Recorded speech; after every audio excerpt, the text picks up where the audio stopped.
To Suo Hayate, reality is just a crappy game with zero balance.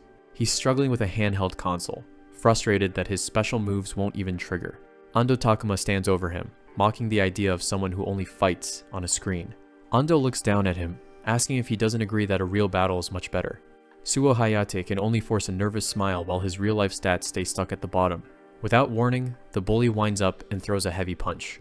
The blow lands right on Suo's jaw, and he treats it like a high-attack move he failed to block. Ando follows up with a series of kicks, treating Suo's body like a practice dummy. He hits the ground hard as Ando declares himself the winner of this one-sided match. The bully stands over him, telling him to be grateful for the free personal training. Suo lies there bleeding, barely able to breathe, let alone respond. Ando and his crew just smirk, enjoying the sight of their favorite punching bag. Suo looks up with a bloody grin and actually thanks them for the beating. This is his strategy submission. He takes the hits to make the pain end as quickly as possible. Back in class, he sits alone, covered in bruises while everyone else avoids him like the plague. He stares blankly at his desk, just trying to survive another miserable day. His only friend, Yoshikawa Koichi, is the only one who even acknowledges him. Yoshikawa critiques his performance, telling him to just go down faster next time to save himself the trouble. They've both accepted their roles at the bottom of the school's social food chain. While the popular kids laugh and talk, guys like Suo don't even exist in their world. Suddenly, a milk carton flies out of nowhere and smacks Suo right in the back of the head. One of the bullies just laughs it off, giving a fake apology that he clearly doesn't mean. He tells Suo to be a good little servant and throws trash away for him. Suo just smiles and does as he's told, convinced that reality really is the worst game ever made. But when the sun goes down and he heads home, everything starts to change. He sits down at his high-end gaming rig, ready to leave his pathetic life behind. The second his stream goes live, the cowardly high schooler completely vanishes. He's a legendary player in Battle Arena, a world-famous fighting game. Online, he's spent years perfecting every single frame and input to become a top-tier pro. Everyone knows him by his main character, Rai, and his legendary handle, Rai Master Haya. He's aiming for a massive 1-0-0 win streak today, and his chat is absolutely exploding. People are cheering him on, while some are just there to see if he'll finally lose. When a fan calls him handsome, he can't help but blush at the rare bit of praise. As the match loads, he reminds himself that this is the only place where he's actually a hero. He starts wondering if hitting 100 wins will finally make him famous in the real world too. He even imagines his bullies apologizing and treating him like a legend for his gaming skills. In his head, even the girls at school are suddenly lining up just to get a game with him. A match notification snaps him back to focus. It's finally time. For his 100th match, he's up against another Rai player in a high-stakes mirror match. His opponent goes by the name Fate Shifter, someone he's never even heard of before. Suo smirks, thinking this nobody is just lucky to be part of his historic win streak. Round 1 starts, and the Rai Master is ready to show exactly why he's the god of this game. Suo Hayate can't believe his eyes as the match takes a sudden turn for the worse. His main character, Rai, is getting pushed back by the mysterious and incredibly skilled Fate Shifter. He tries to regroup, but the blonde avatar lands a devastating blow that shatters his defense. Suo grits his teeth, feeling the immense pressure of his legendary win streak being on the line. Even his chat is in a frenzy, wondering if the legendary Rai Master has finally met his match. Just like that, the first round is over, and Suo is left staring at a cold, gray defeat screen. He's practically vibrating with shock, wondering if this guy is actually some kind of high-level cheater. But he knows better. He can feel the intense skill and raw will behind every single move. He takes a deep breath and centers himself. He isn't going to let a single loss break his spirit. Round 2 kicks off, and it's time for him to remind everyone why he's the best player in the game. He locks in, focusing on every frame and input with a tactical mind that only comes from years of practice. This is his one true talent, the only thing in his life that actually makes him feel like he's worth something. Compared to his trash real-life stats, his fighting game skill is literally off the charts. He slams his fingers onto the arcade stick, pouring every ounce of focus into his movements. He vents his frustration at the unfairness of the real world through every punch and kick he lands online. He manages to take the second round, but he knows the final match is going to be the real test. Both players are down to their last sliver of health, meaning the next hit is going to decide everything. He tells himself to stay calm and predict the next move. This skill belongs to him and him alone. Fate Shifter goes for a sweep, but Rai dodges, catching his opponent in an 8-frame lag. This is his chance he needs to land the perfect combo to wipe out the rest of that health bar. His hands are a blur on the buttons as he fights with everything he has to protect his precious win streak. He's spent his whole life being treated like garbage, but here, he's the one in control. He lets out a roar of pure determination, putting every ounce of his soul into this one final attack. Rai charges up a massive blue energy blast, ready to finish the fight once and for all. The screen flashes as the final blow connects, sending his opponent flying and securing the win. Suo screams in triumph, the sheer adrenaline of the victory washing away all his real-world misery. He's practically jumping out of his chair, celebrating like a man who just conquered the entire world. But then, a strange message pops up on the monitor, unlike anything he's ever seen in the game. The system declares his rank is now God, which shouldn't even be possible in the standard ranking system. Fate Shifter appears on the screen again, but this time he's holding a golden treasure chest. The avatar tells him he's the brave fighter they've been waiting for, and leaves the rest in his hands. The chest snaps open, and the system announces that a God privilege has been unlocked. As the light pours out, the game code begins to change, unlocking something called reality mode. Suo stares in confusion, as a strange blue light starts to glow within his own eye. The monitor starts shining with an intensity that seems far too bright for any normal computer. He has to shield his eyes as the entire room is suddenly swallowed by a blinding flash of light. When the glare finally fades, he looks up, terrified that he's somehow broken his expensive setup. But his equipment is fine, the problem is the life-size game character standing right in front of him. Suo is frozen in place, his mouth hanging open as his brain tries to process the impossible. It's really him, Rai, the blue-haired warrior he spent countless hours controlling online. The character stares back with a calm, stoic expression that feels far too real. Suo looks up at the warrior, trembling as the digital world and his reality finally collide. A glowing prompt appears as the Rai code begins to install itself directly into Suo Hayate's consciousness. He's suddenly yanked into a digital void, his world spinning as he screams in sheer terror. The sensation is overwhelming, like his very soul is being rewritten by the mysterious reality mode. Suo wakes up on the floor of his room, panting heavily as a strange blue light flickers in his eye. He lies there for a moment, staring at the ceiling and wondering if he just had some kind of hardware-induced seizure. He manages to pull himself back up to his desk, desperately hoping his record-breaking match was saved. Instead, he's greeted by a bizarre system message, stating that he's locked into reality mode. He mashes the buttons on his arcade stick, but the game refuses to let him log back into the regular servers. His panic spikes when he sees that even his livestream has been cut off right at the most critical moment. He's in total shock, realizing that his one sanctuary from the real world might have just vanished. A deep sense of despair washes over him as he stands alone in the dim light of his room. He slams his fist down in frustration, cursing the luck that always seems to ruin anything good in his life. Suddenly, his door flies open as Suo's sister unnamed storms in to yell at him for all the noise. He starts to snap back at her, but his words die in his throat when he sees something impossible above her head. He stares at her with wide eyes, completely ignoring her lecture as he tries to process the visual anomaly. There's a glowing health bar hovering right there above her, labeled with the name Satomi. He reaches out as if to touch it, making his sister recoil in a mix of confusion and pure annoyance. To make matters worse, he notices his own bar is nearly empty, while hers is full of healthy orange light. He tries to explain what he's seeing, but she just thinks he's finally lost his mind from playing too many games. She delivers a sharp punch to his shoulder to snap him out of it, and he feels a very real, sharp sting. He watches in horror as his HP bar actually ticks down even further from the physical impact of her blow. She pinches his cheek and tells him he looks like death warmed over, suggesting he skip work for a hospital visit. He looks at his clock and realizes he's already late for his grueling shift at the local restaurant. He rushes to his job, only to be immediately bombarded by customers screaming for beers and snacks. He scrambles around the izakaya, trying to keep up with the demands of the rowdy and impatient evening crowd. The place is packed to the gills, and the constant shouting is starting to give him a massive headache. He realizes with a start that the health bars weren't a one-time glitch, everyone in the shop has one. His kind co-worker, Hiiragi Wakana, steps in to help him out with the heavy trays of drinks. She flashes him a warm smile, remarking on just how hectic the night has been for both of them so far. Suo is incredibly grateful, as she's one of the few people who actually treats him like a human being. To him, she's always reminded him of the graceful Lei Long from his favorite fighting game series. He feels his face heat up as he looks at her, but then he notices something deeply concerning above her head. Her health bar is flashing a dangerously low red, indicating she's reached her absolute physical limit.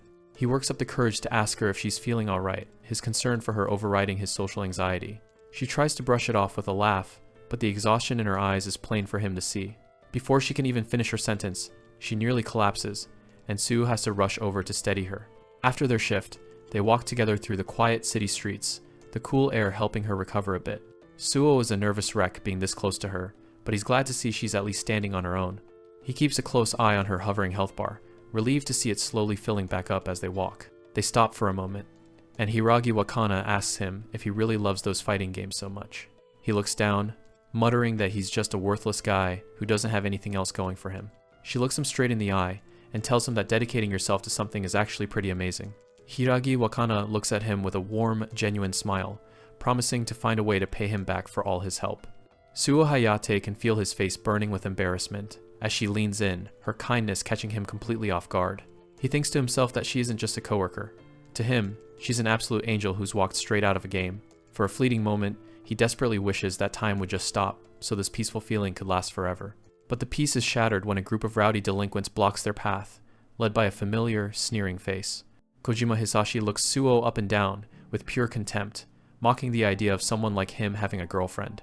Suo's vision blurs as a digital stat window pops up, cruelly highlighting just how pathetic his real-world attributes truly are. The gang surrounds them, their presence suffocating as they invite Hiragi Wakana to join them for karaoke. Hiragi Wakana looks between the aggressive strangers and the trembling Suo, her confusion quickly turning into unease. Suo is paralyzed by fear, his legs shaking as he finds himself unable to utter even a single word of protest. Seeing that Suo won't stand up for himself or her, Hiragi Wakana's expression falters, a hint of disappointment crossing her face. To de-escalate the situation and keep things from getting violent, she forces a tight smile and agrees to go with them. She tries to maintain her composure, acting as though everything is fine while Kojima dismisses Suo like trash. Suo watches helplessly as she is led away into the night, her silhouette disappearing among the group of bullies. She looks back one last time, her gaze lingering on Suo with an unreadable expression that cuts deeper than any insult. He's left standing alone on the sidewalk, his spirit crushed by the weight of his own profound weakness. He bitterly accepts that submission is his only choice, a recurring pattern in the miserable game he calls reality. Hot tears of shame and frustration finally spill over, his quiet sobs muffled by the sounds of the distant city. He clenches his trembling fist, hating himself more than anything for letting a girl protect him once again. Suddenly, a familiar voice echoes in his mind, and the blonde fate shifter, Avatar, appears before his inner eye. The Avatar offers him a mysterious chest, a single word vibrating through his very soul: fight. As he walks home, the words fate shifter and change loop endlessly in his head, sparking a tiny ember of hope. Digital notifications begin to stream through his vision, confirming that the reality mode installation is finally complete. A blinding flash of energy erupts, and in that instant, the rules of Suo Hayate's world are changed forever. Lightning flashes as Suo Hayate feels a strange power coursing through his body. A massive system message pops up right in front of him. The game has officially started.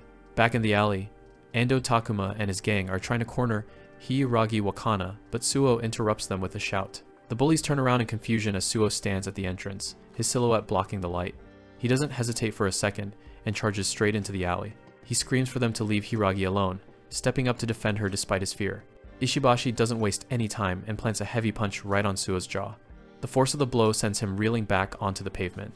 Suo hits the ground hard and notices a health bar in his vision that just took a massive hit. A system notification confirms that he's now playing in reality mode. He starts seeing health bars floating over everyone, including the thugs. Despite the pain, Suo forces himself back onto his feet and raises his fists. Ishibashi mocks him, his own health bar sitting at a full 100%. The bully lunges forward with another swing, laughing at Suo's pathetic attempt to fight back. Suddenly, a spark of intuition flashes in Suo's eyes as something clicks. He sees digital buttons and inputs overlaying Ishibashi's body, revealing his every move. He ducks just in time, feeling the wind from the punch pass right over him. Ishibashi freezes, stunned that the target he's been picking on actually dodged. Suo grabs the guy's arm, stopping the next attack cold. It's just like the game. He can read exactly what's coming before it happens. A visualization of an arcade stick appears in his mind, ready for his command. He realizes that if he pictures the inputs, his body will follow through. He guards the next strike perfectly, his arms glowing with blue energy. Ishibashi is getting annoyed and pulls back for a desperate haymaker. Suo decides it's time to do more than just block and wait. His fingers twitch as if he's holding a real controller in his hands. He locks in a combo, visualizing his hands flying over the arcade buttons. He moves with a burst of speed that shouldn't be humanly possible. Ishibashi's eyes go wide as he realizes he can't keep up with the movement. Suo lands a solid strike right on the bully's head. He follows up immediately with a light punch to the gut. Before the guy can even react, Suo transitions into a strong kick. A final hit to the jaw sends Ishibashi's head snapping back with force. Hiragi and the other thugs can only watch in total disbelief at what's happening. Suo stands his ground, gasping for air as the dust settles around him. Ishibashi is out cold on the pavement, his health bar completely drained. Suo's own bar is flashing, he's exhausted and barely hanging on. He looks down at his shaking hand, unable to believe he actually fought back. The other bullies are livid, but Suo realizes his reality was just a crappy game. He's sweating and terrified, yet he's still standing his ground. He looks at the rest of the gang, realizing his world has officially turned into a fighting game. Suo is sweating, completely focused as he stares down his opponents. Yamashita takes a wild swing, but Suo easily slips past the punch, making the bully hit nothing but air. He realizes he can't panic, he just has to visualize his body like a character in his favorite arcade game. The bully charges in again with a shout, but Suo is already reading his movements like frame data. He feels a surge of confidence every move he's making is a perfect replica of Rai's moves from Battle Elena. Yamashita is level 6, but he's already getting frustrated that a weakling like Suo is holding his own. A powerful punch glows with energy as it flies toward him. He visualizes moving the arcade stick, pulling back to execute a perfect guard. He blocks the heavy strike with ease, his defense holding strong against the bully's power. Suo is amazed his years of arcade gaming are actually translating into real-world combat skills. He follows up with a middle kick counter that sends Yamashita's health bar into the yellow. He doesn't stop there, already buffering the next string of inputs in his head. A barrage of light and middle punches connect, breaking through the delinquent's defense. Suo lets out a battle cry, completely immersed in the rhythm of his combo. He mashes his mental buttons, pushing his body to move as fast as a game character. He finishes the sequence with a high kick that lands right on the bully's jaw. The impact is brutal, knocking Yamashita's head back as his health bar hits 0. The delinquent hits the pavement hard, completely unconscious, as Suo stands over him. Suo takes a moment to breathe, while Hiragi, Wakana, and the last delinquent watch in total shock. He tells the final bully to stay back if he doesn't want to end up like his friends. He's definitely feeling himself, convinced he must look incredibly cool right now. But Kojima isn't intimidated, charging forward while Wakana begs him to stop. Suo looks at her and sees Lei Long, his in-game companion, giving him the motivation to win. He decides to end it with a flourish, calling out Rai's signature special move, the Flying Thunder Punch. He's already picturing Wakana being swept off her feet by his legendary victory. He starts the execution with a forward dash, timing his mental inputs perfectly. He closes the distance in a blur, aiming his final strike straight at the bully's chest. With a confident grin, Suo prepares to unleash the full power of his system. He visualizes the complex Z motion for the heavy punch, sure that this is the end. Kojima braces for the impact, but he's already too slow to react to the dash. Suo shouts the move name, expecting a massive explosion of arcade energy. But then, his face drops as nothing happens. Suo is stuck in a low crouch, doing absolutely nothing, while the level 7 delinquent stares at him like he's lost his mind. Panicking, he tries to re-enter the combo, wondering if he just messed up the execution. Kojima is just confused, wondering why his opponent suddenly stopped mid-attack to pose. A bright red system window pops up. All special techniques are currently locked. Suo is horrified to find out that his best moves are off limits in the middle of a fight. He desperately tries to switch to a basic uppercut, but his timing is completely ruined. Kojima doesn't miss the chance and lands a heavy blow that sends the gamer's health into the critical zone. His HP bar is practically empty, meaning any hit now could be the end. He gasps for air, his vision blurring as the reality of the damage sets in. Wakana rushes over to help him while the bully walks away, making excuses for the fight. Kojima clicks his tongue, clearly annoyed that he was actually knocked down for a second. Suo is on the ground, gasping for air as he struggles to stay conscious. But he forces himself back up, a blue aura flickering around him as his gamer instincts take over. Kojima is losing his patience, ready to finish off this persistent trasher once and for all. Their health bars appear in the air. Suo is down to a tiny sliver, while the bully is still mostly full. Suo realizes it's just like a fighting game. As long as he has one hit point left, he can still fight. He's sweating and panting, knowing that one more mistake will result in a literal game over. Kojima lunges forward with a heavy punch, aiming to end the fight right now. Suo visualizes the arcade buttons in his mind, timing his final move to the millisecond. He throws a crouching heavy punch with everything he has left in the tank. It's a direct hit to the jewels. Kojima's face turns purple as his health bar completely drains. In the real world, it's a one-hit instant kill, and the level 7 bully collapses in total agony. Suo stands there in shock, staring at his fist and wondering if he really just won. Suddenly, someone grabs his arm, making him jump out of his skin. It's Wakana, and she tells him they need to get out of there before more trouble arrives. They bolt from the scene, leaving the 3 delinquents groaning on the pavement. They finally catch their breath under a street lamp once they're a safe distance away. Wakana gently pulls him close, her expression soft as she checks the wounds on his face. She scolds him for getting into a fight, clearly upset that he put himself in danger. Suo is blushing like crazy while she dabs at his cuts with a handkerchief. She apologizes for worrying him, while he just mumbles a quiet thanks. She smiles and tells him he's actually pretty strong, which completely floors him. To him, she looks like a literal angel in the moonlight. He starts overthinking, convinced there's no way a loser like him could ever have a girlfriend like her. He's a blushing mess, unable to even look her in the eye. Their moment is interrupted by a tall guy with red hair wearing a boxing hoodie. Wakana turns with a bright smile and calls out the guy's name, Ayumu Hiiragi. Suo immediately feels a chill. This guy Ayumu has an incredibly intimidating presence. Wakana introduces him as a co-worker, but Suo is too stunned to say a word. He notices Ayumu calls her Wakana with no honorifics, sending a sharp pang of jealousy through him. Ayumu extends a hand, his gaze feeling like it's boring, straight through Suo. He thanks him for rescuing Wakana, but it feels more like a subtle power move. Suo can only offer a weak smile, feeling completely outclassed by the top-tier guy. Wakana mentions that Suo is a big fan of fighting games to break the tension. Ayumu says he's into them too, but Suo's leg is practically shaking from the pressure. Suo decides it's time to head out, and Wakana tells him to take care on his way home. He walks away feeling dejected, thinking that a guy that handsome must be her boyfriend. Behind him, he hears Ayumu asking Wakana if she's free to hang out tonight. Ayumu has a confident, knowing smirk on his face as he talks to her. Suo stops for a second, his heart sinking even further. But then, Ayumu calls out to him one last time with a friendly-sounding shout. Suo looks back, his eyes burning with a new resolve he won't stay a weakling forever. Ayumu Hiragi flashes a bright, friendly smile and invites Suo to play a fighting game together sometime. Suo is caught completely off guard, his face a mask of awkward shock as he tries to process the invitation. He figures the only way a weakling can survive this social encounter is by playing along, so he forces a fake smile and agrees. Ayumu and Wakana wave as they head off together, leaving Suo alone in the quiet night. Suo watches them go with a heavy heart, muttering a dejected farewell as he imagines her with another guy. He stands there sweating and panting, feeling like the reality of his low social status is hitting him harder than any punch. Suddenly, a digital notification pops up in front of him. He's officially leveled up from level 1 to level 2. He starts experimenting with his new system, realizing he can see the levels of everyone around him, like a middle-aged man named Tanaka who's a level 4. He discovers a move list window, seeing that legendary special attacks like Lightning Bullet are currently locked and unusable. The next morning at school, the exterior of the building looks deceptively peaceful. Inside the classroom, the atmosphere is thick with tension as the school's most dangerous delinquents have gathered in a group.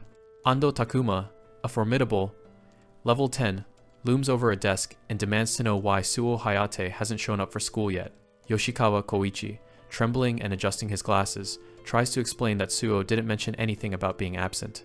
Ando clicks his tongue in annoyance, his sharp eyes showing that he has zero patience for excuses. Just outside the door, Suo peeks through the window, his heart dropping into his stomach as he sees the trouble waiting for him. He panics, wondering if Yoshikawa is only in this mess because Suo overslept and was late for class. He scans the room with his gamer vision and is shocked to see that Yoshikawa is a level 3, making him stronger than Suo. He realizes with a sinking feeling that every single bully in the room is a higher level than him, including the ones he fought the night before. Then his gaze lands on Ando Takuma, whose level 10 status confirms that he is a literal monster compared to a level 2 newbie. Suo grinds his teeth, feeling the intense pressure of his own weakness as he watches his fellow weakling suffer. Yoshikawa Koichi can only look down at his feet, completely helpless against the overwhelming presence of the bullies. Suo decides that getting involved would be a one-way trip to the infirmary and prepares to abandon his friend to save his own skin. He recites the unspoken rules of the weakling alliance, total submission and never ever trying to help each other. He starts crawling away down the hallway on all fours, desperately hoping he can hide until the situation blows over. Just as he's about to make his getaway, the familiar digital chime of the game system rings in his ears. A blue mission window manifests in the air. Save Yoshikawa with a tight 5-minute time limit. He stares at the notification in sheer disbelief, thinking the system is asking for the impossible. He looks back at the classroom, seeing just how many level 6 and 7 thugs are surrounding the lone Yoshikawa. He tries to convince himself to stick to the rules, so they don't both end up being beaten into the ground. But then he notices the reward listed at the bottom of the screen, the chance to unlock the lightning bullet technique. His eyes widen as he reads the name of the ranged attack that only makes sense in a high-octane fighting game. He visualizes the move a beam of electrical energy and wonders if he could actually manifest that power in the real world. He realizes that if he ever wants to break out of his weakling status, he can't afford to pass up this opportunity. With his eyes glowing with a manic intensity, Suo decides to risk everything for a chance to unlock the power he needs to survive. A mission window pops up. Save Yoshikawa. The reward? Unlocking the lightning bullet move. A preview shows the move in action, firing a devastating blast of energy. Suo is stunned. The system isn't giving him any time to prepare. The timer is already counting down from 5 minutes. He knows he has to move now. He looks into the classroom and sees Ando Takuma's gang surrounding Yoshikawa. Ando is annoyed, figuring Suo isn't going to show his face. He grabs Yoshikawa, deciding to have some fun with him instead. Suddenly, the door slides open. Suo bursts in and tells him to let his friend go. Ando brings up the rumors about Suo taking out another group of bullies. One of the lackeys warns Ando that Suo might actually be dangerous. Suo doesn't hesitate and charges straight at them. The bullies brace themselves, expecting a fight. Instead, Suo drops into a full-speed sliding dojiza. He begs for forgiveness, telling them to beat him up instead of Yoshikawa. In Suo's head, this is the perfect strategy to complete the mission without a real fight. The timer is still ticking, but he thinks he's already won. He figures a light beating is a small price to pay for such a huge reward. Ando pushes Yoshikawa away, happy to take Suo up on his offer. Suo signals for his friend to get out of there while he can. He grins to himself, thinking his submission code is the ultimate survival tool. That confidence vanishes when a heavy kick slams right into his ribs. His head hits the floor hard as his health bar starts to drop. Before he can even process the pain, a punch catches him in the face. Hits start coming in from the side, and he has no way to block them. He's completely surrounded. Taking on this many people at once is impossible. He tries to use the guard input, but he doesn't know which direction to block. He realizes fighting games only work when it's one-on-one. Ando watches, bored that Suo is back to being his usual pathetic self. He walks over and grinds his foot into Suo's head. He tells Suo to lick everyone's shoes if he wants to get through this alive. Suo's face is crushed against the floor. The rest of the class looks on, disgusted by the humiliation. Yoshikawa watches in silence, frozen by the scene. Suo actually grabs Ando's shoe and begs for a chance to lick it. The bullies can't help but laugh at how pathetic he's being. Yoshikawa finally snaps and screams at Suo for throwing away his pride. But Suo doesn't care about pride. He only cares about the mission. He tells himself that licking a few shoes is no big deal if it gets them to leave. There are only 9 seconds left on the clock. He's already visualizing the power he's about to get as the final seconds tick away. Suo's eyes light up. He's already counting down the seconds to his reward. But then, Yoshikawa Koichi ruins the whole plan by tackling Ando Takuma from behind. Suo can only watch in horror. There's only 6 seconds left on the clock. He screams at his friend for being such a self-sacrificing idiot. He asks Yoshikawa what he's thinking, but the guy just admits his body moved on its own. Yoshikawa tries to pull off a cool hero moment, saying he couldn't just stand by while Suo was humiliated. Suo is fuming, there's only 3 seconds left. Ando isn't impressed by the hug and lands a brutal punch right on Yoshikawa's face. The timer hits 1 second. Suo's face goes pale. The mission window shatters into pieces. Mission failed. He collapses in despair, realizing he lost the prize and his friend got a beat down for nothing. He looks up, completely defeated. One of the lackeys doesn't care about the drama and kicks Suo right in the jaw while he's distracted. His health bar takes another massive hit, and he's down to the last sliver. He starts blaming himself for trying to take the easy way out instead of playing the game like a pro. He feels like everything is slipping away, imagining the game characters he'll never get to unlock now. He's ready to just give up and close his eyes, feeling like the same weakling he's always been. But then something changes.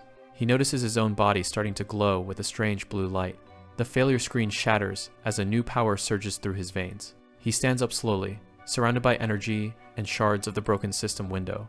A lackey rushes in for another cheap shot, thinking he's still got an easy target. Suo's mind snaps back into gamer mode, picturing his hand on the arcade controller.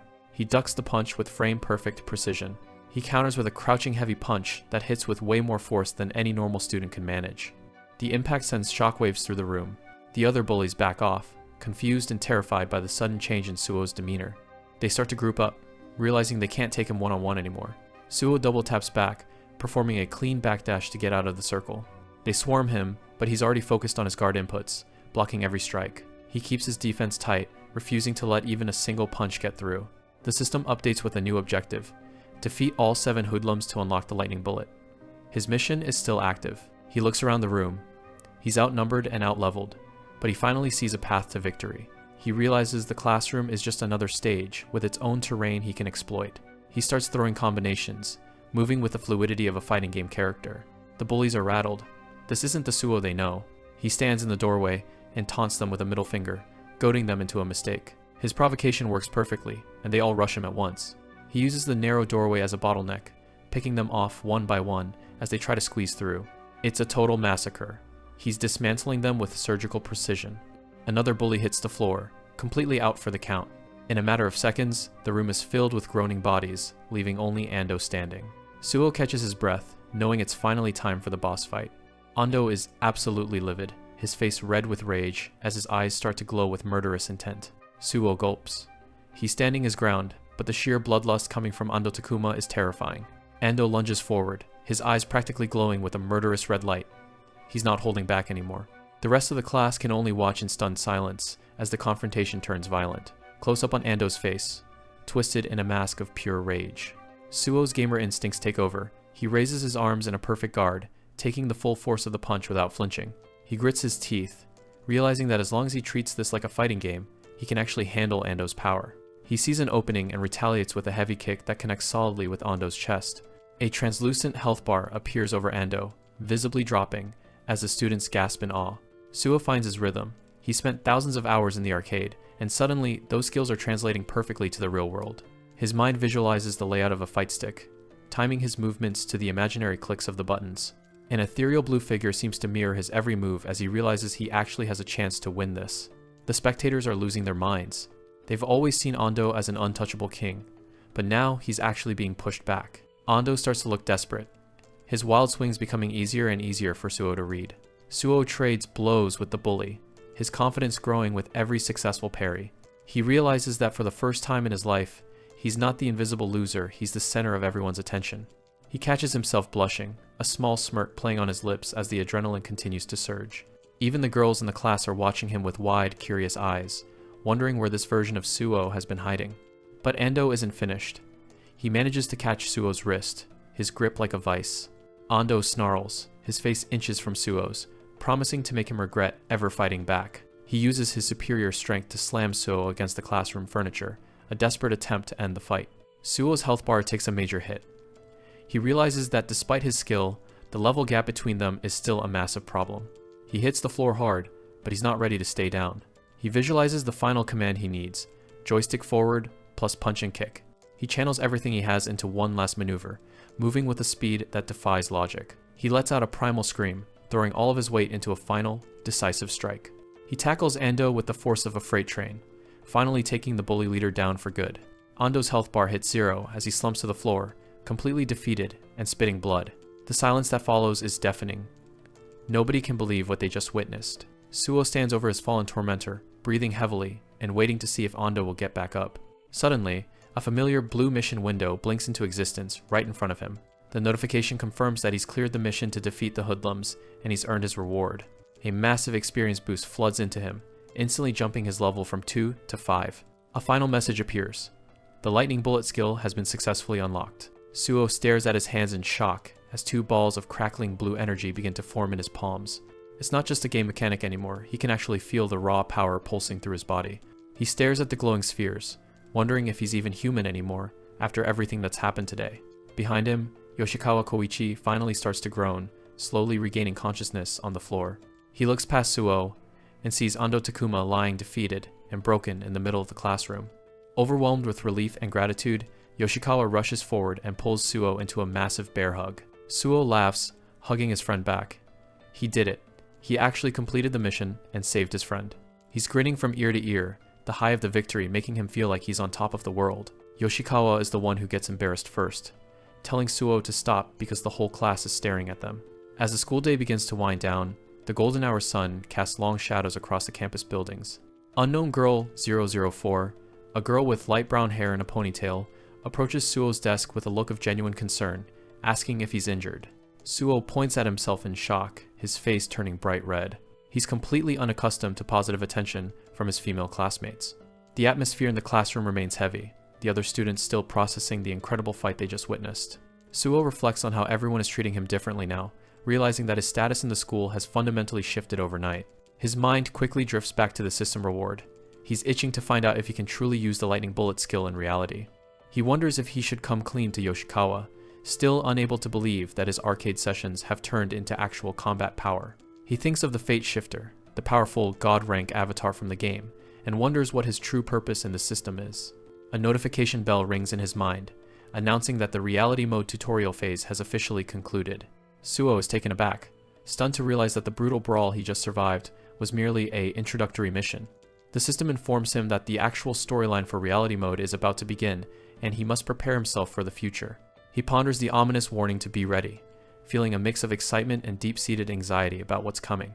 The weight of the system's words lingers, leaving Suo to wonder just how much time he has left before things get even crazier.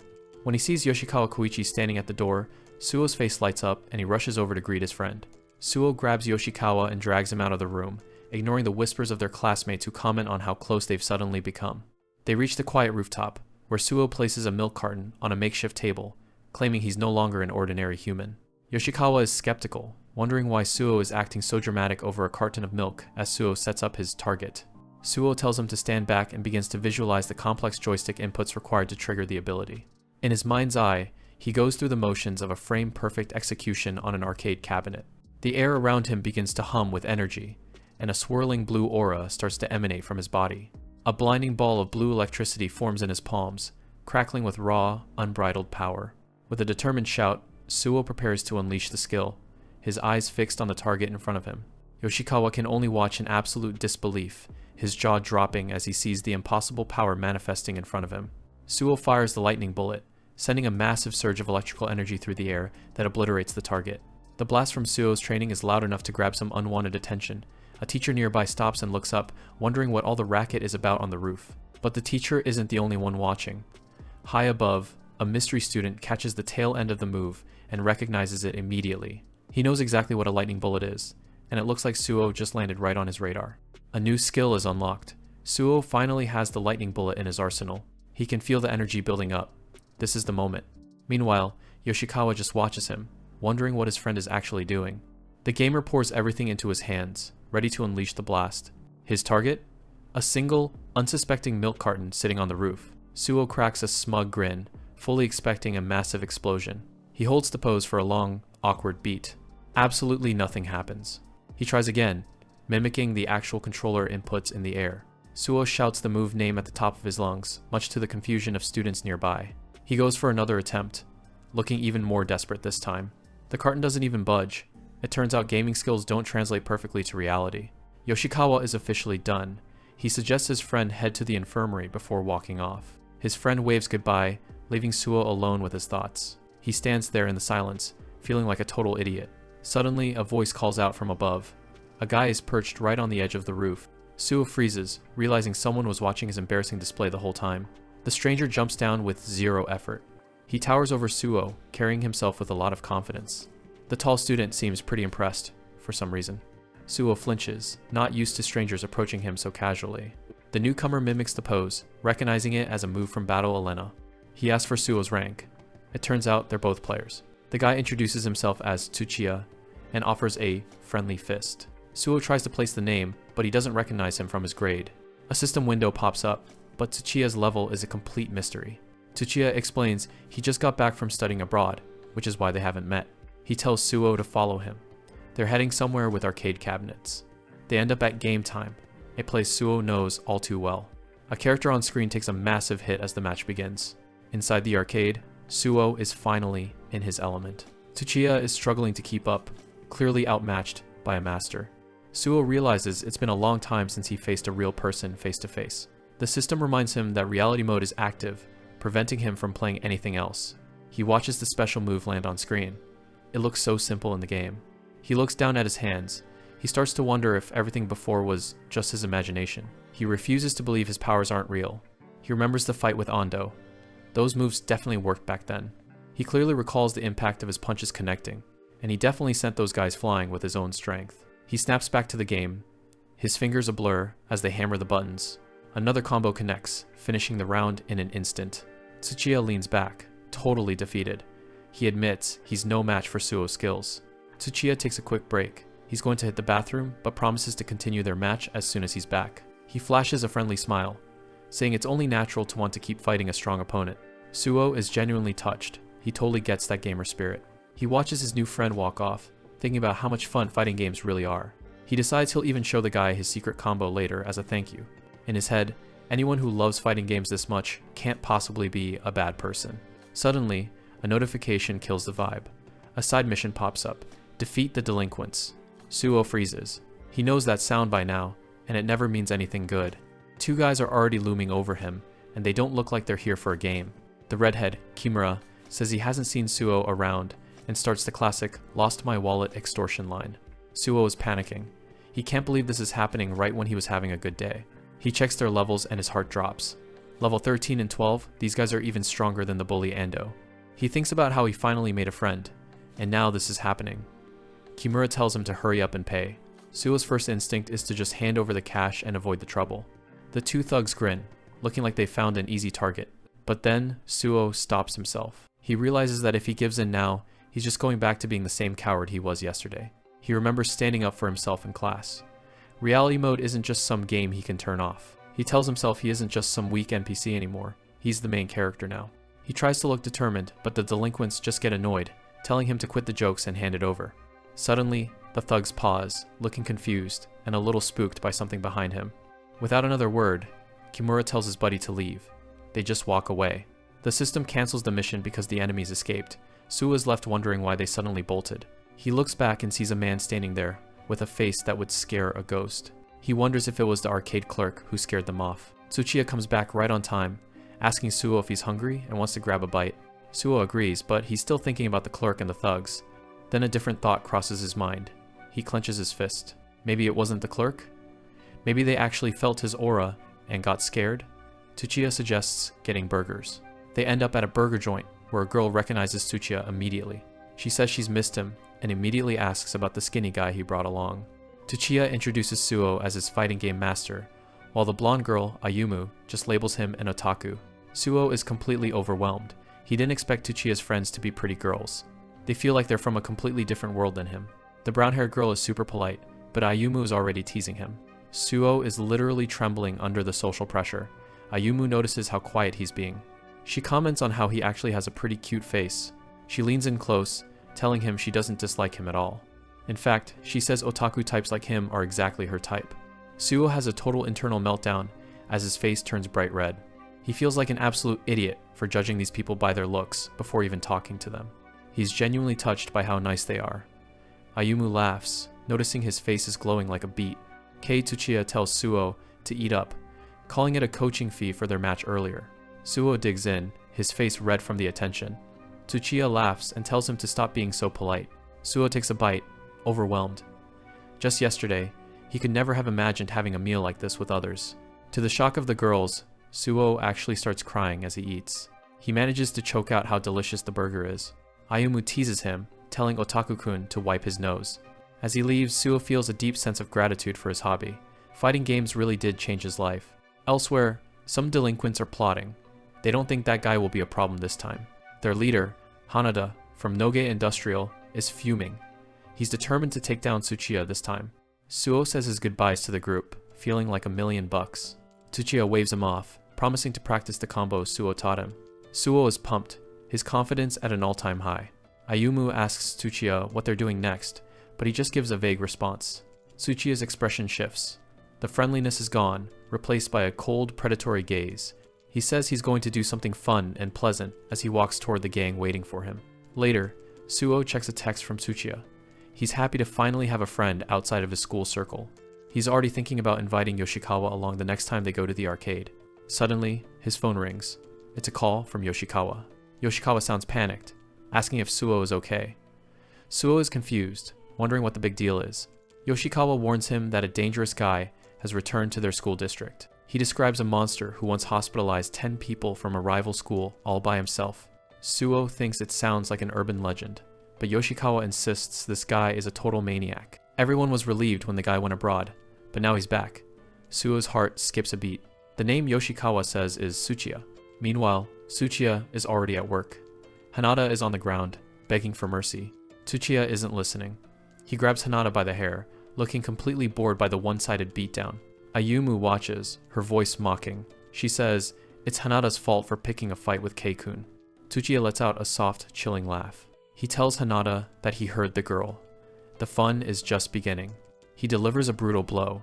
Yoshikawa warns Suo that if Tsuchiya targets them, it's game over. He tells Suo to never, ever get involved with Tsuchiya. A system window shatters the moment. A main mission has appeared. Defeat Tsuchiya K. Suo stares at the screen in horror. He can't believe what he's reading. The system identifies his new friend as a level 75 monster from his own school. Suo's world crumbles. The mission is clear. He has to defeat the monster he just befriended. The system drops a massive bomb. Suo Hayate's new main mission is to defeat Kei Tsuchiya. The rewards are huge, but the task is insane. Yoshikawa Koichi is on the phone sounding absolutely frantic, telling him to stay far away from the guy no matter what. And here's why. Kei Tsuchiya is a level 75 monster. That level gap is just completely unfair. Kei has this chilling look in his eyes, like he's already picked out his next target. Meanwhile, Ando Takuma and his crew show up looking like they just crawled out of a blender. They're late, and they've clearly been through it. A couple of girls nearby are already taking Kei's side, while he just stands there with that calm, smug face. Ando and the others are covered in bruises, looking completely humiliated. Kei asks them if someone roughed them up, acting like he doesn't already know the answer. Back on the phone, Yoshikawa warns Suo that a revenge match might be coming his way. Suo is starting to sweat. If what Yoshikawa says is true, he's in deep trouble. He checks Kei's status bar, which is just a giant question mark. The danger is real. He imagines Kei absolutely wrecking people, wondering if he's next on the hit list. His phone pings with a message. It's from Kei, saying he's heard about what happened to Ando's group. Suo's face goes pale. The nightmare is officially beginning. The text is basically a summons to school. He's being told to make sure he shows up. The next day, Suo is creeping around the school gates, trying his best to be invisible. He peeks around a corner, hoping the coast is clear, and there's no ambush waiting for him. He remembers playing games with Kei, thinking they were actually becoming friends. He thought they could just be normal high schoolers, hanging out and eating burgers. But the system doesn't care about friendship. The mission to defeat Kei is still active. Suddenly, a hand drops onto his shoulder. It's Kei. Suo practically jumps out of his skin. He tries to play it cool, making up some excuse about being sleep deprived from gaming all night. He's sweating bullets, just hoping Kei buys the act and lets him off the hook. Kei isn't buying it. He leads Suo right to where the beaten up delinquents are waiting. Suo's forced smile is doing a lot of heavy lifting right now. He tries one last time to back out, telling Kei he's really not a fighter. Kei ignores him and walks toward the group, making it clear this isn't about revenge for them. Suo is just standing there, trapped in a situation he can't win. Kei looks at the bruised group and asks Suo how a skinny guy like him took them all down. Then he drops the bomb. He wants to fight Suo himself, right here, right now. Suo looks at that level bar again. Every instinct is screaming at him to run.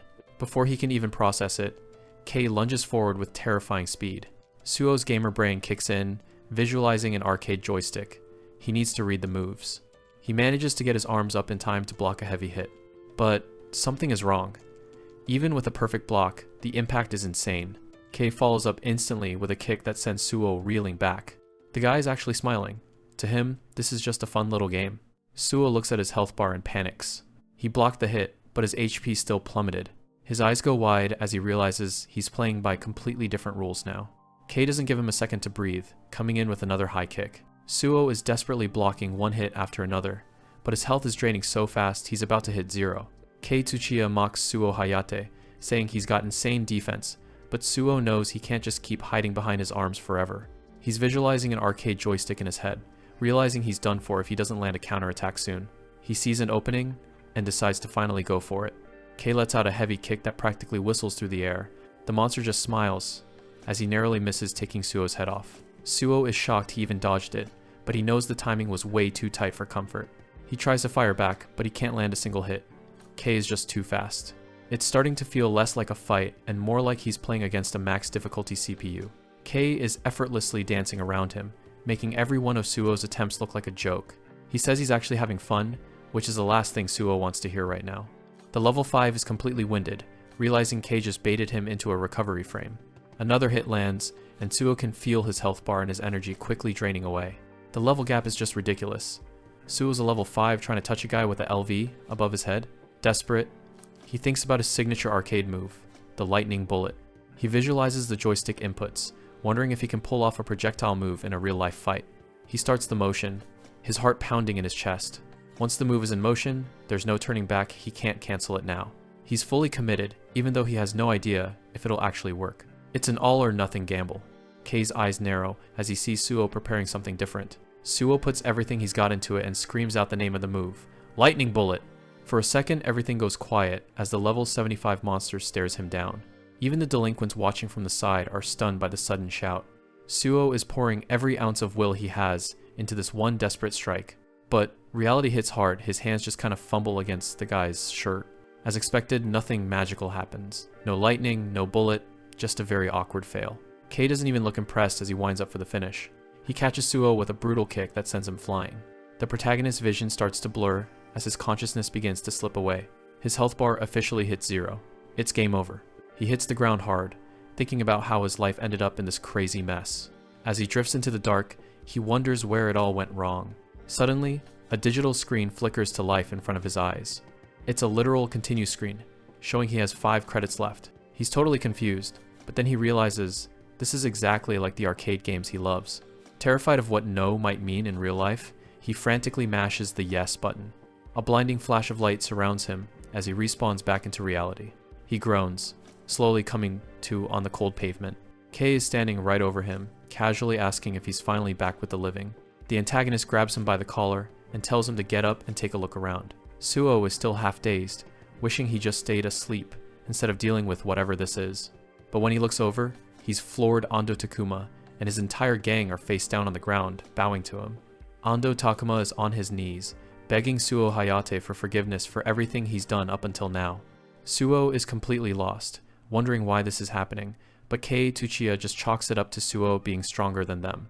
Kei throws an arm around Suo's shoulder, acting like they've been best friends forever, and tells the delinquents they should all just get along.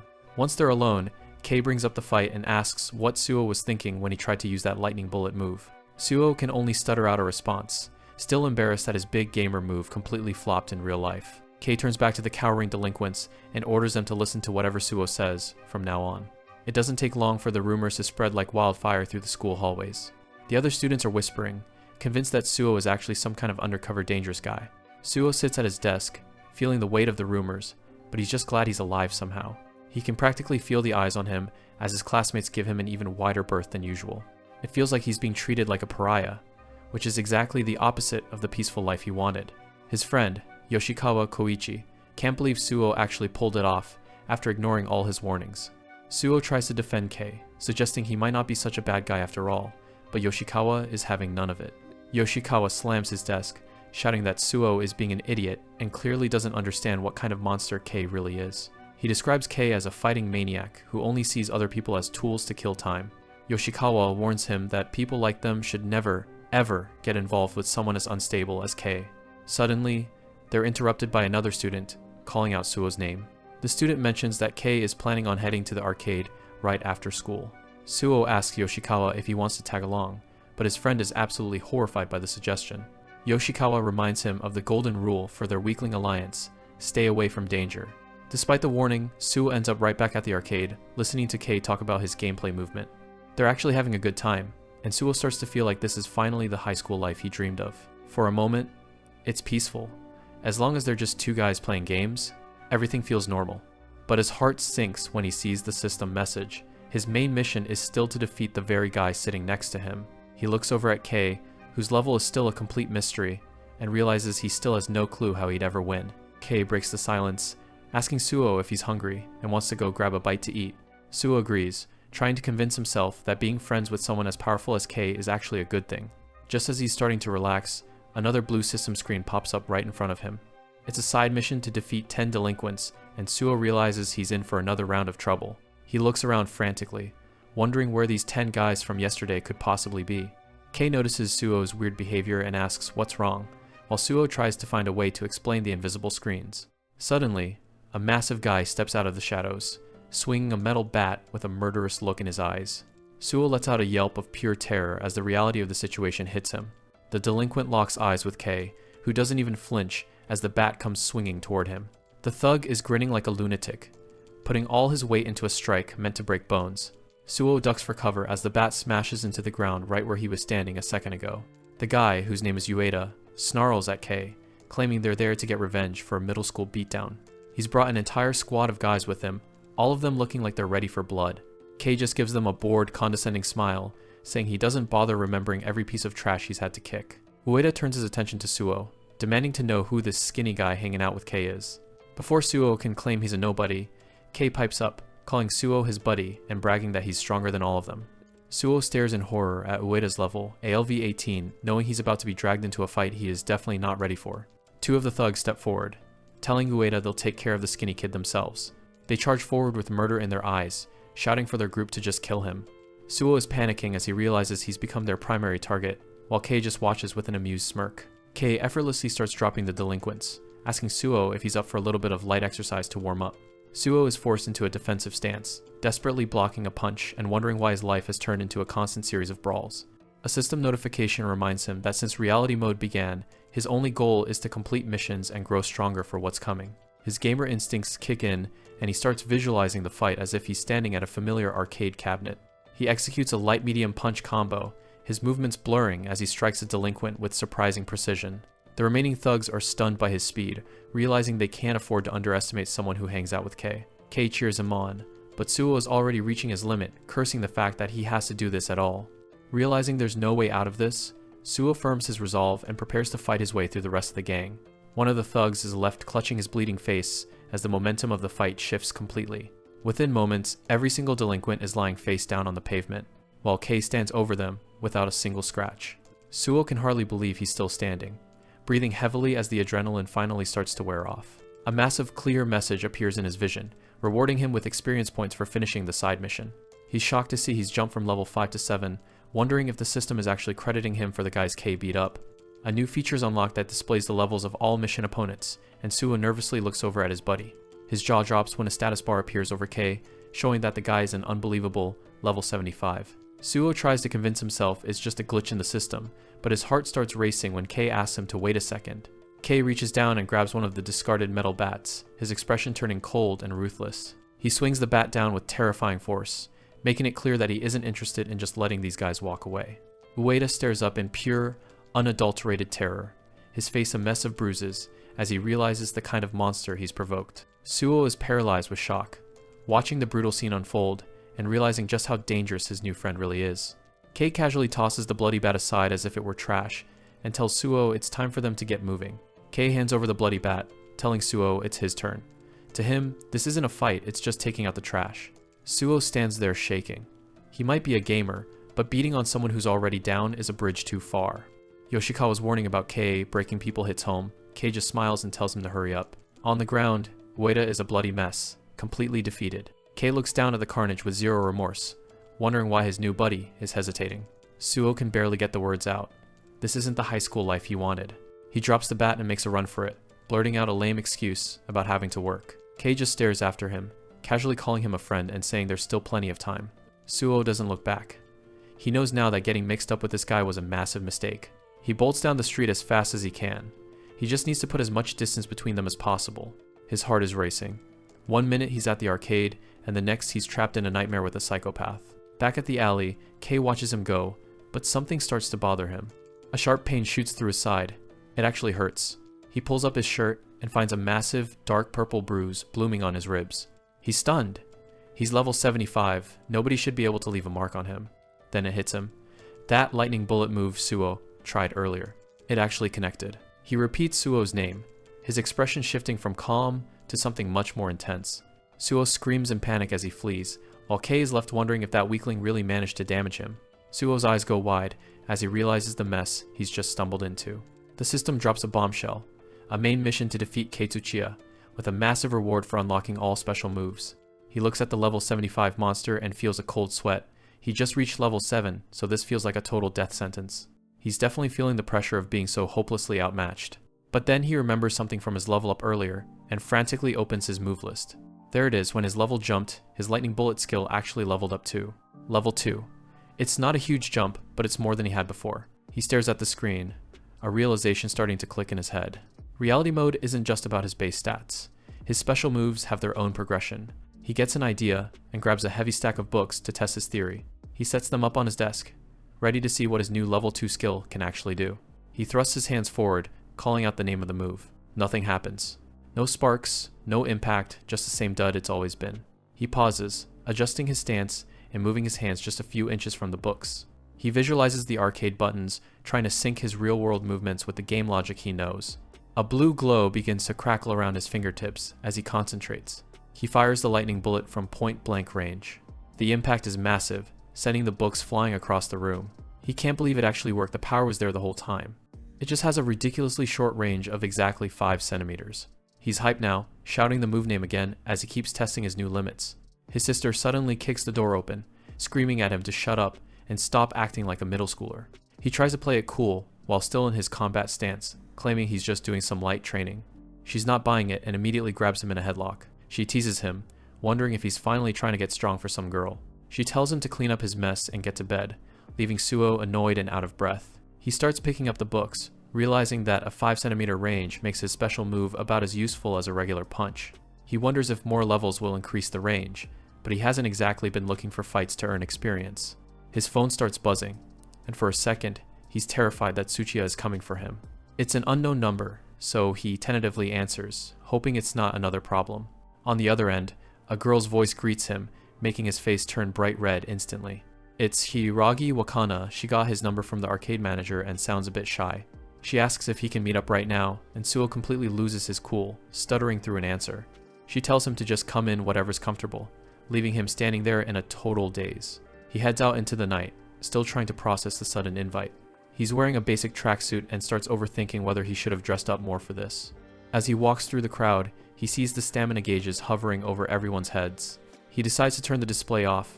He doesn't want to accidentally see something personal when he meets her. He spots Wakana waiting for him, and she gives him a bright wave. She apologizes for the late call and says there's a somewhat embarrassing place she wants him to see. Suo follows along, his mind racing as he tries to guess where she could be taking him. Then he realizes they're heading in a very specific direction, and his anxiety hits a whole new level. Suo is losing his mind because he thinks they just walked right into a love hotel district. He's panicking, thinking about Hiragi already having a boyfriend, and wondering why on earth she'd bring him to a place like this. She blushes slightly and tells him they finally arrived at their destination. Hiragi gives him a bright look and points out exactly where they are. Suo is a complete blushing mess, his heart probably doing backflips in his chest. He starts stuttering uncontrollably, trying to act like a normal human being and failing miserably. He tells himself that situations like this are way above his pay grade as a social shut-in. But then he looks up and sees the Hiragi martial arts gym sign right in front of them. He blinks in total confusion, realizing this wasn't what he expected at all. Hiragi explains that her dad runs the place, and she thought he might want to check it out after seeing his moves the other day. She tells him he can train here as much as he wants, even if actual fighting isn't on the menu for now. Suo just stares at her, completely caught off guard by the generous offer. He watches her head off to change, still trying to process this weird turn of events. He takes a look around the gym, thinking that a martial arts place is the last thing he'd associate with someone like Hiragi. He decides to test the waters and throws a quick punch at one of the heavy sandbags. He puts some real weight into the hit, but the bag is solid as a rock. He ends up clutching his hand in pain just as Hiragi walks back into the room. She's changed into her workout gear, and Suo is immediately distracted by how incredibly fit she looks. He can't help but stare at her abs, his face turning an even brighter shade of red. He asks if she's really into martial arts, comparing her impressive physique to a character from his game. The system suddenly kicks in, announcing that training mode is officially activated.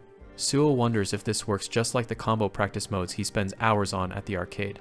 Hiragi notices he's unprepared and hands him some bandages to protect his wrists. He wraps them up, thinking they actually make him look like a legit fighter for once. He reminds himself that he's still a weak character in real life and needs to focus on precise control. He visualizes the game's button inputs as he winds up for a big strike. He lands a powerful punch on the bag, making it swing back with a loud thud. Hiragi is genuinely impressed by his power, but Suo just laughs it off, saying he's just copying a character he knows. He notices a system notification popping up in the corner of his vision. His experience points are actually going up just from hitting the sandbag. He starts going all out with his kicks, amazed that he can grind levels in reality just like in an RPG. Training with a girl like Hiragi in reality mode is a total dream come true for him. Hiragi stays focused on her own routine, showing off her own impressive technique. Suo watches as his EXP bar finally fills to the brim. He gets a massive level up, jumping all the way from level 7 to level 15 inches a single session. The training mode wraps up, and the sudden surge of exhaustion hits him like a truck. He collapses onto the mats, gasping for air and feeling like his muscles are about to give out. Hiragi walks over and offers him a bottle of water to help him recover. As he reaches for it, something about the bottle catches his eye. The system identifies it as a special recovery item, Hiragi Wakana's water. She notices him spacing out and asks if something's wrong with the drink. He quickly says it's nothing and awkwardly brings up her boyfriend Ayumu, which leaves her looking pretty confused. Hiiragi drops a bombshell, telling Suo that the Ayumu he was so worried about is actually just her brother. Suo freezes, feeling like a total idiot for getting so worked up over a simple misunderstanding. She cheerfully suggests that he should join her brother for training sessions next time. Hiiragi adds that Ayumu trains at the gym too, and she'd love for Suo to come back soon. Suo is already halfway out the door, his mind still reeling from his encounter with a real-life martial artist. He looks completely spent, like he's just gone 10 rounds with a high-level boss character. Outside, Suo is doubled over and gasping for air as the system displays his depleted stamina gauge. He realizes he pushed himself way too hard during the training session with Hiiragi. He pulls out the bottle of water she gave him, which the system has labeled as a special recovery item. He takes a long drink, desperately needing to replenish his energy. He's stunned by how quickly his stamina refills, praising the incredible effects of Hiiragi Wakana's water. He blushes and decides to save the rest, treating it like a rare and precious drop from a special quest. After a bit of rest, Suo gets a determined glint in his eye, ready to test his new strength. He finds a quiet spot with a large tree and decides it's the perfect target for a skill test. He mimics the motions of an arcade controller, preparing to unleash his level 6 lightning bullet. He strikes the tree with everything he's got, a burst of blue energy exploding from his fist. He can't believe how much more powerful the skill has become since his massive level up. He wonders if the effective range has changed too, and how he'd fare using it in a real-world fight. His thoughts suddenly drift to Kei Tsuchiya, the guy who's been looming over him like a final boss. He quickly shakes the thought away, telling himself he shouldn't be looking for trouble. He recalls the violence from before, and decides that the world of delinquents is somewhere he doesn't belong. Right on cue, a system notification pops up with a main mission to defeat Tsuchiya. Suo immediately decides to ignore it, wanting to keep as much distance as possible between them. He hopes that since he won their last encounter, Tsuchiya will just leave him alone at school. But the next morning, Suo finds Tsuchiya waiting for him at the school gate with a menacing smile. He tries to play it cool and give a normal greeting, but he's sweating bullets inside. Tsuchiya tells him to follow him, and Suo knows he doesn't really have a choice in the matter. They meet up with Ando and his crew, who look just as nervous as Suo feels. Tsuchiya mentions that a rival group from Noge Industrial has been picking fights again. Ando tries to act like he doesn't know anything about it, but Tsuchiya isn't buying his excuses. Tsuchiya reminds Ando that he was supposed to keep things under control while he was away. Ando is visibly shaking, realizing he's in serious trouble with the top dog. Tsuchiya calls him unreliable and winds up for a strike that radiates pure malice. Suo watches from the sidelines, horrified by the sudden escalation of tension. Tsuchiya tells Ando that he absolutely loathes people who lie or slack off on their duties. He delivers a brutal punch straight to Ando's face, sending a shockwave through the air. Suo is stunned, realizing that being from the same school means nothing to a monster like Tsuchiya. Tsuchiya follows up with another strike, and Suo starts to wonder if he's going to be the next target. Ando collapses to the ground, blood dripping from his mouth as he begs for forgiveness. But Tsuchiya doesn't stop, delivering another vicious strike to the fallen delinquent. He tells Ando that he's done enough, and that watching him get thrashed is actually quite satisfying. Ando lies there, completely broken and unconscious, as Suo watches on in pure terror. Suo watches from the side, paralyzed by the sheer brutality of Kei Tsuchiya's assault on Ando. Tsuchiya doesn't let up for a second, his movements a blur of practiced, violent efficiency. His eyes are cold and predatory, devoid of any empathy for the person he's currently dismantling. Before he even realizes what he's doing, Suo's body moves on instinct, his arms coming up to block Tsuchiya's next blow.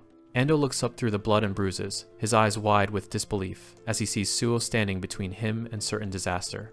Suo is just as shocked as anyone else, wondering why his gamer instincts took over and forced him into such a dangerous position. Tsuchiya pulls back slightly, a look of genuine confusion and mild irritation crossing his face as he demands to know why Suo is interfering. Suo grinds his teeth as he struggles against Tsuchiya's overwhelming strength, cursing the fact that he just couldn't stay out of trouble. Tsuchiya grabs Suo's arm, testing his strength. He can feel it immediately. Suo's body isn't shaky like it was yesterday. Suo can feel the difference too. Tsuchiya is even stronger than before. Tsuchiya grins, thinking he's finally figured something out. He lets go with a casual tap, leaving Suo on edge. He tells Suo to go take care of Ando and the others, since they both used to be victims. Suo breaks into a sweat, looking at Ando crumpled on the floor behind him. He knows if he refuses again, Tsuchiya's gonna snap, and he'll end up just like Ando. The former bully is a mess, barely holding it together. Tsuchiya keeps pushing, pointing out that Suo's schedule is wide open now.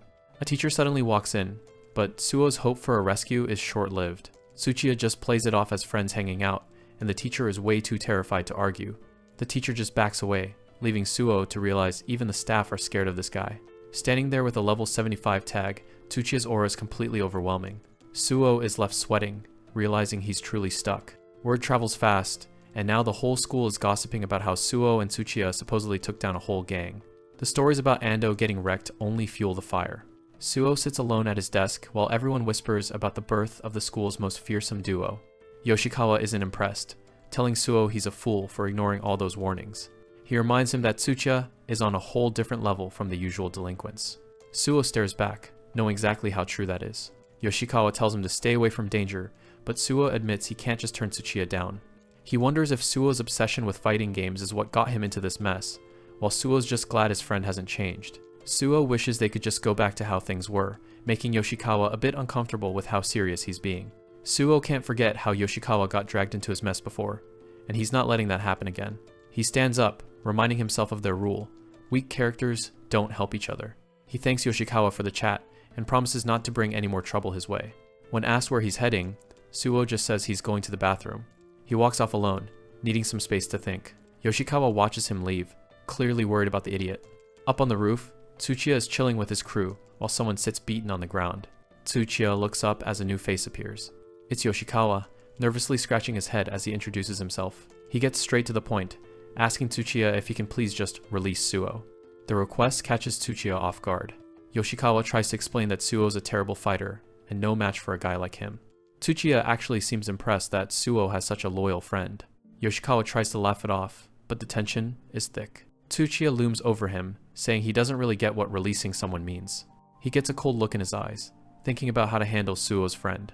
Back inside, Suo looks at the bathroom sign, still thinking about being called dangerous. He hides in a stall alone, reflecting on how he went from a worthless introvert to this mess in just a few days. Seriously, what is this reality mode? Suo starts to question everything. He feels like a fool for shouting Thunderbolt out loud in public. He realizes that being a hero in the game was enough for him. If this were a game, he could just reset everything and start over. Suddenly, he hears a lot of noise coming from outside the stall. Students are rushing past, shouting that there's something going on up on the roof. Suo follows the crowd to the rooftop, wondering what's happening.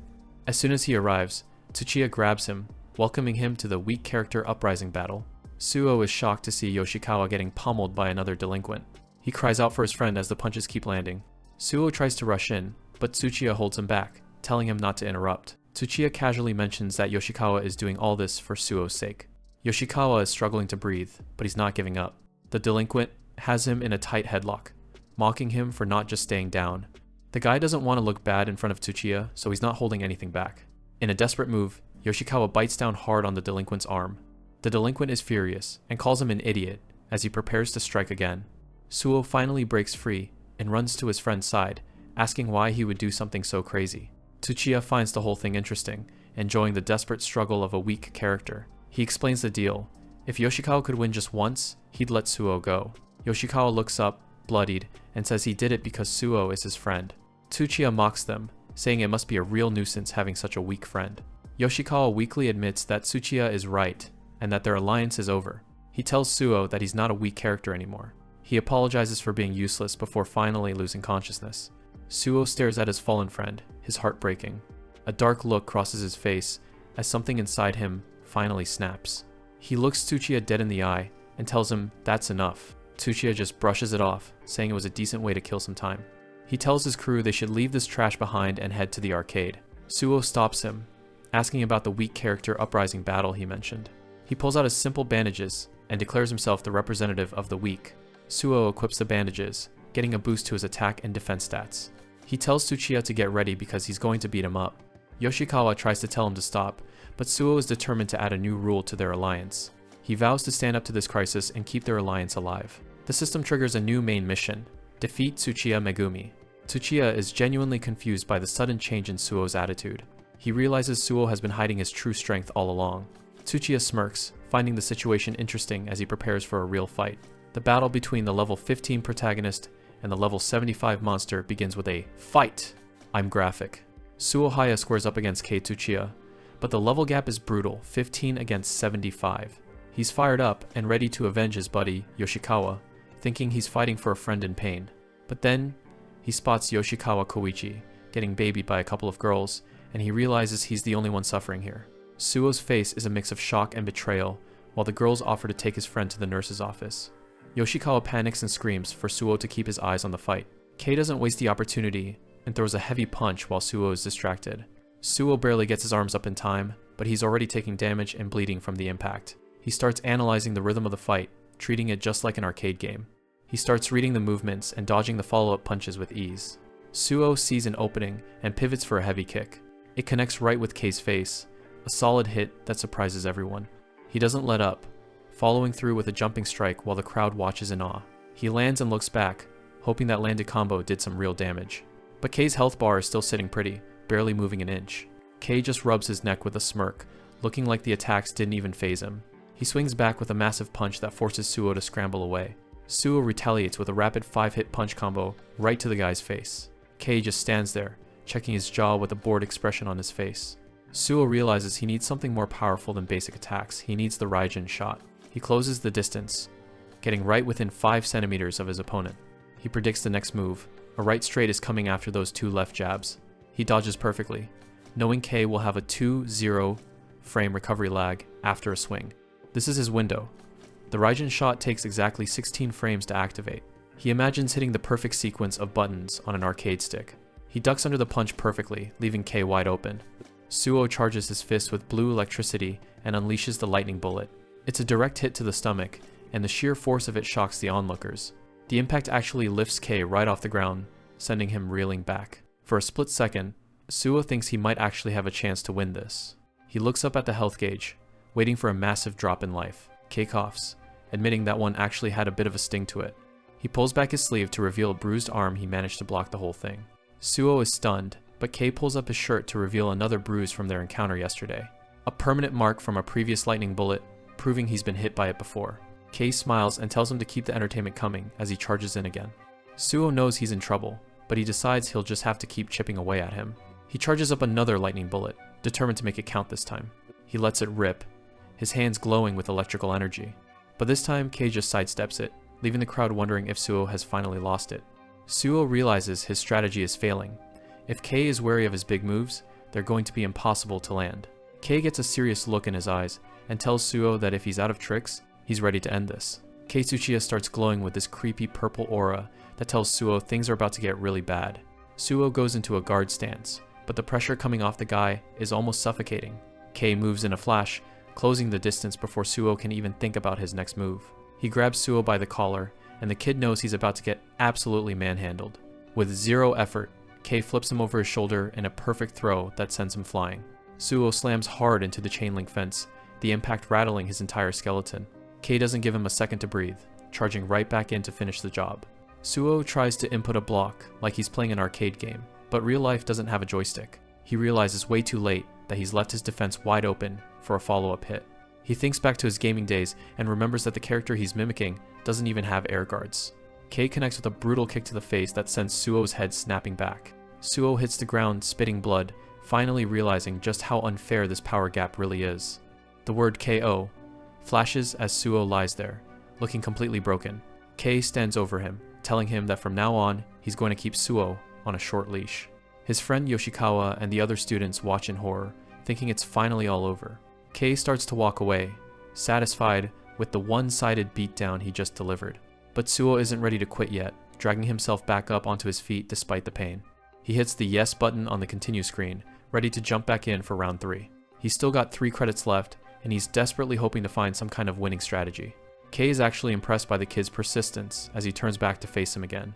They trade blows, but the level difference is just too much for Suo to overcome. Suo gets knocked out again, the KO, symbol flashing across his vision once more. He immediately selects continue again, burning through his second to last credit. He tries to go on the offensive, but Kei blocks every single one of his punches with ease. Another heavy hit sends Suo back to the ground, and his vision is starting to go blurry. He hits continue for what he thinks is his last life, even as Kei mocks his complete lack of skill. Suo is starting to realize that his game-based strategy isn't doing anything against someone this strong. Kei has a cold, predatory look in his eyes now, and it's clear he's done playing around. Suo can see the massive gap in their power, and it's finally starting to sink in that he's outmatched. Kei unleashes a series of strikes that shred right through Suo's remaining health. Suo realizes that instead of getting tired, Kei is actually getting stronger the more they fight. He's down to his very last credit, and the total exhaustion is finally starting to take over. The system prompt shows that he only has one chance left to keep the fight going. His arms are shaking and his body is screaming in pain. He knows there's no way to win this. One last brutal blow from Kei sends him tumbling across the concrete floor. Suo lies there in the dirt, admitting that some problems just can't be solved with fighting game skills. He looks over at Yoshikawa and mentally apologizes for not being strong enough to protect them. He looks up at Kei one last time, feeling like he at least showed some pride as an underdog. When the continue screen pops up again, Suo finally moves the cursor over and selects no. Just when things look their worst, a teacher steps in and tells Kei that he's gone way too far. But Kei has zero respect for authority. He just spins around and punches the teacher right in the face. Everyone is horrified as the teacher goes down, and Yoshikawa starts begging for forgiveness to stop the violence. Kei Tsuchiya stands there looking like a monster, while Yoshikawa is on the ground begging him to stop. Yoshikawa is sobbing and apologizing, thinking they've already lost everything. But Suo isn't listening. He's down, but his mind is still racing, refusing to accept defeat. Kei doesn't care about the apologies. He lunges forward to deliver a finishing blow. The other students are screaming in the background, terrified by the sheer level of violence. Suo looks Yoshikawa right in the eye and tells him that this fight isn't over yet. He grabs his own wrist to steady himself, getting back on his feet with a look of pure defiance. Suddenly, the system interface pops up with a "Continue" prompt showing 0 credits left. The crowd is stunned as Suo starts running back into the fray, wondering if he's actually lost his mind. He knows he doesn't have a clever trick left, but he's relying on sheer grit now. He remembers his pro gaming days and how the secret to his success was simple. He never gave up. He realizes that if he quits now, he'll be a disgrace to his legendary gamer handle, Master Rai. The spirit of his game avatar, the Fate Shifter, seems to manifest right behind him as he prepares to strike. He knows he's hit his limit, but he's determined to resist until his very last breath. With a fierce growl, he charges straight at Kei, throwing everything he has left into one final effort. Master Rai Haya is here, he thinks as he confronts the guy who's been tossing him around. But just as he's about to clash, a new notification flashes across his vision, catching him off guard. It says he's achieved a secret mission by using up every single one of his continues. A massive reward of EXP floods into his system, filling up his experience bar instantly. He watches in amazement as his level jumps from 15 to 16, and a brand new ability is unlocked. He stares at the digital screen in front of him, feeling a sudden surge of power like he's never felt before. Kei remains unimpressed, sneering that he's going to end this once and for all. But Suo's eyes are glowing now, and he lets out a grunt of effort as he prepares to counter. Kei is caught off guard by the sudden shift in the air, realizing the kid isn't the same target he was a minute ago. Suo moves in a blur, dodging a heavy strike and countering with a speed that's almost impossible to track. Kei's eyes widen as he realizes Suo is moving faster than he ever has before. A blue aura erupts from Suo's body, and everyone watching can see him literally glowing with energy. He unleashes a hyper 5-hit punch combo, his fists striking like lightning. The students are completely speechless, watching the underdog finally take the fight to the school's top dog. Kei takes the full brunt of the assault, shocked that Suo is actually strong enough to push him back. Suo is pumped the damage actually landed, and for the first time, he's making some headway. A notification confirms that his hyper gauge has been officially unlocked and activated. His HUD now features a new blue gauge, sitting right under his health bar. He recognizes the mechanic from Battle Elena, where the gauge builds up during intense combat to grant a temporary boost. He can't believe his luck that the game mechanics would trigger right when he needed them most. The crowd is in total shock, murmuring about how Suo is actually holding his own against Tsuchiya now. He knows the hyper gauge won't last forever, so he has to end this before his timer runs out. But even a short burst is enough to make this a fair fight for the first time all day. He shouts that he's not losing this, his movements becoming even more frantic and precise. Kei's smug expression finally disappears, replaced by a look of genuine anger and focus. Their fists collide in a massive shockwave of energy, sending sparks flying in every direction. Kei grunts in frustration as he feels Suo's new strength, realizing the fight has just become a lot more dangerous. Suo Hayate presses his advantage, landing hit after hit as he tells himself he just needs a little more power to break through. He continues his relentless assault, knowing that every second counts, while his special gauge is active. With his hyper gauge nearly empty, he realizes it's now or never. It's time to go all out with one final, desperate strike. He puts every ounce of his remaining strength into a massive uppercut that sends Kei Tsuchiya reeling back. But the moment the blow connects, the blue light fades. His hyper gauge has completely run out. Suo stands there breathless, realizing his temporary power boost has ended, and he's back to his normal state. Kei grunts in pain, his guard completely broken for a split second as he struggles to recover from the heavy hit. Suo's gamer instincts kick in. Calculating the frame data in his head, he knows he has a tiny window to strike before Kei can react. He begins to channel his energy into a final, concentrated point between his palms, a brilliant blue light gathering there. Kei looks on in disbelief, his smugness finally replaced by a flicker of genuine alarm as he sees what's coming. With a defiant roar, Suo Hayate lunges forward, determined to end the fight with this one last technique. "Lightning bullet," he screams, unleashing a massive explosion of electric energy that slams directly into Kei's chest. Tsuchiya spits out a mouthful of blood after taking that last massive hit. Suo realizes his attack landed perfectly, but he knows he can't stop now. He leaps into the air, aiming a heavy follow-up kick right at his opponent's face. The force sends Tsuchiya crashing back into the chain-link fence at the edge of the roof. Everyone watching is losing their minds. The school's untouchable king is actually getting pushed back. A student yells out in shock, as it looks like Suo has finally managed to defeat the monster. Suo stands there shaking, barely able to process that his gamble actually worked. Tsuchiya's health bar is basically a sliver, but the guy is still trying to stay on his feet. He's desperately clinging to the fence, while Suo's name starts echoing across the rooftop. Suddenly, the concrete base of the fence starts to shatter under the extreme pressure. Tsuchiya's eyes go wide as he realizes the ground is literally disappearing from under him. He tumbles backward over the edge, and the system screams, "Ring out," in big, bold letters. The winner is officially announced as Suo, who looks just as shocked as the rest of the crowd. Tsuchiya falls away from the rooftop, his reign of terror ending with a literal drop. The rest of the students are frozen, completely stunned by the upset they just witnessed.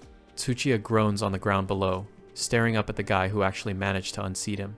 Suo tries to move, but his hands are trembling so hard he can't even form a fist. His muscles lock up completely, and he realizes he can't even hold onto the fence. He starts to slip over the edge himself, his momentum carrying him into the void. Tsuchiya watches from below, noting that Suo's stamina is gone and he won't last more than a few seconds.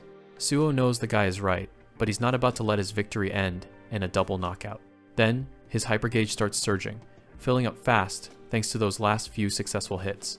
A blue aura explodes around him as the gauge hits its limit, granting him one final burst of power. He knows that even a split second of strength is enough to turn this around and save himself. Visualizing the arcade joystick, he slams the inputs for a vertical recovery leap. With a burst of blue lightning, he rockets himself back up and onto the safety of the roof. Tsuchiya just smirks from below, genuinely impressed that the kid had one more trick left in him. The other delinquents rush over to help their fallen leader, shouting his name in a panic. Suo's strength bar hits 0 the second he lands, and his vision starts to swim. Yoshikawa reaches out just in time, catching him before he can topple over again. Suo collapses on the concrete, gasping for air after nearly meeting a messy end. Tsuchiya suddenly shows up again, standing tall right over the two exhausted students. Suo tries to get back into a fighting stance, terrified that the guy wants a rematch right now. But Tsuchiya just gives him a slight smirk and says he's keeping his word, Suo is free. Yoshikawa stays on high alert, still not fully buying this sudden change of heart from a bully. The delinquent throws a fake punch that stops an inch from Suo's face just to mess with him one last time. He waves a casual goodbye and walks off with his crew, leaving the roof behind for good. Yoshikawa sighs in massive relief, telling Suo he's finally out of danger. Suo is beyond exhausted now, his health bar blinking red as he struggles to stay upright. He collapses face first, onto the pavement, making Yoshikawa panic all over again. His vision blurs and fades as his mind finally shuts down from the strain. A system alert pops up mission clear. He just unlocked every special move in his arsenal. Suo floats in a dark void, panicking because he's out of continues after clearing that last challenge. He wakes up in a peaceful field with his head on a girl's lap and figures he's finally kicked the bucket and gone to heaven. But then he looks up and sees a girl staring down at him, calling out his name. He realizes it's Lei Long and that he's actually just stuck inside his own consciousness. Since he knows it's a dream, he decides there's no harm in enjoying the view while it lasts. Lei Long tells him he did a great job overcoming his first challenge as she swipes through a bunch of virtual menus. A system message pops up, letting him know his hypergauge is officially unlocked. She pulls up a list of new special moves and tells him he's finally ready to show what he can really do.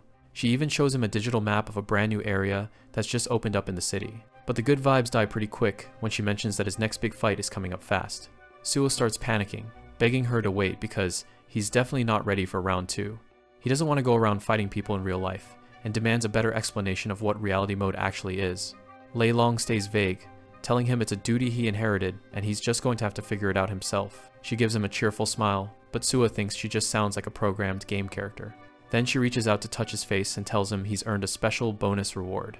Lei Long starts leaning in close with her eyes closed, and Suo realizes she's actually going for it. His heart starts pounding as he gets a front row seat to her, leaning in for the kiss. He tells himself that, since this is all a dream anyway, there's absolutely no reason to hold back. He closes his eyes and puckers up, fully prepared to claim his prize. He feels something soft against his lips and thinks he's finally caught a lucky break. But he opens his eyes to find himself back in the real world with Yoshikawa's hand shoved in his face. He's actually in the school infirmary, and a very confused Yoshikawa tells him he's been passed out this whole time. Suo immediately asks about Tsuchiya, but his friend says the guy just vanished after the fight. Yoshikawa warns him that Tsuchiya's parents make huge donations to the school, making the delinquent basically untouchable. It finally clicks for Suo why the teachers always let that bully do whatever he wanted. He wonders what's going to happen to him now, especially with Lei Long's warning about the next fight. But honestly, he can't stop thinking about how realistic that girl from his dream felt. Just then, a blue holographic window flickers into life right in front of his face. A massive, special bonus banner starts glowing, and Suo has a bad feeling about what's coming. The reward is a kiss from Hiragi Wakana, and Suo can't believe his eyes. His brain completely melts as he stares at the screen in pure disbelief. He suddenly bolts out of bed, nearly knocking Yoshikawa over in his hurry to get moving. Suo grabs his bag and heads straight for the door, completely ignoring his friend's questions. He gives a creepy little grin and tells Yoshikawa that he's about to be a very busy man.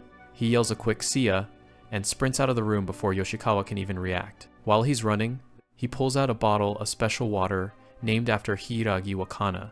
He chugs the whole thing and watches his health bar instantly refill to max as he hits level 16. The system reminds him that if he wants that bonus, he has to find Wakana tonight.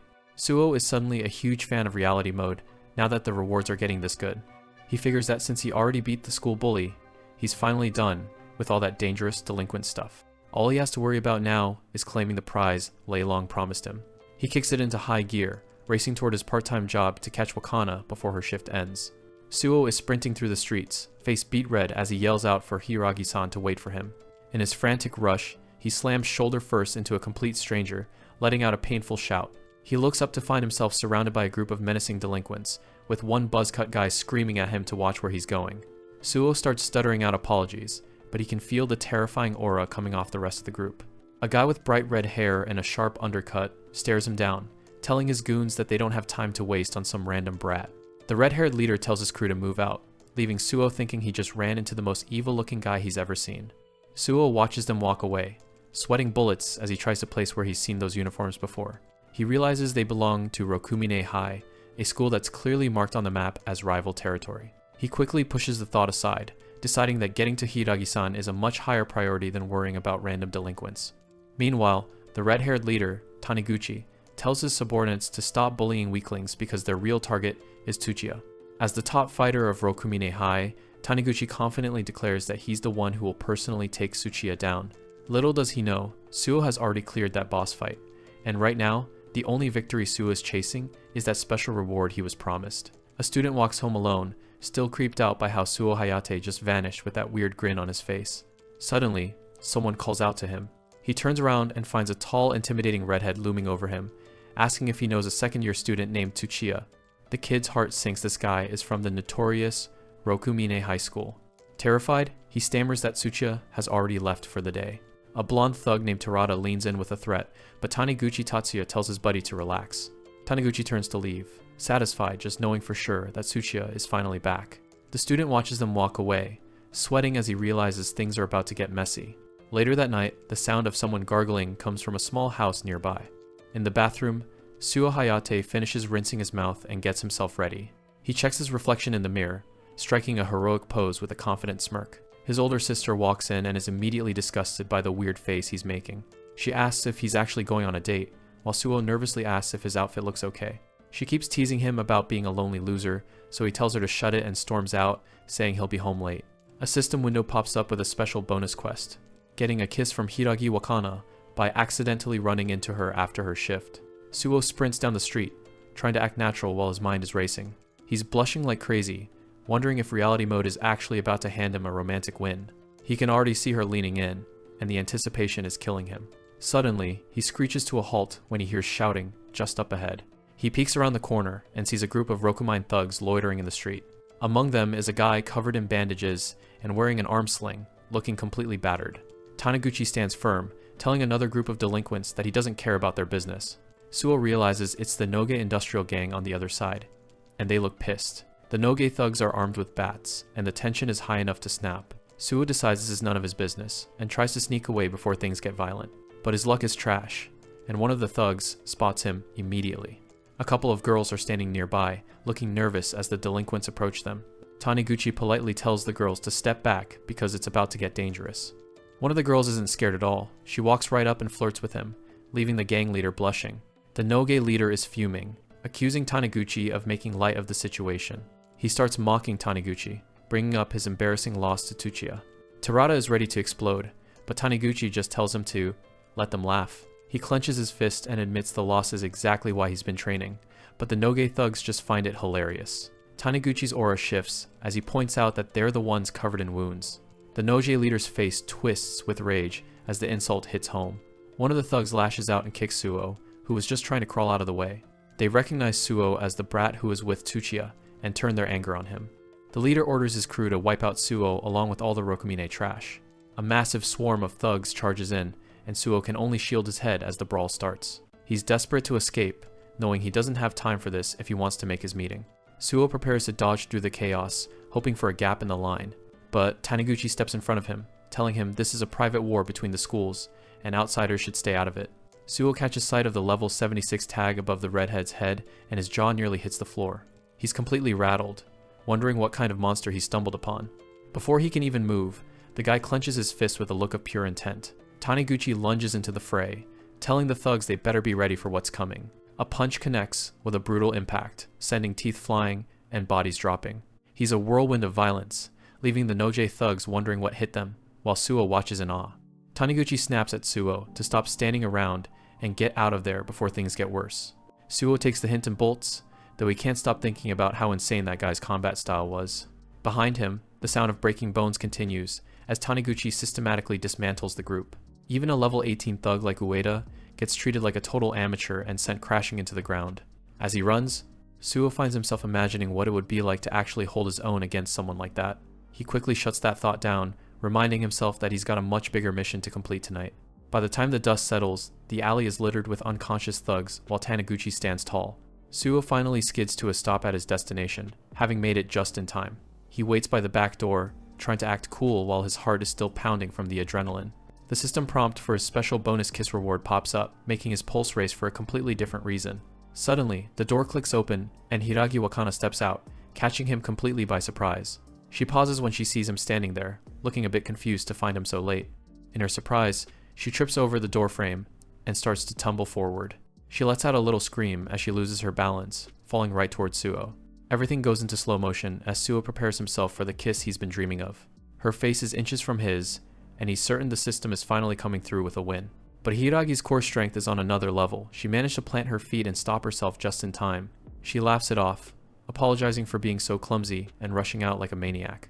Instead of a romantic payoff, she reaches into a bag and hands him some takeout from her manager. Suo takes the bag, staring at it like he's just been handed a wet sock instead of a prize. The system chimes in to announce that he has officially acquired the Hiragi-san's kiss bonus. He stands there holding the plastic bag, a feeling of deep dread washing over him. He asks what the catch is, and she happily tells him it's kiss tempura fried fish. Suo realizes he almost died in a gang war for a literal fish pun, and he starts questioning his life choices. Hiragi asks what he's even doing there since he isn't scheduled to work today. He pulls a lie out of thin air, claiming he was just taking a casual walk near her workplace. She doesn't seem to suspect anything, but Suo is still bright red from the embarrassment of the whole situation. He quickly changes the subject, asking if he can come back to the gym soon for more training. She gives him a cheerful, "Of course," and waves goodbye as she heads home. He watches her disappear down the street, feeling like he just got played by the universe. He sighs, figuring at least he got to see her, even if the reward was just some dinner. But the system isn't done with him, as a new window pops up asking if he wants to try for another bonus. Suo can only laugh at the absurdity, wondering what kind of cruel punchline is waiting for him this time. He hits yes, deciding he might as well see how deep this rabbit hole goes. The moment he taps the screen, a deafening ringing fills his skull, and he clutches his head in pain. He's left reeling on the ground, his vision swimming as the system starts doing something weird to his body. A series of red system windows flash before Suo's eyes, announcing that a new challenge mode has been initiated and cannot be paused. He clutches his head in agony as a high-pitched ringing pierces his skull, desperately wishing the system would stop the sensory overload. A sphere of crackling blue energy forms above him, pulsing with a power that seems to be rewriting his very physiology.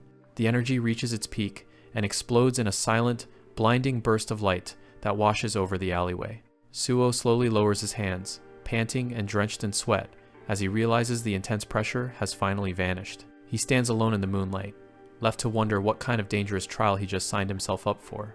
Later that night, the city's delicate balance of power is illustrated on a map of the local high school territories. A mysterious video file begins to circulate among the elite fighters of the district, sent from an untraceable source. At Kamihama High School, a student checks his phone, his interest piqued by the unexpected footage. Over at Takasawa High, Hattori Nobu watches the screen with a grim, silent intensity, sensing a shift in the status quo. At Rokumine High, Taniguchi Tatsuya stares in disbelief as he watches Tsuchiya get systematically dismantled by an unknown opponent. The video plays back Suo's brutal strikes with terrifying clarity, showcasing a level of skill that shocks the onlookers.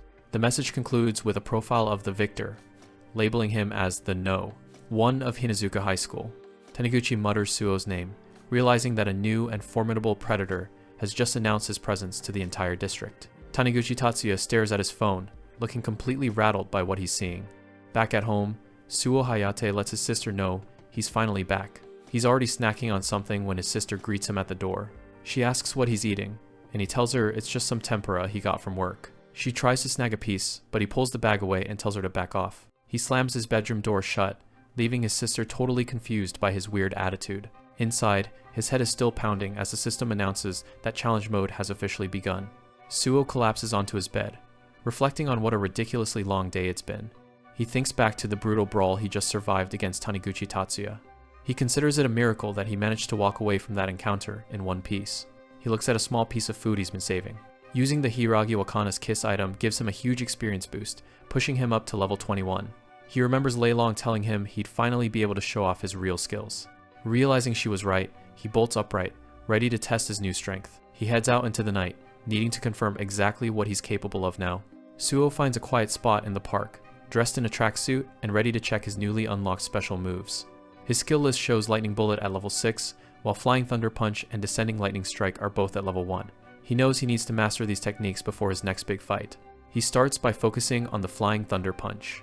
This is a classic move from the game, used by the character Rai as a signature anti-air attack. He remembers getting absolutely decked by Kojima Hisashi before, but things are different now. He picks a tree branch as his target and steals himself. In his mind, he visualizes the exact button inputs on an arcade stick. Suo charges forward, channeling the game's mechanics into his own body. His foot digs into the grass as he launches himself into the air. A perfect Flying Thunder Punch connects, shattering the branch with ease. It worked perfectly, though he realizes it's more useful as a melee strike than an anti-air move in real life. He recalls how the move is designed to get inside an opponent's range for a devastating counter hit. With one down, he checks his menu to see what's next. Next up is the Descending Lightning Strike. It's a mid-air spinning heel drop that deals massive damage if it lands. He paces himself, trying to find the right distance for the jump. He goes over the inputs one more time to make sure he doesn't mess up the timing. He takes the leap, spinning through the air. His foot comes crashing down with intense force. The kick slams into the tree, proving he can pull off even the most complex maneuvers. He's riding a high, feeling like he's actually become the character Rai himself. He finishes the session by blasting the tree with a lightning bullet, electricity crackling everywhere. He stops to catch his breath, the exertion finally catching up to him. As much as he's leveled up, he knows every technique still has its fair share of limitations. The range on his lightning bullet is still frustratingly short, just like in the game. He also realizes he's stuck using the weaker light versions of his moves for now.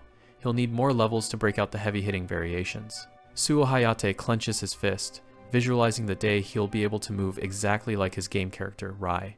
He's confident that with the right stats, he'll be able to fight even better than before. But then he shakes it off, thinking a rematch with someone like Tsuchiya probably isn't happening anytime soon. He looks at his combat gloves, feeling a wave of nostalgia for the days when he was just an arcade beginner. He's slowly getting better at mastering real-world fighting moves, which he finds surprisingly satisfying. The scene shifts to the school grounds where students are gathered, and someone calls out for Yoshikawa. Suo breaks into a sweat, noticing a sudden shift in the atmosphere around him. Yoshikawa Koichi notices it too, realizing that their invisible school life might be over. A group of students whispers as Suo passes, surprised that he doesn't look like the monster they imagined. One guy admits that hearing about yesterday's fight sent chills down his spine. Suo and Yoshikawa walk together, both blushing from the intense pressure of being the center of attention. Suo can't believe the passionate gazes he's getting. It's a total 180 from his usual status as a nobody. He overhears a junior girl nearby, wondering if he's some kind of hero. The girl stops to give him a bright, friendly greeting as he passes by. Suo is caught off guard, his face turning beet red as he stammers out a response.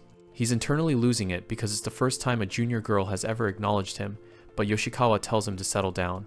A few girls whisper about Yoshikawa too, noticing him for the first time. They're impressed by his calm and intelligent vibe, which only boosts his ego. Yoshikawa adjusts his glasses, clearly relishing the sudden attention.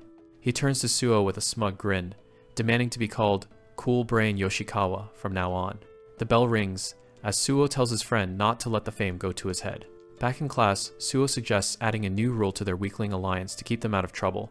Yoshikawa points out that the town is balanced between 4 major high schools: Rokumine, Takasawa, Kamihama, and their own. He explains that Kei Tsuchiya was the only one powerful enough to keep the other schools in check. Yoshikawa warns that if the word spreads about Tsuchiya's loss, the town's power balance will collapse. He paints a grim picture of their town turning into a battlefield where weaklings like them will be the first casualties. He practically begs Suo to stop standing out, since it's becoming more dangerous for both of them. They finalize their rules: submission without resistance, never helping each other, staying away from danger, and always assuming the worst. Yoshikawa is dead serious about this survival strategy, and Suo admits he's starting to find his friend pretty reliable. Suddenly, Suo notices something strange going on outside. The other students are crowding the windows, wondering what's up with the guy in the courtyard. A lone student in a rival school's uniform stands in front of the building, drawing everyone's attention. He shouts for someone to get out there immediately. Suo's heart skips a beat when the guy roars his name for the whole school to hear. Standing tall, the stranger announces that he's come to challenge Su Hayate to a duel. The students are in awe, comparing the intensity of the scene to a samurai movie. Suo is paralyzed with shock, unable to believe someone actually tracked him down at school. Yoshikawa recognizes the uniform as Taniguchi's from the Six Peaks, the monster Suo fought yesterday. He panics, realizing that his worst possible situation has officially come true. Suddenly, Ando Takuma steps in, putting a heavy hand on Suo's shoulder and telling him it's time to go. Suo is confused, but Ando clarifies that he's not here to start a fight with him.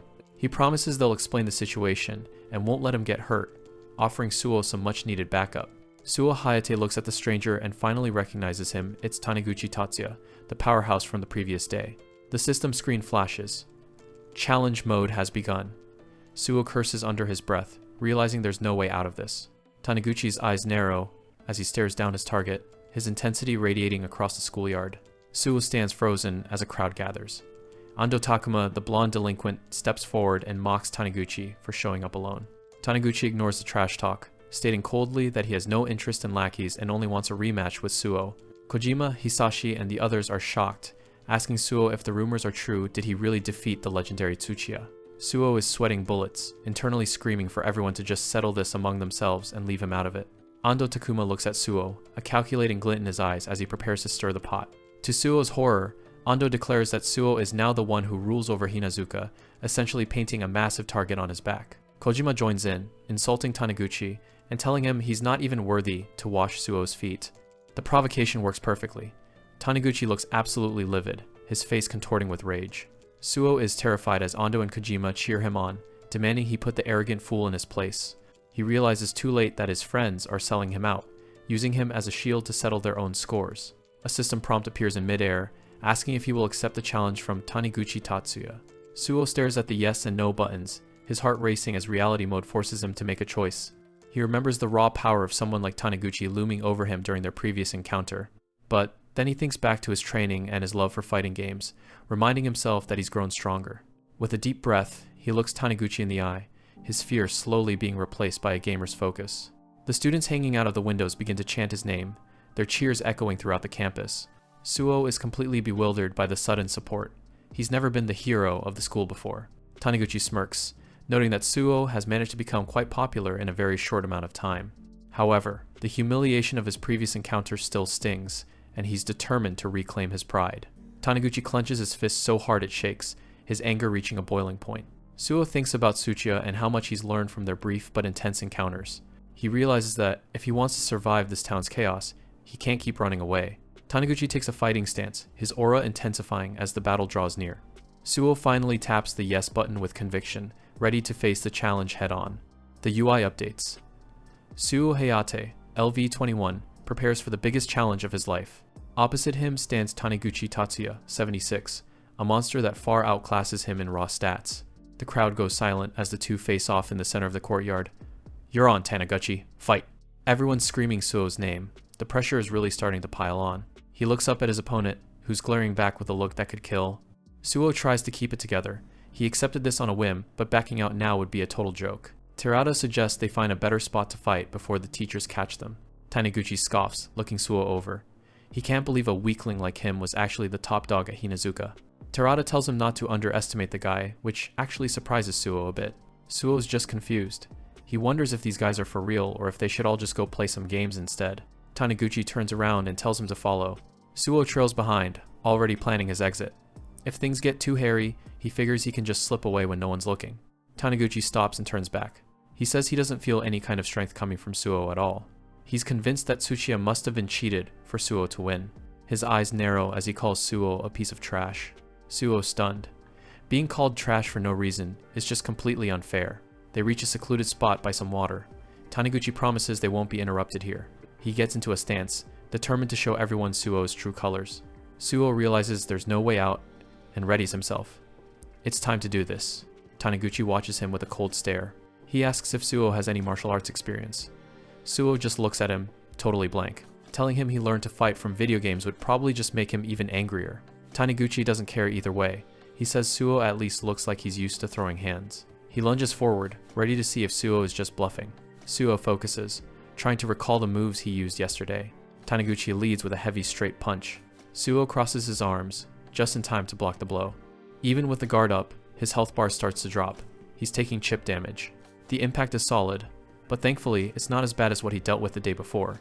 Taniguchi doesn't let up, immediately pressing the attack. Suo looks for a gap to counter with a side attack. He throws a medium kick, aiming for a quick hit. It connects. It's a small victory, but he's finally chipping away at Taniguchi's health. Taniguchi retaliates with a swing that barely misses. Suo ducks and weaves, staying light on his feet. He notices his opponent is surprisingly fast. For such big swings, there's almost no recovery time. Suo knows he can still fight if he can just find one solid opening. He flips away to create some distance and reset.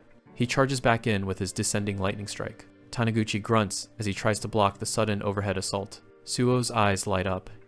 He's found the frame advantage he was looking for. He winds up a punch, certain that this one is going to connect. He lets out a flying thunder punch that lands right on the mark. Taniguchi staggers back, blood trickling from his lip. He's stunned that Suo just pulled off 2 special moves in a row. Suo holds his ground, feeling a surge of confidence. He actually thinks he can win this. Suo lands a solid kick, feeling his strength peak. He's convinced he's actually got this in the bag. He follows up with a heavy punch, pouring everything he's got into the strike. One more hit, and it's over. Taniguchi staggers back, clutching his face in pain as his health bar hits rock bottom. Meanwhile, over at Rokumin High School, the halls are buzzing with talk about their missing heavy hitter.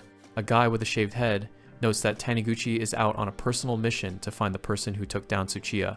His friends figure it'll be a quick win, though they know Taniguchi tends to lose his cool whenever Tsuchiya is involved. Terada takes a long drink from his can, looking completely unbothered by the situation. He points out that while Taniguchi's power can be unpredictable, he's a different beast entirely when he gets serious.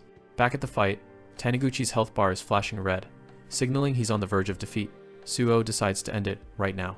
He charges forward, betting everything on one final attack. He leaps into the air for a descending lightning strike, aiming to finish the job. But Taniguchi's reflexes are sharper than ever. He catches Suo's leg mid-air, stopping him dead in his tracks. Suo's heart sinks. He didn't think anyone could react that fast to a special move. Taniguchi slams him down, asking why Tsuchiya would lose to a nobody. He screams in frustration. To him, Tsuchiya was a rival only he was allowed to defeat. Suo slides across the pavement, struggling to catch his breath after that brutal counter. He looks up, and his blood runs cold. Taniguchi's health bar is refilling right before his eyes. A dark aura begins to pulse around the red-haired fighter. Suo realizes he's just triggered a boss's second phase. Taniguchi wastes no time and lunges. Suo barely gets his arms up to block the incoming blow. The impact is massive, rattling Suo's entire body. His guard is shattered instantly. He's completely wide open for the next hit. Suo recognizes this mechanic from the games. It's a specialized guard break designed to crush defensive players. Before he can recover, Taniguchi lands a punishing hook right to his head. Blood splatters as Suo reels back, his health bar plunging into the danger zone. Taniguchi looks like a man possessed, his speed and power reaching levels that shouldn't be possible. Panicking, Suo frantically tries to mash out a command to keep him away. He winds up for a flying thunder punch, hoping a desperate special move will give him some breathing room. Taniguchi grinds his teeth, his expression pure malice as he ignores the incoming strike. Suo is running on fumes, his movements becoming sluggish and heavy. Taniguchi doesn't even dodge, he just pushes right through Suo's fist like it's nothing. He clenches his hand into a tight fist, preparing for a devastating blow. He drives a punch deep into Suo's stomach, doubling him over instantly. Suo coughs up a spray of blood, his strength completely failing him as he collapses. Taniguchi stands over his fallen opponent, his heavy breathing the only sound in the quiet space.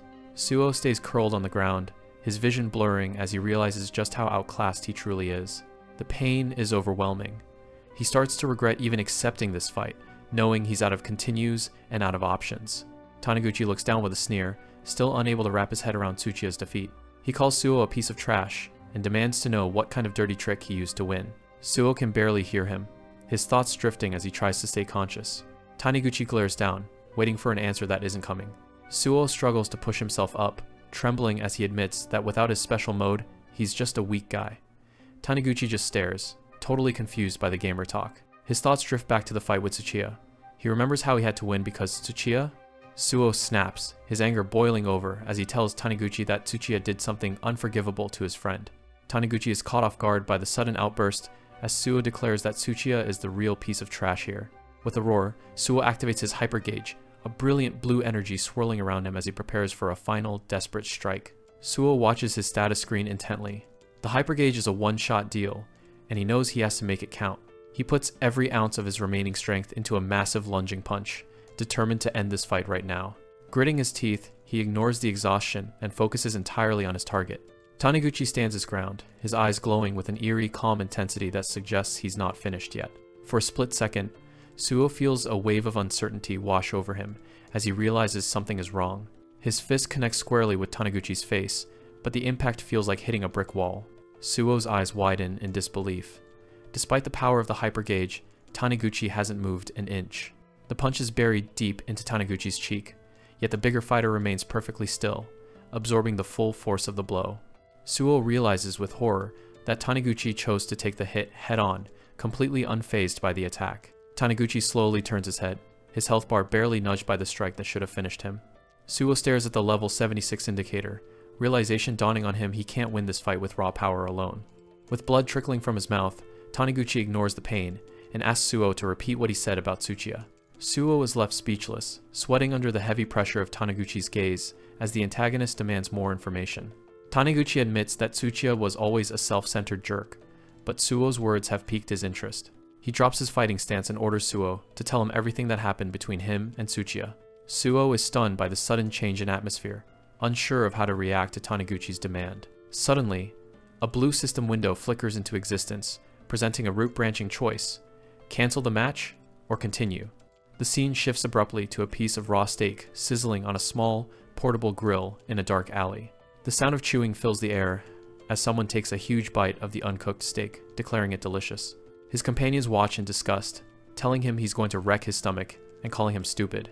Hattori Nobu, the number 2 of Takasawa High, sits casually on a pile of unconscious bodies while his gang asks about their next move. Hattori pulls out his phone, looking at a profile of Suo Hayate and mocking how he seems to be a magnet for trouble. He licks the raw blood from the meat with a predatory grin, his level appearing as a mysterious question mark on the system interface. Suo looks down at his system window, which is now displaying Hattori's profile. He can't help but feel nauseous at the sight of the guy's gross eating habits. Someone scrolls through a phone, laughing at Suo's profile and calling him skin and bones. Hattori Nobu, the number 2 of Takasawa High, chows down on a slab of raw meat. He's using a student as a chair, while 3 others approach with a delivery. The students offer up a small pouch, hoping it's enough to satisfy him. Hattori takes the bag without getting up from his human seat. He peers inside and immediately realizes the count is off. A wide grin spreads across his face as he asks if this is some kind of joke. The student stammers out that he begged all his classmates to scrape this together. Hattori's hand reaches out and grabs a fistful of hair. He slams the student's face straight into the pavement with zero hesitation. Grinding the kid's head into the dirt, he tells him that playing the effort card is for children. To him, a high schooler is only worth the results they can provide. He keeps his foot on the victim and tells the others to find the rest of the cash, sending them running in a panic. One of his buddies reminds him they've got a quota to meet and need to hurry up with Hinazuka and Rokumine. They've been laying low because of Tsuchiya, but now they've finally got the green light to take over the whole area. Hattori goes back to pummeling the guy on the ground, annoyed he didn't get to fight Tsuchiya himself. He looks at his blood-stained hand, thinking about how much he enjoys a tough fight. Then, he just licks the blood right off his fingers. Over at the park, Taniguchi Tatsuya stares down Suo, saying he looks like he'll be a tasty opponent. He looks dead serious as he sizes up the kid who took down his friend. Suo is already sweating, wondering what he's gotten himself into this time. Taniguchi is fuming over the things Suo supposedly did to Tsuchiya. He's literally shaking with rage just thinking about it. He screams at Suo, who's completely caught off guard by the outburst. Suo's confused. He thought they were here for a fight, not an emotional breakdown. Suddenly, his system offers him a way out, a prompt to cancel the match with Taniguchi. He doesn't have to think twice and hammers the yeses button. Right on cue, a whole squad of guys from Rokumin High marches up the stairs. They've been looking for Taniguchi, and they don't look like they're here for a friendly chat. Suo tries to pull a disappearing act while they're distracted, but Taniguchi catches him before he can take a single step. The group closes in, and Taniguchi tells him the fun is just starting. Suo is terrified, convinced he's accidentally stumbled into a bad route. The Rokumine guys loom over him with a question. Shall we go? Suo clenches his teeth, dreading the beatdown that's definitely coming.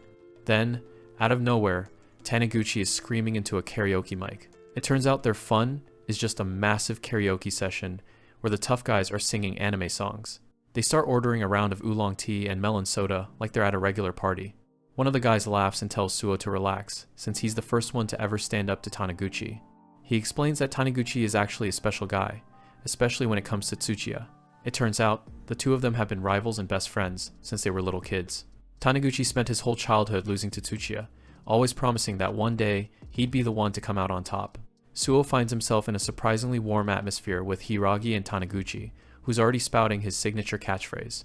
It turns out Taniguchi and Tsuchiya were actually a legendary duo back in middle school, not just bitter enemies. They were true rivals, who fought hard, but always respected each other's incredible strength. At the karaoke bar, Terada explains that seeing Tsuchiya lose was a massive shock to Taniguchi's world. To them, Tsuchiya was invincible, so the idea of him losing to someone like Suo seemed impossible.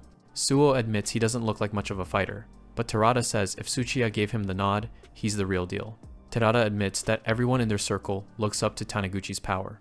Taniguchi suddenly interrupts, demanding to know where all the girls are for their supposed group date.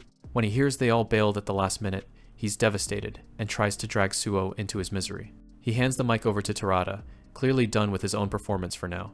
Suo sits there awkwardly, wondering how his life led to a karaoke session with a bunch of delinquents. Taniguchi leans in close, claiming he can smell a kindred spirit in Suo. He tells Suo there's no point in hiding the truth, because he can sense the vibe. Suo starts to sweat, dreading whatever weird revelation is coming next. Then comes a blow. Taniguchi assumes Suo is just as unpopular with the ladies as he is. He rants about how neither of them has a girlfriend, and curses their collective bad luck with women. Suo is left speechless, wondering if he should feel insulted by the comparison. Taniguchi laughs it off as a joke, and challenges Suo to a friendly fist bump. Suo hesitantly raises his hand, still a bit unsure about this new buddy dynamic. They lock fists, and the impact is much more solid than Suo expected. Suo winces at the force, while Taniguchi decides that Tsuchiya actually deserved the beating Suo gave him. Taniguchi declares that, since they've traded blows, they're officially friends now. Suo is taken aback by how quickly this guy flipped from enemy to ally. Terada jumps back on the mic to belt out some old school enka, and Taniguchi cheers him on for being so manly. The room erupts into cheers, as Terada gives it his all, leaving Suo to wonder how things took such a bizarre turn. He looks down at his hand, still processing the weird night and the strange people he's meeting. But more than that, he's still reeling from the fact that he was actually strong enough to win. Later that night, the group finally heads out, calling it a night in front of the neon lights. Taniguchi tells Suo to keep in touch and make sure he passes a message to that idiot Tsuchiya. Suo watches them walk away, finally getting a moment of peace to himself. Suddenly, a system alert pops up. He's officially formed an alliance with Rokumin High and conquered the area. The rewards flood in, and Suo watches his level jump from 21 all the way to 23. On his digital map, the Rokumin territory shifts color, matching his own turf for the first time. He realizes that clearing reality mode might just be a matter of turning the whole map the same color. But then a new notification appears. Challenge mode is active, and the difficulty is about to spike. He starts to wonder if things are going to be as easy as they seem. Taniguchi gives one last friendly look over his shoulder, promising they'll cross paths again. Suo gives a polite nod, but deep down, he's hoping this is the last karaoke bar he sees for a while. He knows that, in any good game, the enemies only get tougher the further you progress. He checks his map one last time, only Kamihama and Takasawa are left standing in his way. He zeroes in on Takasawa, knowing that's where his next big challenge is likely waiting. A few days pass, and back at school, someone calls out to Yoshikawa. Back at school, life seems to have returned to its usual dull pace, much to the relief of Suo and Yoshikawa. Yoshikawa remarks that being invisible fits their status perfectly, but Suo thinks his friend's logical outlook is just depressing. Suo checks his reality mode map, noting that there hasn't been a whisper of trouble or new enemies for days. Peace is exactly what he wanted, yet staring at the map makes him feel like he's missing out on something. The silence is broken when Ando Takuma suddenly calls out to him, catching him completely off guard. Ando looks uncharacteristically somber, telling Suo he has someone important he wants him to meet. Suo's heart sinks as he wonders if this is the recurring pattern of a new boss challenge appearing. Instead of a fight, Ando drops into a deep bow, begging for Suo's assistance after seeing his peaceful victory at Rokumine. Suo and Yoshikawa can only stare in shock, unable to believe the tough Ando is actually pleading for help. Ando stands up and gestures behind him, ready to introduce the person he was talking about. He introduces his little sister, Akari, who immediately labels them Bean Sprout and Four Eyes, with a cheeky grin. Akari looks like trouble as she sizes them up, and Suo can't help but feel a growing sense of dread. She points directly at Suo, calling out Bean Sprout as if it's his new official name. She strikes a flashy pose, looking for validation, and asking Suo for his take on her appearance. With Ando watching intently for an answer, Suo is trapped in a social minefield he wasn't prepared for. He panics and tells them she's uniquely charming, causing Akari to celebrate and leaving Suo questioning his life. Sensing that things are about to spiral out of control, Suo starts thinking about how to escape. Right on cue, the reality shifting system interrupts his thoughts with a notification for a brand new mission. Suo freezes, his eyes wide with shock as he realizes the system has impeccable and terrible timing. The new objective flashes before him. He has been tasked with the impossible mission of making Ando Akari famous. Ando Akari's face fills the phone screen as she records her latest post. She strikes a pose for her followers, full of energy and ready to go viral. Suo Hayate looks on, completely baffled, as Ando Takuma explains the plan to make his sister a star. Suo and Yoshikawa Koichi share a look of pure confusion. They didn't sign up for this. Akari isn't sure about the new assistant, but her brother insists he's the best man for the job. Takuma talks the guy up, calling him the strongest around to get her on board. She gets right in Suo's face, demanding he do something strong for the camera.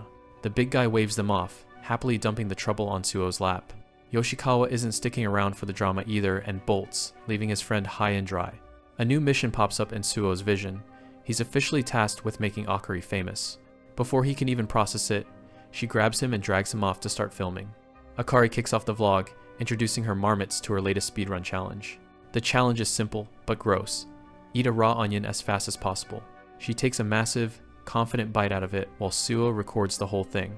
The confidence vanishes instantly as she sprays onion juice everywhere and begs for water. Up next is a 50-meter sprint, and Akari is determined to show off her speed. Suo keeps the camera rolling, though he's starting to wonder if any of this is actually popular. She takes off running, but it's clear she's putting in more effort than results. Gasping for air, Akari asks if the shot looked good. He just gives a half-hearted answer. She does a weird rodent impression for the camera, trying anything to get views. The teen is officially at his limit, questioning the point of this entire mission. Suo finally speaks up, claiming he has a unique way to actually get her some buzz. Her eyes light up with hope maybe her assistant finally has a good idea. His grand plan is just a fighting game livestream, and Akari is less than impressed. She sighs and shows him her phone, proving she already has some dedicated followers. A user named Gucci is her biggest fan, leaving supportive comments on every single video. Suo reads through them, wondering what kind of person spends their time doing this. Right on cue, another supportive message from the mysterious fan pops up. Akari beams with pride, while the guy can only offer a forced smile. He asks if she's doing all this just to be an influencer, or if there's more to it. The girl looks down, admitting she's not great at school, and doesn't think much of her looks.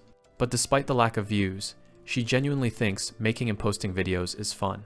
Suo watches her, realizing she finally found something she truly loves doing. She flashes a brilliant smile, declaring that she might as well aim to be number 1. The teen stays quiet, clearly moved by her sudden burst of honesty and drive. He has a quick flashback to his own gaming days, that same obsessive need to reach the top. Suho finds his own motivation and promises to help her reach that top spot for real. They continue their shoot in the park, but she notices something strange. A group of delinquents, led by Suzuki, rounds the corner, looking for trouble. Suho realizes they've been spotted as the thugs stop right in front of them. Reality mode kicks back in as he locks onto the new threats approaching. He scans the crowd, seeing their levels range from 20 all the way up to 28, a fight he can't win easily. Suho Hayate scans the group, his mind racing as he tries to figure out if they're looking for a fight. Ando Akari strikes a bizarre rabbit pose, trying to maintain her online persona even with thugs looming over them. Suzuki, the group's leader, scoffs at her claim of having 20 followers and calls her a small fry. Suho wonders if they're after money or if they just want to ruin their afternoon. Akari leans in, whispering for her senpai to stay calm and play along since they look dangerous. He's impressed by how sharp she is. She knows they're outmatched and is trying to avoid a disaster. The delinquents quietly debate if swindling these two is worth the risk of being filmed. Suzuki waves it off, mockingly wishing them luck with their filming as he turns to leave. He can't help but throw one last insult, calling Akari an uggo and saying that losers like her make for great content. The jab clearly hurts, and Akari's upbeat act finally falters under the verbal abuse. Suzuki and his crew laugh as they walk away, fully expecting her to just roll over and take it. Suho watches them go, his expression darkening as his patience for these guys finally runs out. Akari stands there trembling, struggling to keep her composure after being humiliated. A cold, sharp focus glints in Suho's eyes. He's not letting this go. He shouts for the group to stop, his voice cutting through their laughter like a knife. Suzuki turns back with an annoyed look, surprised that the plain-faced kid actually has some spine. Suho asks if they really thought they could trash his friend and just walk away like nothing happened. The thugs' amusement turns into genuine irritation as they realize they're being confronted. Akari is terrified and begs Suho to stop, but he's already made up his mind. He tells her to start recording, announcing that they're launching a fighting game livestream special project. Suho pulls on his fingerless gloves and gets into a familiar stance, ready to turn this into a real match. He taunts the entire group, calling them weaklings and daring them to come at him. Akari is frozen in shock, her phone already capturing the chaos as the fight officially begins. Suzuki loses his cool and charges in, leading the pack in an all-out assault. Akari watches in horror through her phone screen as Suho dives headfirst into the fray. The thugs swarm him from all sides, throwing heavy punches that Suho is barely managing to dodge. He takes a hit while retreating, his gamer instinct searching for the openings he needs to turn the tide. Suho stays analytical, planning out combos and trying to adapt to the multiple opponent layout. He tells himself to stay calm, watching their every move for a tell or a gap in their rhythm. He notices their attacks are sluggish and out of sync, leaving massive recovery windows he can exploit. Suho locks onto his first target, deciding to take them down one by one. In his mind, he inputs the command for a sudden burst of speed to close the distance. He executes a forward dash, surprising the delinquent with a move that's way faster than a normal person's. Suho channels his energy into a single point, his fist glowing with a faint blue aura as he winds up. He unleashes a flying thunder punch, a devastating special move that lands squarely on Sawada's face. The impact is massive, sending the level 17 delinquents soaring backward across the park. Suho doesn't give them a second to recover, immediately transitioning into his next series of attacks. He connects with a 3-hit punch combo, his fists moving in a blur as he dismantles his next opponent. Suzuki and the rest of the crew watch in total disbelief as their friends are tossed around like ragdolls. The thugs can't believe their eyes. This plain kid is tearing through them like a pro gamer.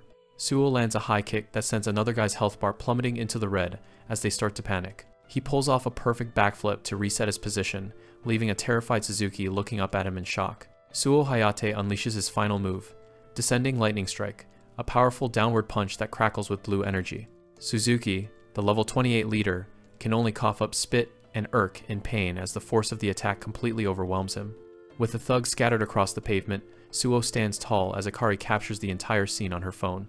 Akari is speechless, her eyes wide as she realizes that her brother wasn't lying when he talked about Suho's incredible strength. Suho catches his breath, the title Hinazuka's Strongest appearing beside him as the intensity of the reality mode fight fades. Akari quickly rushes over, shouting "Senpai!" in a mix of relief and pure excitement after witnessing the beatdown. She can't stop gushing about how crazy the fight was, and how she got amazing footage of his moves for her channel. Suho starts to feel a bit awkward, admitting he might have overdone it as they prepare to head back before any more trouble shows up.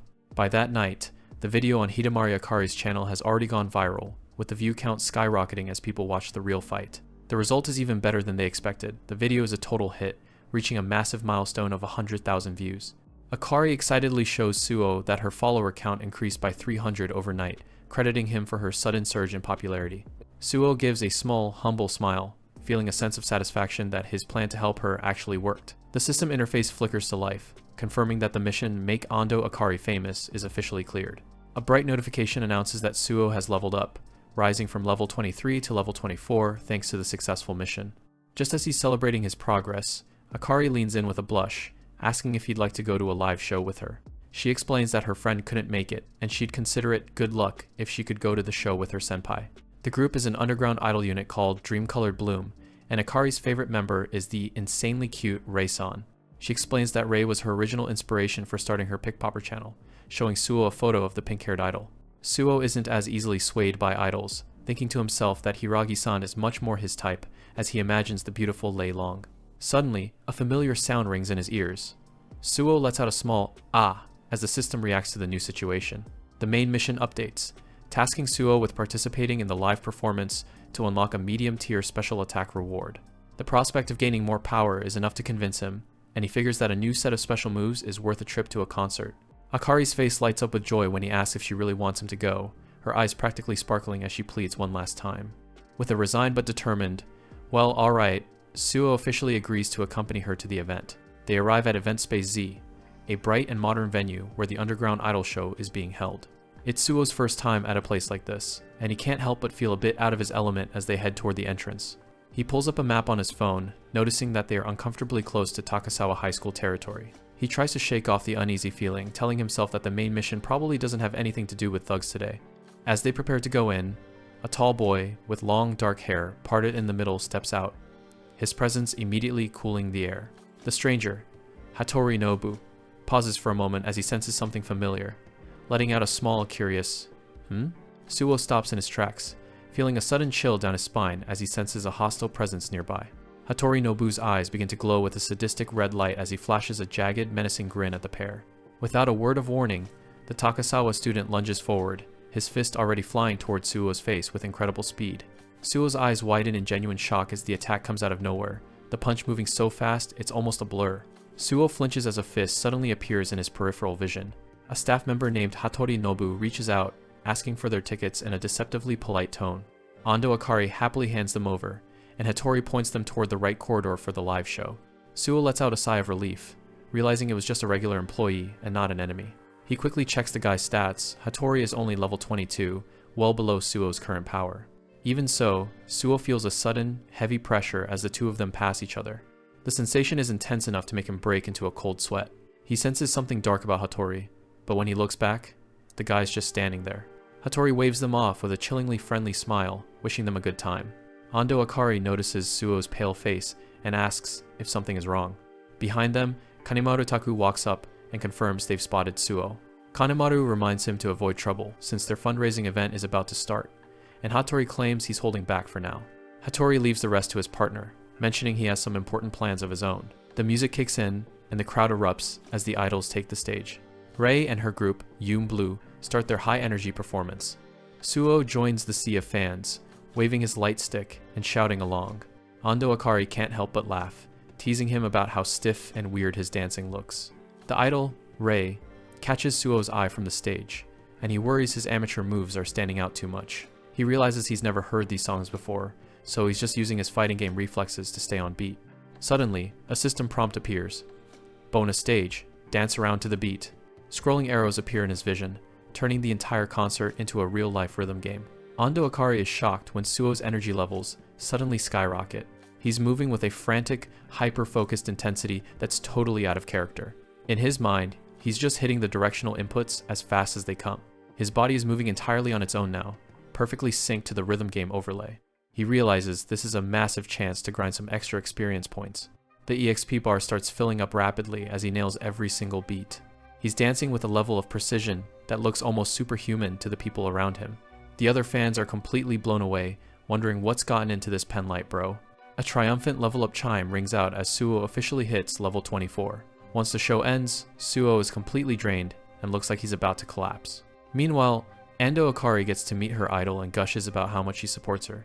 She's absolutely glowing after getting a special commemorative photo with Rei. Ando Akari notices Suo looks seriously ill and asks if he's doing okay. Suo is pale and nauseous, having used way more energy than he anticipated. He mumbles an apology and bolts for the restroom before he loses his lunch. In a private area, a hand presents a VIP ticket for the next part of the event. The staff member tells Rei to head over and wait for the scheduled time. Suo is still stuck in the bathroom stall, feeling miserable and apologizing to Ando Akari in his head. Ando Akari decides to wait for him, even though he told her she could head home. While hanging around the corridor, she notices a door that hasn't been closed all the way. She peeks inside, wondering if it's just a storage room or something more. Ando Akari finds a skimpy swimsuit and wonders if it's part of the idol group's stage wardrobe. She peeks into a pink suitcase and spots something else that catches her attention. Suo catches up to her, relieved they haven't been caught yet, but she tells him he has to see this. Suo asks what she's doing messing around in a restricted area. He starts getting nervous, questioning if they're even allowed to be in this room. He looks down at the suitcase lying open on the floor. Suo's jaw drops when he sees the contents. The suitcase is stuffed with cash. Ando Akari is impressed, but Suo knows this room is definitely off limits. He tells her they need to get out fast, but when he tries the door, it won't open. No matter how much he pulls, the door won't even budge an inch. He starts pounding on the door, desperately calling for someone to help them. Meanwhile, the host announces the start of the Yumero Bloom special live show. The idols are back on stage, kicking off an exclusive event for the VIP guests. The crowd of older fans is going wild, cheering for the group. Ando Akari apologizes for her mistake, but their phones are out of range and there's no way to call for help. Suo suspects something heavy is deliberately blocking the door from the other side. He tells her to stand back so he can try to force it open. He unleashes his lightning bullet skill, striking the door with explosive force. With a loud crash, the door is blown wide open. Ando Akari is amazed by what he just did, but Suo is just focused on getting out of there. They hear a lot of noise coming from the audience area and wonder if people are still there. They peek out from their hiding spot and are met with a shocking sight. One of the idols is on stage, acting in a suggestive way for the VIP guests. The host announces they're auctioning off sweaty items from the show, including clothing. The bidding begins immediately, and the fans are already shouting out massive amounts.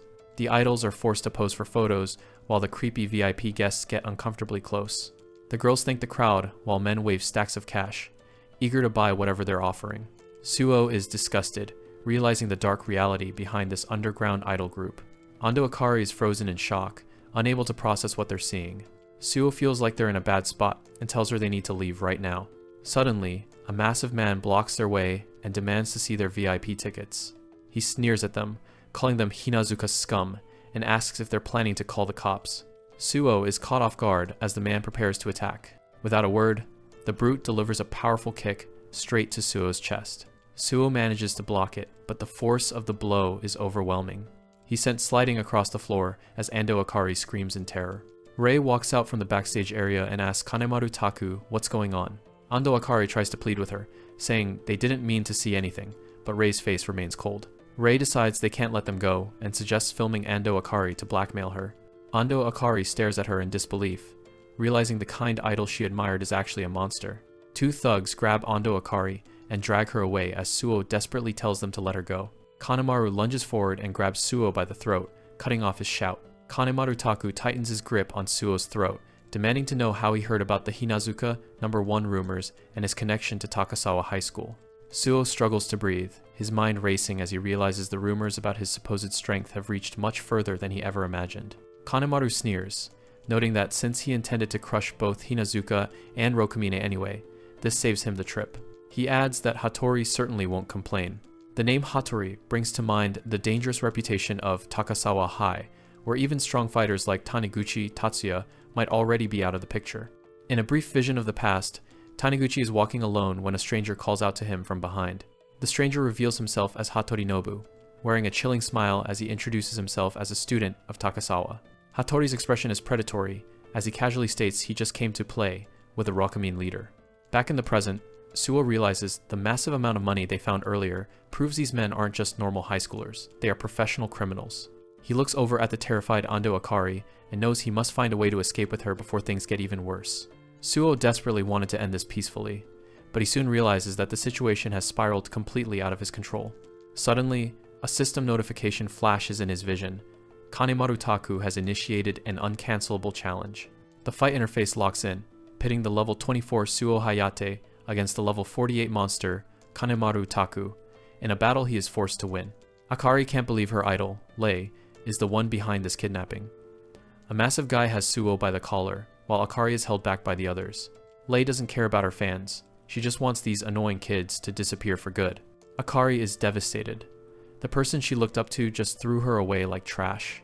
The betrayal hits hard, leaving Akari in total shock. Suo grits his teeth. He's stuck, and things are looking grim.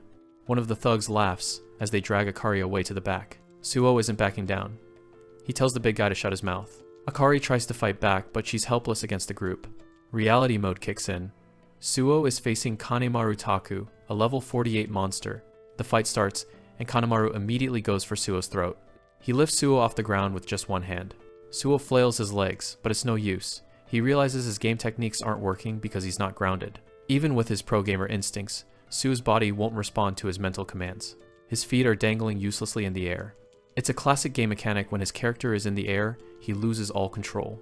Suo realizes he has to rely on his own strength. He clenches his fist. He throws a desperate punch straight at Kanemaru's face. The punch connects, but it's like hitting a wall. Kanemaru doesn't even flinch. A glance at the health bar shows Kanemaru didn't take any damage at all. Kanemaru tightens his grip, and Suo's own health starts plummeting. Suo realizes that while his mind is a pro, his real-world body is still just a beginner. The system reveals the harsh truth. Suo's physical level in reality mode is only level 1. Kanemaru delivers a massive blow that sends Suo reeling. The pain is unbearable. Suo feels like he's about to pass out. He's never dealt with holds like this in any of his games. Everything is starting to fade as he struggles to breathe. But then, he remembers one last technique he can use even in this situation. Suo forces a smirk and calls Kanemaru a coward for being too scared to fight fair. He taunts the big guy, saying he's only holding him up because he's terrified of Suo's speed. Suo claims he's the strongest fighter at Hinazuka and mocks Kanemaru for needing to hide behind his friends. Kanemaru stops. The taunt is definitely getting under his skin. The other thugs start whispering, wondering if this scrawny kid actually is the real deal. Kanemaru's eyes flare with anger. He can't handle the disrespect in front of his crew. The thugs egg Kanemaru on to just finish him off already. Kanemaru snaps. He roars and slams Suo onto the floor. Suo hits the ground hard, his health bar dropping straight into the red. Kanemaru cracks his knuckles, ready to settle this properly. That's exactly what Suo wanted. His taunt skill worked like a charm. Suo pushes himself back up. He's finally back on his feet. He analyzes his opponent. Kanemaru is a pure power type, slow and predictable. Kanemaru loses his cool and charges, his eyes glowing with rage. Suo uses his superior speed to dodge the massive blow just in time. Kanemaru's massive fist grazes Suo's face. The speed is terrifying, he's moving faster than Suo can even process with a controller.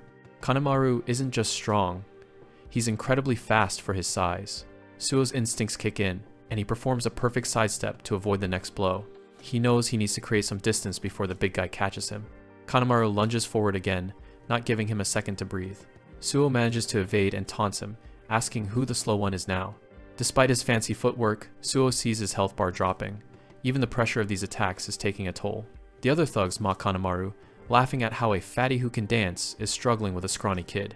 One of them gets a face full of a flying chair for their trouble. Suo realizes the stakes. He's up against an opponent who's literally double his level.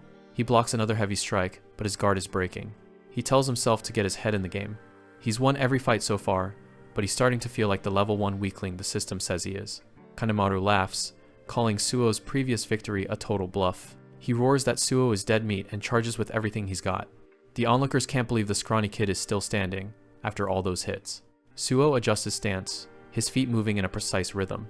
Instead of running, he starts to push back against the massive delinquent. He focuses entirely on his defense, knowing he has to guard every single strike perfectly to survive. He remembers the top-tier fighters he's encountered before, the ones who are far stronger than this guy. With a roar, Suo counterattacks with a flurry of blows. Blood sprays from Kanemaru's mouth as his health bar finally starts to tank. Kanemaru is livid, calling him a brat as he prepares to crush him. Suo launches himself into the air, completely catching the big man off guard. He comes down with a descending lightning strike, his leg crackling with energy. Kanemaru manages to raise his arms just in time to guard the overhead kick. Suo is impressed by his quick reactions, but he's already planned his next move. He executes a complex combo string on his mental controller. He aims for the one spot where Kanemaru is completely undefended his body. Lightning bullet. Suo strikes like a bolt of electricity. The blow connects perfectly, and the system declares a KO.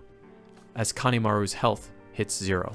The level 48 giant collapses to the floor, leaving everyone in the room stunned. In the VIP lounge, the crowd panics, thinking the police have raided the place. The girls and their guests scramble as the chaos reaches the inner sanctum.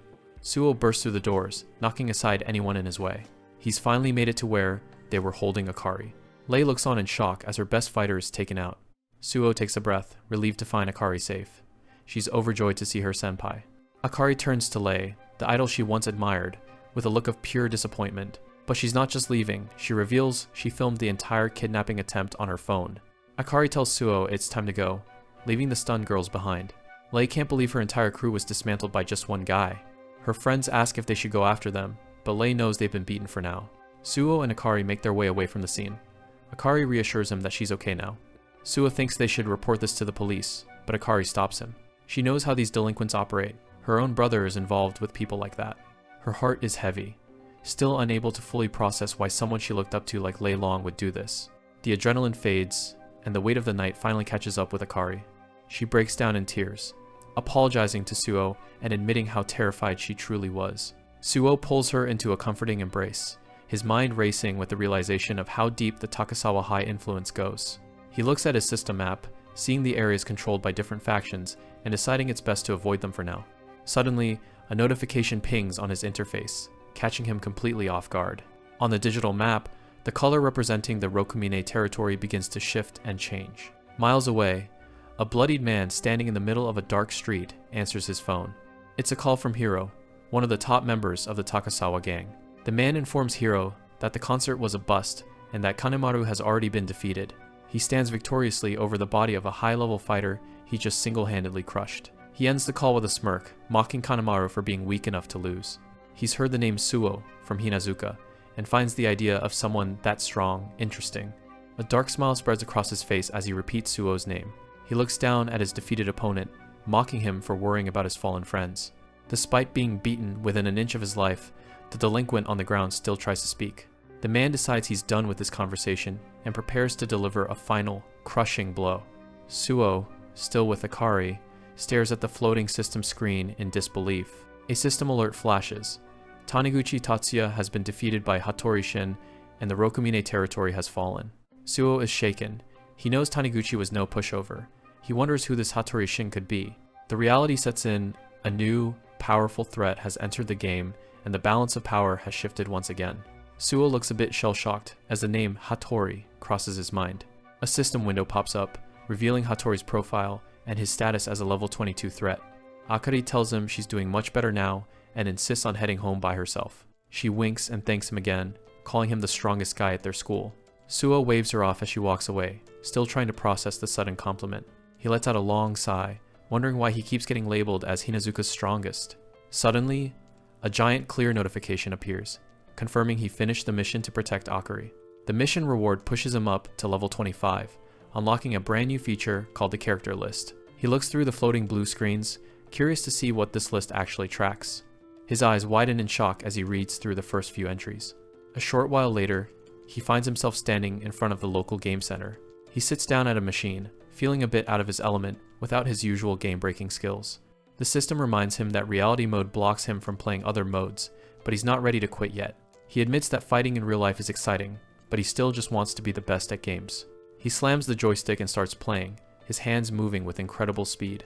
He lands a final blow, scoring a massive KO. On the screen, a small crowd gathers, and he hears someone whisper about how they've never seen a combo like that. People start filming him, completely floored by how good he is. Suo blushes slightly, realizing that for once, people are appreciating his actual gaming talent. He feels like he can predict every single move his opponent is about to make. He pulls off another flawless combo, his fingers flying across the controls. As he finishes, he looks at his hands, sweating and wondering how he suddenly got so much better. The crowd is buzzing with excitement, and he realizes that real-world combat has sharpened his gaming instincts. A kid asks for a match, and Suo just laughs, feeling genuinely happy. Walking home, he thinks about how much more he enjoys the arcade over a real street fight. He notes that his skills should have been rusty, but it feels like the opposite has happened. He starts to wonder if this is the true privilege of being in reality mode. He realizes that the more he levels up in real life, the more of a god he becomes at fighting games. He brings up the character list again, wanting to see exactly who he's up against. The list for Hinazuka High shows him at the top spot, followed by Tsuchiya K at level 75. He wonders why Tsuchiya hasn't shown up at school lately, but feels it'd be too awkward to reach out. Kamihama High is a total mystery, with every single name hidden behind question marks.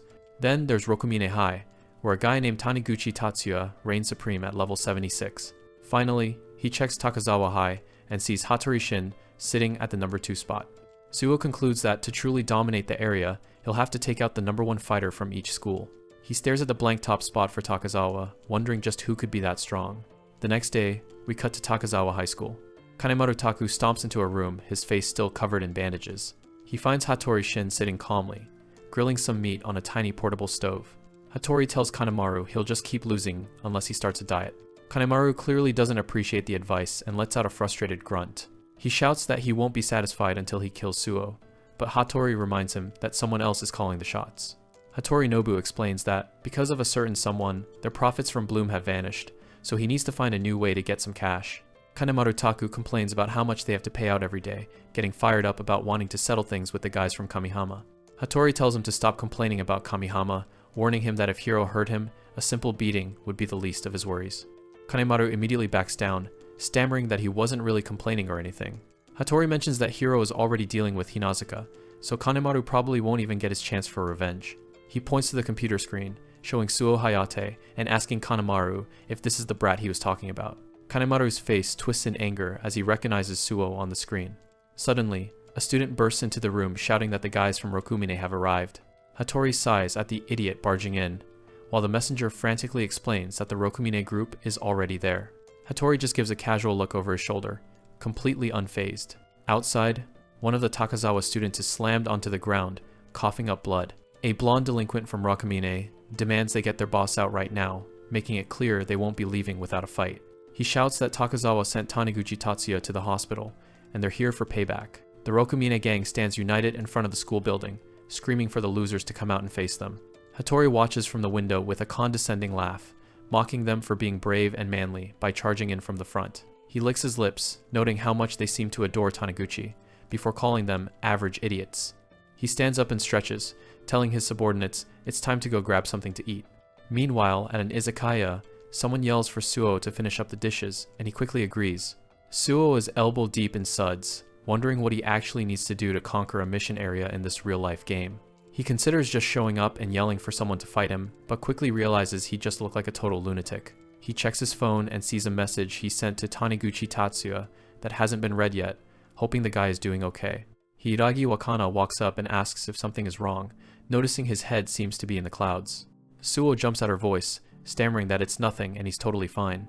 She smiles and tells him it doesn't matter, because there aren't many customers today, so they can head out early. They finish cleaning up in record time, both happy to have some unexpected free time. As they walk outside into the night, Hiiragi calls out to him, saying there was something she wanted to talk about. She leans in close, and Suo's heart starts racing as he gets flustered by her proximity. He stutters out a response, wondering why she's looking at him with such a serious expression. She asks him point blank if he got into another fight, and Suo is caught off guard by the question. He waves his hands frantically, claiming he was just lazing around all day yesterday, while Hiiragi admits she hopes that's true. She then drops the bombshell that she's quitting this job, and Suo's heart sinks at the news. He looks at her in total disbelief, his mind reeling from the sudden announcement. She explains that her father's gym needs more people, and he told her she needs to start helping out right away. Suo tries to be supportive, telling her that the gym would really suit her, while imagining her in athletic gear. In his head, he's screaming because he's not ready to say goodbye to his Lei-Long look-alike. Hiiragi smiles and says she'd love it if he came to hang out at the gym with her once her shifts are settled. She asks if it's okay for her to call him sometime, as long as it isn't a bother. Suo's face lights up as he assures her it could never be a bother, feeling a huge wave of relief. She's happy he agreed and suggests they train together soon, leaving Suo absolutely dazzled by her smile. He watches her walk away, calling her his goddess in his mind, completely lost in a romantic haze. Suddenly, a massive, dark silhouette blocks his path, and a voice snarls that they finally found him. Suo snaps out of it and realizes he's looking at the bandaged brute from the day before, Kanemaru Taku. Kanemaru Taku lunges forward, his large frame casting a shadow over Suo, who is caught completely off guard. Die, you loser! Kanemaru screams, his face contorted in rage, with glowing red eyes fixed on Suo. Suo frantically shouts for Hiiragi Wakana to get away as he prepares to face the oncoming charge. Suo grinds his teeth, wondering why the fatty from yesterday has shown up here and realizing he has to stop him to protect Hiiragi. Kanemaru continues his relentless charge, looming over Suo like a mountain as he prepares to strike. Hiiragi looks on in shock, calling out Suo's name as the massive delinquent closes the distance. Suo lets out a roar, bracing himself as he realizes he has no choice but to fight back right here. Suddenly, a blur of movement cuts through the air, and someone else intervenes with a lightning-fast strike. Suo stares in wide-eyed amazement as Kanemaru is hit with a devastating blow that completely halts his attack. The force of the punch is so immense that Kanemaru grunts in pain, his consciousness fading instantly. The large delinquent is sent tumbling across the pavement as a mysterious man with silver hair stands calmly in his place. Suo is baffled by the display of power, wondering if that punch was as strong as his own lightning bullet technique. The silver-haired man adjusts his glasses and apologizes, claiming he's personally against violence and that Kanemaru acted on his own. He explains that he's actually come there to talk business with Suo, maintaining a smooth and professional demeanor.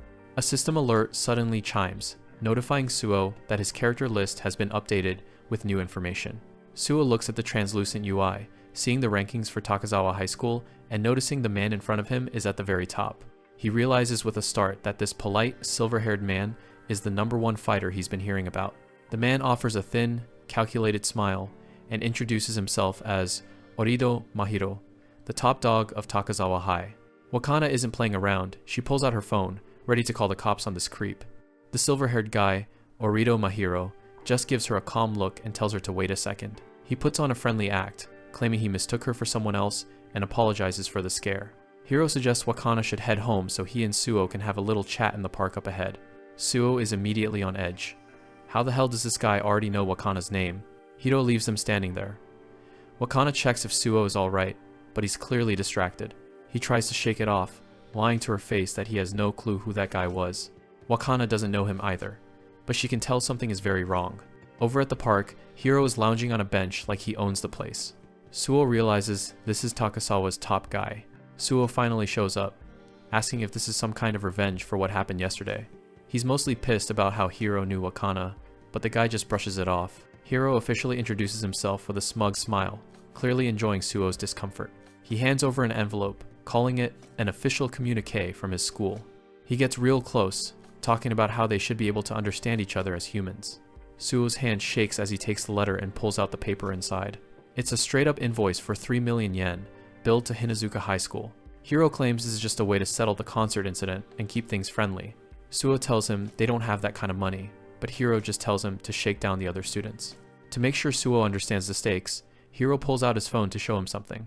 It's a photo of the Rokumine guys absolutely wrecked and lying in the dirt. Hiro calls them beasts who only understand violence, his expression turning truly demonic. He offers to take over the collection if Suo can't handle it, which is a clear threat to the school. He puts on the fake smile again, saying he just loves having these little talks. The deadline is set, 1 week to get the 3 million, or he won't be so nice next time. Suo is left completely stunned as Hiro holds up a single finger for emphasis. Hiro walks away, leaving Suo standing by the park bench in silence. Suo is fuming. This wasn't a talk, it was a complete shakedown. He looks at Hiro's back and sees the UI tag, level 30. He thinks maybe he has a shot. He clenches his fist, wondering if he should just end this right here and now. But suddenly, the air gets heavy as a dark aura starts leaking from Hiro. The pressure is overwhelming, leaving Suo paralyzed and covered in cold sweat. Hiro stops and looks back over his shoulder, the killing intent practically visible. He just calls out Suo's name, but the warning in his voice is unmistakable. He reiterates that paying up is the best move, and drops the bombshell that he's already investigated Suo. Hiro leaves for good this time, telling Suo he'll be waiting at Takasawa in a week. Suo realizes that even if their levels aren't crazy high, Orido and Hattori are total monsters. He's left staring at his feet, wondering what he's actually stepped into. Right then, a system notification pops up with a new main mission: conquer the Takasawa area. The clear conditions are simple: form a team and take down both Orido Mahiro and Hattori Shin. Suo stares at the UI, the gravity of the situation finally hitting home. He realizes Hiro isn't just threatening him, it's pure, calculated blackmail. He thinks of Wakana's smile, and knows he has no choice but to win this fight. Suo is stressing out at school. 3 million yen? He doesn't even have 50,000 in his savings. He does the math, even if he collected 10,000 from everyone, it still wouldn't be enough. Looking at the mission, he realizes he really does have to fight if he wants to survive this. Walking home, he's still fuming about having to deal with this nightmare. Yoshikawa asks why he's so spaced out, and Suo just asks if he's got 3 million yen on him. Yoshikawa obviously doesn't, but he starts warning Suo about the shady rumors surrounding Takasawa. He tells Suo to stay far away from those guys, as they aren't worth the trouble. Suo is impressed with his intel, wondering where he even gets this stuff. Suddenly, a system prompt appears. Add Yoshikawa Koichi to your team. Suo stares at the yes option, weighing the benefits of having a teammate. He remembers the mission clear conditions and decides to give it a try. He hits the button, and the yes confirmation glows brightly. The team list UI opens up, showing Yoshikawa as a teammate at level 3. Suo quickly decides Yoshikawa is too weak and tries to remove him from the list. But the system doesn't have an undo button. Once you pick a teammate, it's final. He loses it, cursing the crappy system while Yoshikawa just stares at him in confusion. He grabs Yoshikawa, yelling at him for wasting a precious slot on his team. He realizes he's stuck with him, and now he desperately needs some actual power for the other slots. Suo thinks about who else he can possibly recruit that actually knows how to fight. Suddenly, a shout from down the street breaks his train of thought. A group from Noge Industrial is there, and they've got Ando and Kojima cornered. The Noge thugs demand they drag out Tsuchiya, calling Ando and the others small fry. Ando steps forward, telling them Tsuchiya isn't here and they'll have to deal with him instead. A brutal brawl kicks off immediately with a loud war cry. Suo watches from the side, annoyed that these guys are always looking for a fight they can't win. He checks the school rankings. Suo is level 25, while Tsuchiya, Ando, and Kojima are all level 75. Ando gets clocked in the face, the force of the punch sending him reeling. Kojima takes a heavy kick to the chest and goes down, coughing up blood. The Noge guys mock them, calling them weak and pathetic despite their big muscles. Suo is shocked. He didn't expect the Hinazuka heavy hitters to get trashed this easily. He realizes that trying to fight Takasawa with this crew is basically a suicide mission. He tries to drag Yoshikawa away, seeing that this is a total one-sided massacre. But the Noge guys spot him and realize they found another target. One of them recognizes him, sneering at that Tsuchiya brat. Suo scans them. Sawada is level 17, Kimura is 15, and Sato is 14. This is his chance. He shifts into gamer mode, deciding to take them all down in one clean shot. He launches a flying knee kick that connects squarely with the leader's jaw. The guy is sent flying backward, completely caught off guard by the speed. The other two charge in with a roar, calling him a loser. Suo counters with a punch combo, his hands becoming a blue blur of impact. A medium kick follows, catching one right in the side and drawing blood. He follows through with another powerful strike, leaving the Noge guys in total shock. Suo charges up his final attack, his fist crackling with a strange, high-voltage blue energy. He lands a devastating uppercut, the force of the blow sending shockwaves through the delinquent's jaw. "Flying Thunder Roar Fist!" Suo shouts as he delivers the decisive, game-ending strike. Sawada is sent spiraling through the air, his HP bar completely drained in a single, brutal sequence. A massive KO flashes across the screen as Suo stands victorious, having earned a hefty pile of experience points. Ando and Kojima are in total disbelief. They can't believe the guy they once bullied just saved their skins. The two punks are a bruised mess, still trying to process how they got humiliated by guys who showed up out of nowhere. Suo looks at them and sighs. In their current state, they're nothing more than dead weight for his future plans, but a fire lit in his eyes. He can't stand seeing Hinazuka's supposed tough guys being treated like trash. It's frustrating to watch them lose so pathetically. He makes a silent vow to turn these losers into winners. "Ando! Kojima! Yoshikawa!" Suo's voice booms, snapping them out of their daze. He points a finger at them with absolute authority, declaring that he's going to train them until they're actually useful. The guys are baffled. Ando wants to know what he's suddenly spouting, and Yoshikawa is just confused why he's even involved. The team lists updates, showing his new low-level recruits.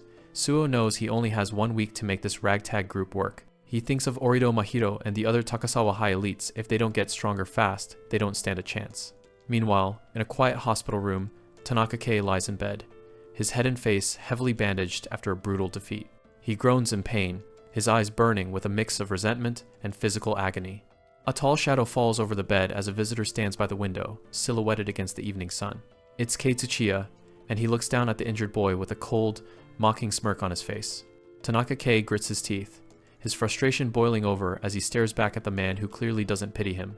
"Tsuchiya," he growls, his voice full of hate for the Hinazuka High legend standing before him. Taniguchi Tatsuya is resting in the hospital when someone suddenly bursts in, catching him off guard. He clutches his chest in pain or shock, looking completely blindsided by the visitor. The guy tells him flat out not to bother trying to contact him anymore. Taniguchi sits alone in the quiet hospital room, staring into space as the silence sinks in. He holds his head, feeling like a total mess, and realizing he's hit rock bottom. Shin stands over a defeated Orido Mahiro, acknowledging that he's never seen anyone quite like the guy who did this. Back in his hospital bed, Taniguchi's frustration boils over as he clenches his fist. Outside, Suo Hayate's friends are in a total panic as they run up to find him. Yoshikawa Koichi hands over a piece of paper, telling Suo he needs to look at the disaster they're facing. Suo is stunned to hear that Orido, the top dog of Takasawa High, actually came looking for him. The group stares at an invoice for 3 million yen, wondering how things got this insane. Rumors are flying that the guys from Rokkaku Pass got wiped out, and Takasawa is notorious for being bad news. Terada is completely panicking, realizing the scale of the trouble they're in. Yoshikawa pushes up his glasses, explaining that if they don't do something fast, they're basically done for. He tries to act cool, claiming he's too small for them to even care about. Suo shuts that down immediately, telling Yoshikawa he's definitely a target now that he's on the team. Kojima Hisashi asks what they can even accomplish with only 1 week left to prepare. Just then, Suo gets a message from Hiragi-san about his shift, and he realizes this is their best shot. Suo realizes this is the perfect opportunity, and agrees to head over to the gym. He leads the group to Hiragi Gym, hoping to find a way to level everyone up quickly. The guys are skeptical, wondering if he really expects them to become martial artists in a few days. Hiragi Wakana opens the door with a smile, apologizing for keeping them waiting. She looks at the group, asking if they're all there for the trial lesson. The guys are immediately blown away by how gorgeous she is, while Ando Akari thinks she's super cool. Wakana recognizes Kojima as the one who was fighting with Suo the other day. Suo awkwardly puts an arm around him, insisting that they're totally friends now. Wakana turns to Akari, wondering if she's also joining the lesson. Akari says she's just there to watch, while the guys whisper about why she even tagged along. Suo is confused when she starts talking about her specific role. She beams and announces to the group that she's officially Suo's girlfriend. Yoshikawa starts crying hysterically, threatening to kill Suo if he ever makes her unhappy. Wakana just laughs it off, thinking the whole situation is adorable. Sue turns bright red and yells at them to get serious because they don't have time for this. A system notification pops up, training mode is active, and any experience gained will be shared with the team. Suo asks Wakana to make the practice as intense as possible to maximize their gains. The guys are still distracted by their instructor, not realizing the hell they've just signed up for. Wakana's friendly smile vanishes as she asks if he's really sure about that. The atmosphere in the room shifts instantly, making the whole group freeze in place. Her expression turns cold and intimidating as she prepares to start the session. Someone outside catches a sound and pauses, wondering what's going on. The workout is absolutely brutal, and the sounds of struggle echo out into the street. A guy walks in and comments on how much fun it looks like they're having. A guy with reddish hair and a box hoodie walks in, greeting Suo like an old friend. He asks his sister, Wakana, if she needs any help training the new guys. Meanwhile, the rest of the group is absolutely dying on the floor after their workout. Suo notices a system screen showing his friends' levels they're actually starting to go up. The newcomer, Ayumu, mentions he's heard Suo is actually pretty strong. A challenger notification pops up as Ayumu asks Suo if he wants to try sparring. Suo remembers Wakana saying her younger brother was a martial artist too.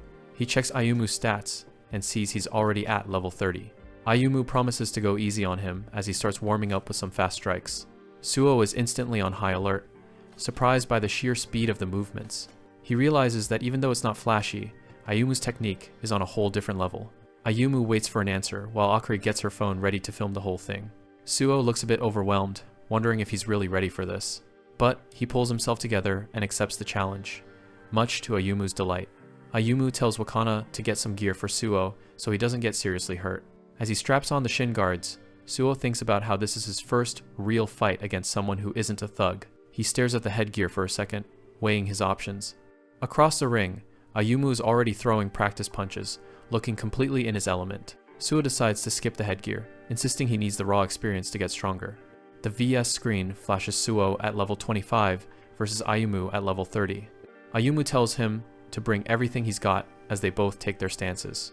Suo watches him closely, trying to find an opening in Ayumu's relaxed posture. Ayumu just smiles, telling him there's no need to hold back. Suo doesn't waste another second and charges straight in. In his mind, it's just like an arcade game, and he's already inputting the commands. He launches his first attack, moving with a speed that catches his opponent off guard. Ayumu looks genuinely surprised that Suo is actually coming at him this hard. He barely manages to react as Suo's strike grazes him. Ayumu counters with a lightning-fast punch of his own. Suo's eyes are locked on his opponent, focused entirely on the flow of the fight. He manages to pull off a perfect guard against a straight right punch. Ayumu is stunned for a split second that his attack was blocked so cleanly. Suo realizes that he can actually see Ayumu's movements clearly, just like frames in a game. Ayumu follows up with a jab and a low kick, but Suo blocks them both effortlessly. Suo sees an opening and counters with a quick jab, but Ayumu is fast enough to dodge. Suo is impressed, realizing that fighting a pro is way different from brawling with delinquents. Ayumu keeps the pressure on, encouraging Suo to keep the momentum going. Suo manages to land a solid hit, and he can feel that his strategy is actually working. He's starting to realize that his fighting game skills are his greatest weapon in the real world. The friends watch from the sidelines, completely blown away by Suo's performance. Kojima wonders if the rumors about Ayumu being a monster were exaggerated.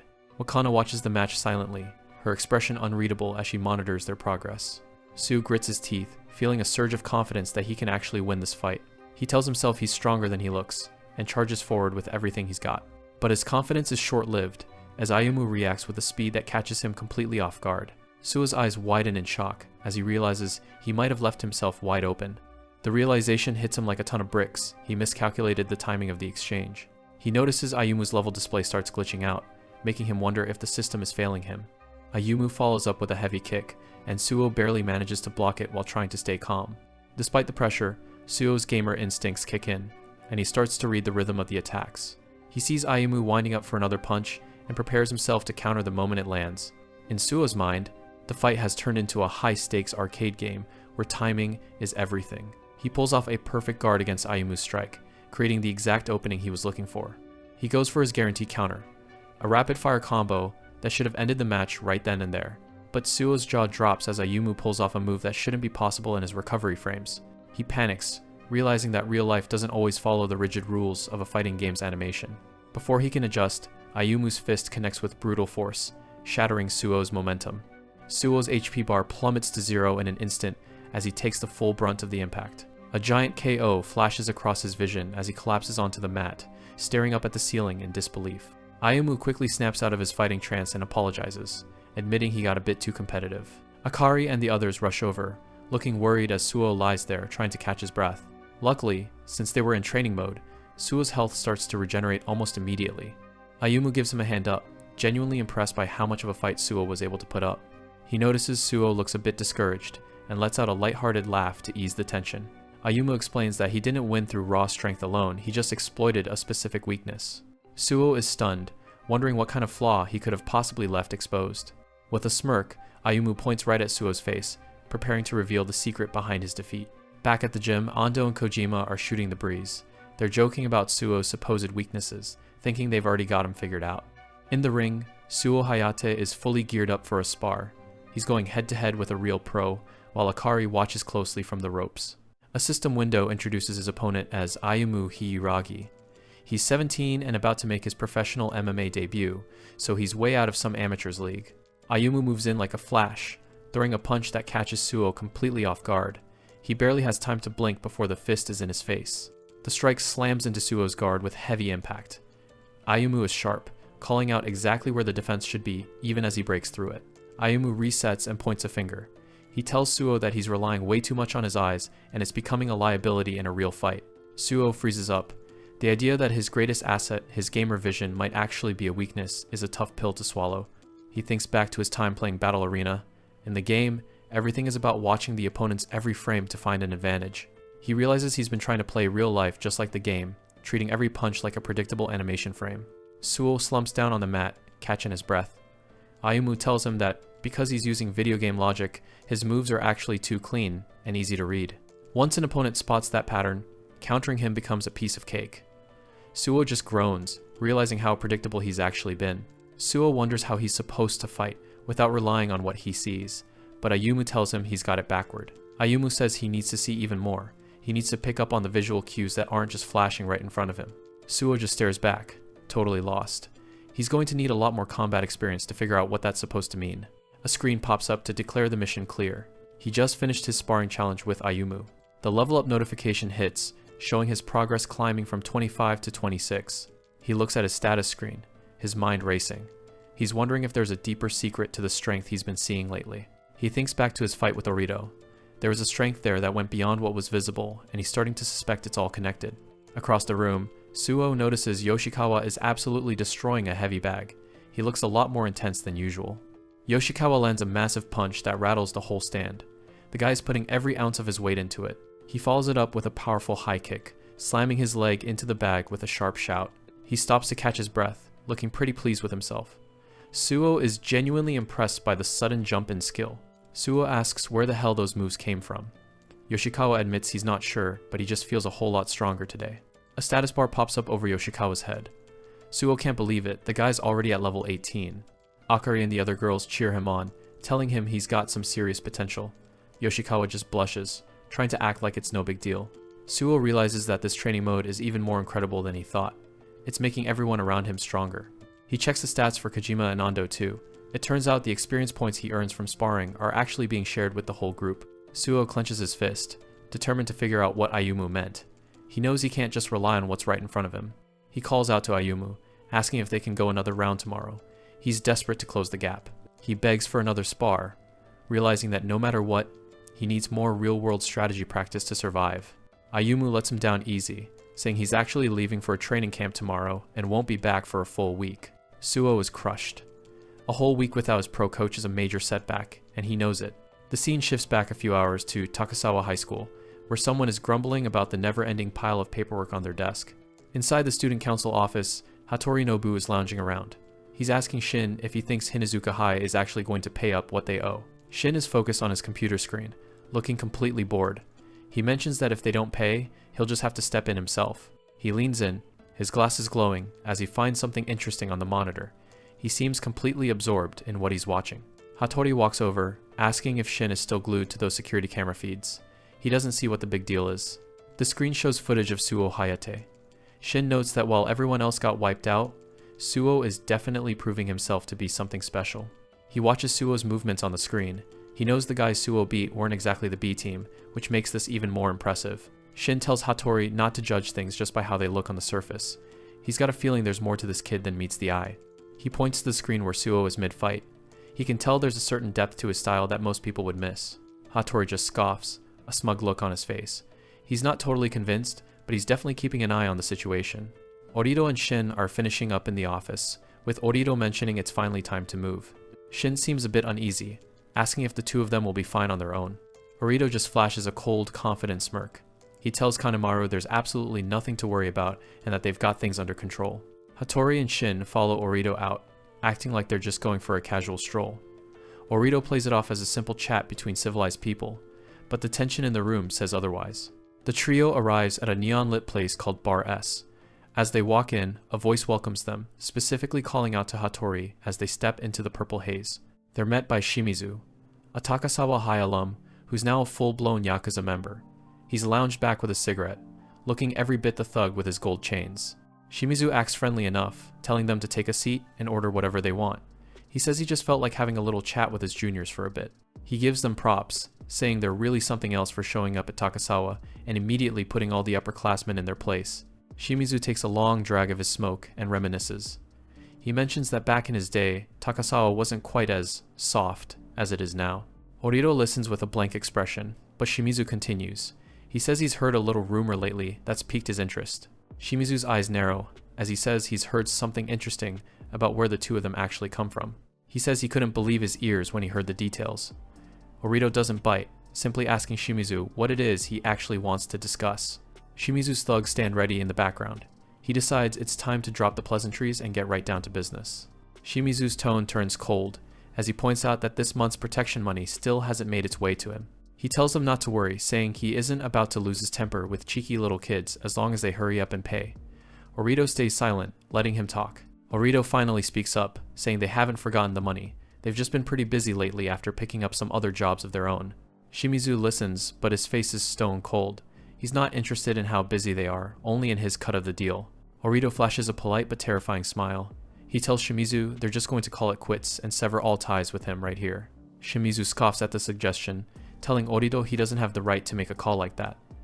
He says since he's such a nice guy, he'll explain exactly how this works. One of the Yakuza thugs looms over them, his eyes glowing with a menacing light. He tells the kids to make sure they learn this lesson well. Orido just looks up at the massive guy, looking completely bored. He lets out a flat, "Huh?" like he's just realized the guy is even there. In a split second, the thug is sent flying across the room by a massive kick. Shin hasn't even broken a sweat, moving with blinding speed. Orido hasn't even left his seat. He just sits there with his glasses glinting, watching as the first thug hits the floor. Shimizu is furious, yelling at them not to get smart with their elders, but the big thug is already out cold on the ground. Orido moves in a flash, pinning another thug's head down with one hand. The guy's completely caught off guard by the raw strength. Pure chaos erupts in the bar. Orido and Shin are dismantling everyone in the room, with glass shattering and bodies flying everywhere. Orido smiles down at the thug he's pinning, telling him he really shouldn't get so violent. The irony isn't lost on the guy, who's bleeding heavily from the nose. He mocks them, saying they should all just talk this over calmly, while he's literally crushing a guy's face into the table. Shimizu watches in absolute shock, his face contorted in disbelief. He realized way too late that he's not dealing with normal high schoolers. He screams at Orido, asking if he's out of his goddamn mind for attacking Yakuza members. He's completely losing his composure. Orido leans in close, his voice chillingly calm. He says he understands now the upperclassmen he beat were just as pathetic as these guys. He keeps the guy pinned down with brutal force, his silhouette looming over the room like a monster. The bar has gone completely silent. Shimizu is frozen, sweat pouring down his face as he stares at the carnage. He's realized he has no power here. Orido stands up, covered in blood but looking completely unbothered. He adjusts his glasses, the violence seemingly over as quickly as it started. Shimizu is gritting his teeth, his face in shadow. He can't wrap his head around how a scrawny kid like Orido could be this vicious. Another thug tries to charge in, screaming for Orido to die, but Shimizu tells him to shut it. He knows it's over. Shimizu is trembling as he calls out Orido's name. He's desperate to say something, but the words won't come. Orido is holding another guy by the hair, looking at him with pure disgust. He's completely taken over the entire bar. He mocks Shimizu, saying it's a relief to see that the legendary alum is human after all, given how much he's shaking. Orido turns to leave, calling for Shin to follow him out. Shin nods, not saying a word as they prepare to exit the mess they made. Shimizu screams Orido's name one last time, his voice cracking with desperation and rage. He asks them if they really think they'll ever be able to show their faces in this town again. He's still trying to use his Yakuza status as a shield. Orido just reaches into his pocket and pulls out a small photo. He hands it over with a casual, "Oh, right, here," showing a picture of Shimizu's own family. Orido dangles a photo in front of Shimizu, mockingly complimenting the woman in it. He asks if it's his wife, Kaori, and notes how lovely their child looks with her. Shimizu is paralyzed with rage and terror, gritting his teeth as he realizes Orido has successfully tracked down his family to use as leverage. With a chilling smile, Orido tells him that everyone at Takasawa is dying to meet her, making it clear that his family is no longer safe if he continues to interfere. Orido and Shin walk out of the bar with casual indifference, leaving behind a room full of battered thugs and a completely broken Shimizu. Orido bids him a polite goodbye as they exit. Out on the street, Shin laughs at the memory of Shimizu's terrified expression. He comments on how much people from prominent families love to talk down to others until the tables are turned.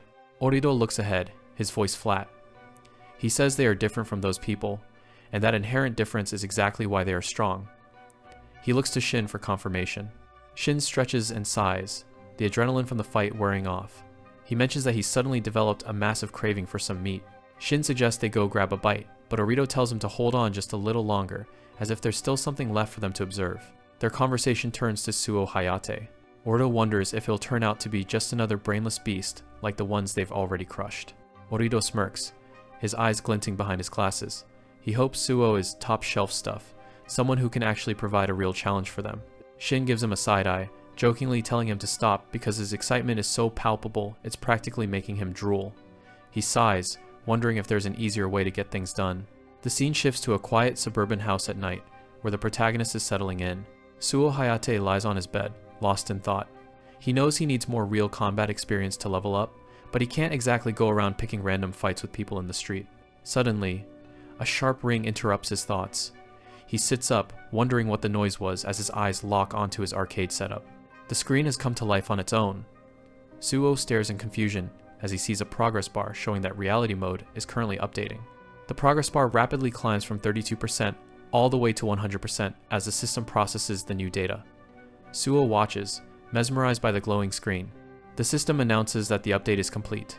A new window pops up, stating that a feature called Ghost has been successfully added to the system. Suo leans closer to the screen, his hands raised in curiosity. He finds the new menu option and selects it, ready to see what Ghost actually does. The screen displays Training Mode, Ghost, in bold letters. Suo realizes this might be the solution to his training problem. His eyes widen as he sees the list of available ghosts.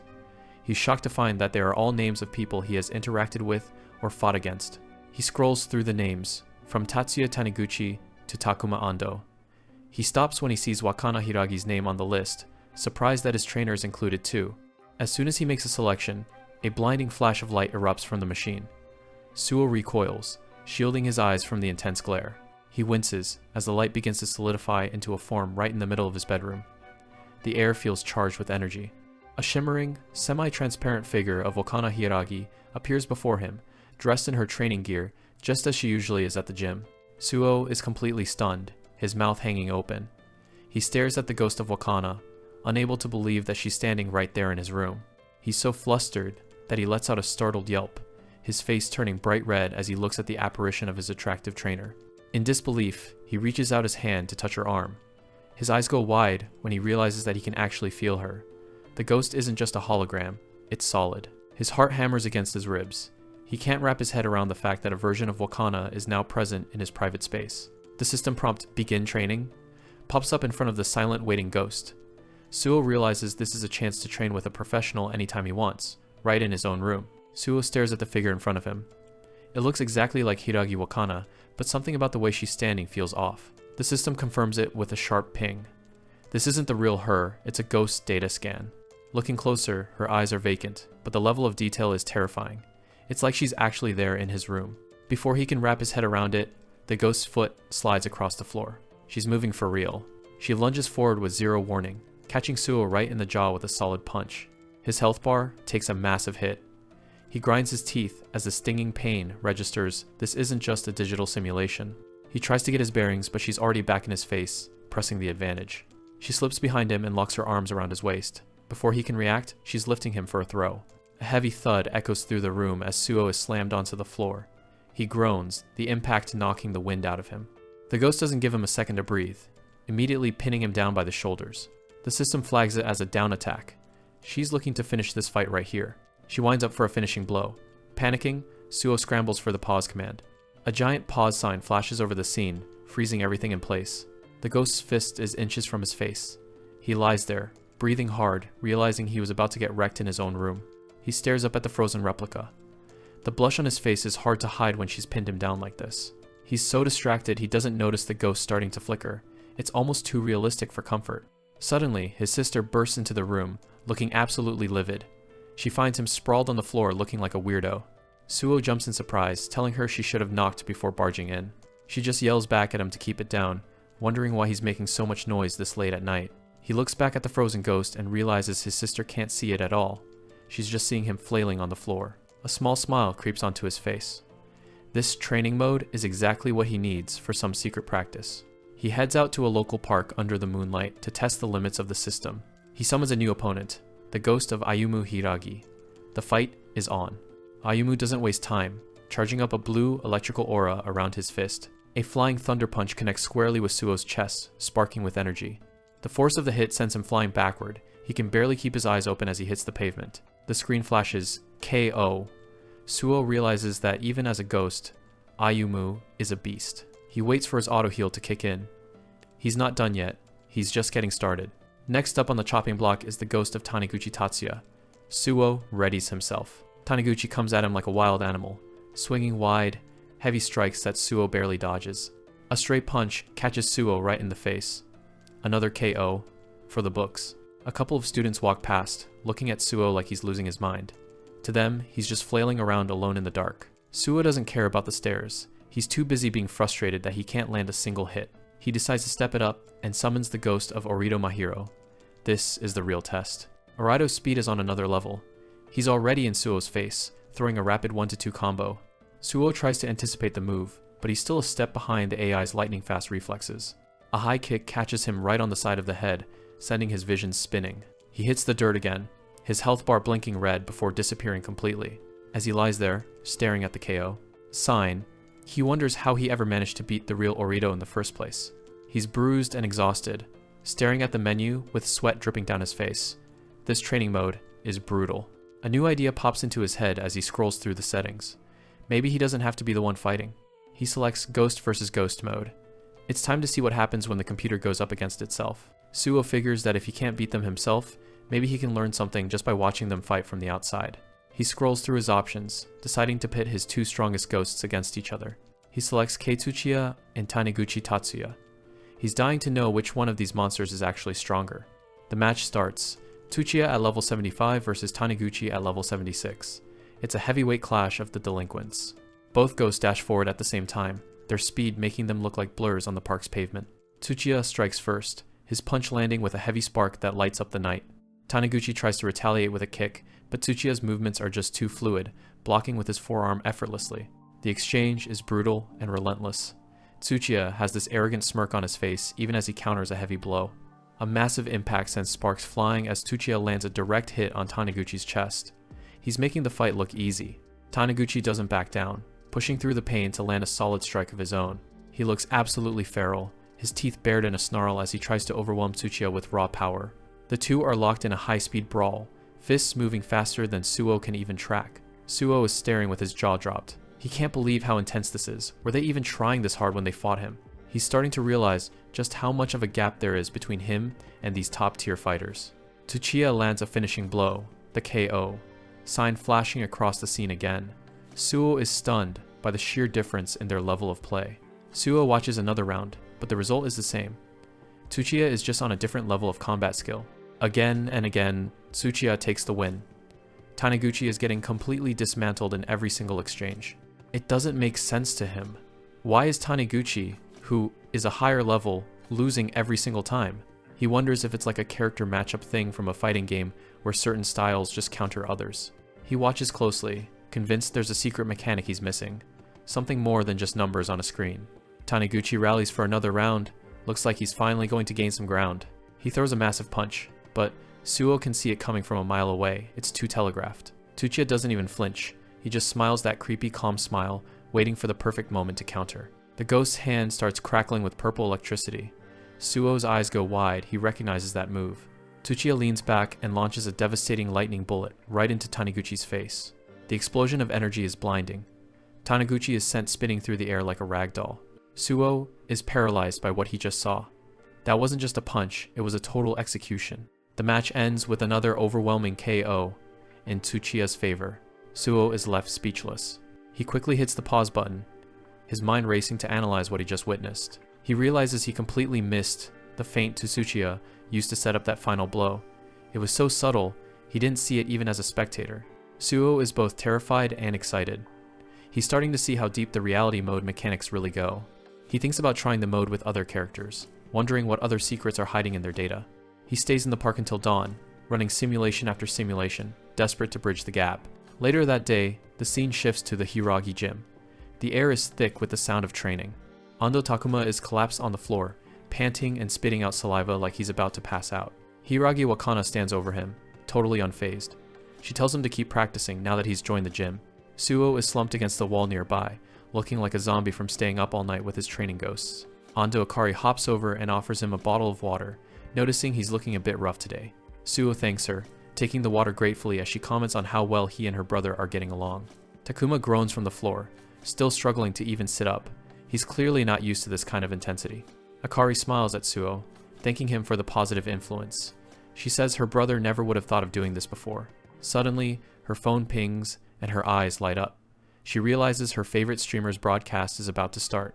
Akari waves a cheerful goodbye to Suo, leaving him at the gym. Suo looks completely drained from his training, but manages a small wave back. As she walks home, Akari hums a happy tune, enjoying the quiet evening air. She's in high spirits after a long day of talking.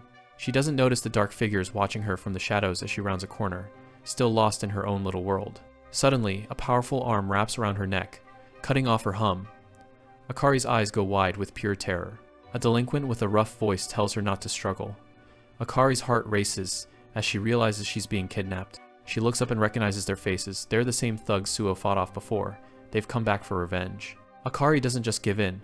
She bites the man's arm as hard as she can, forcing him to let go with a cry of pain.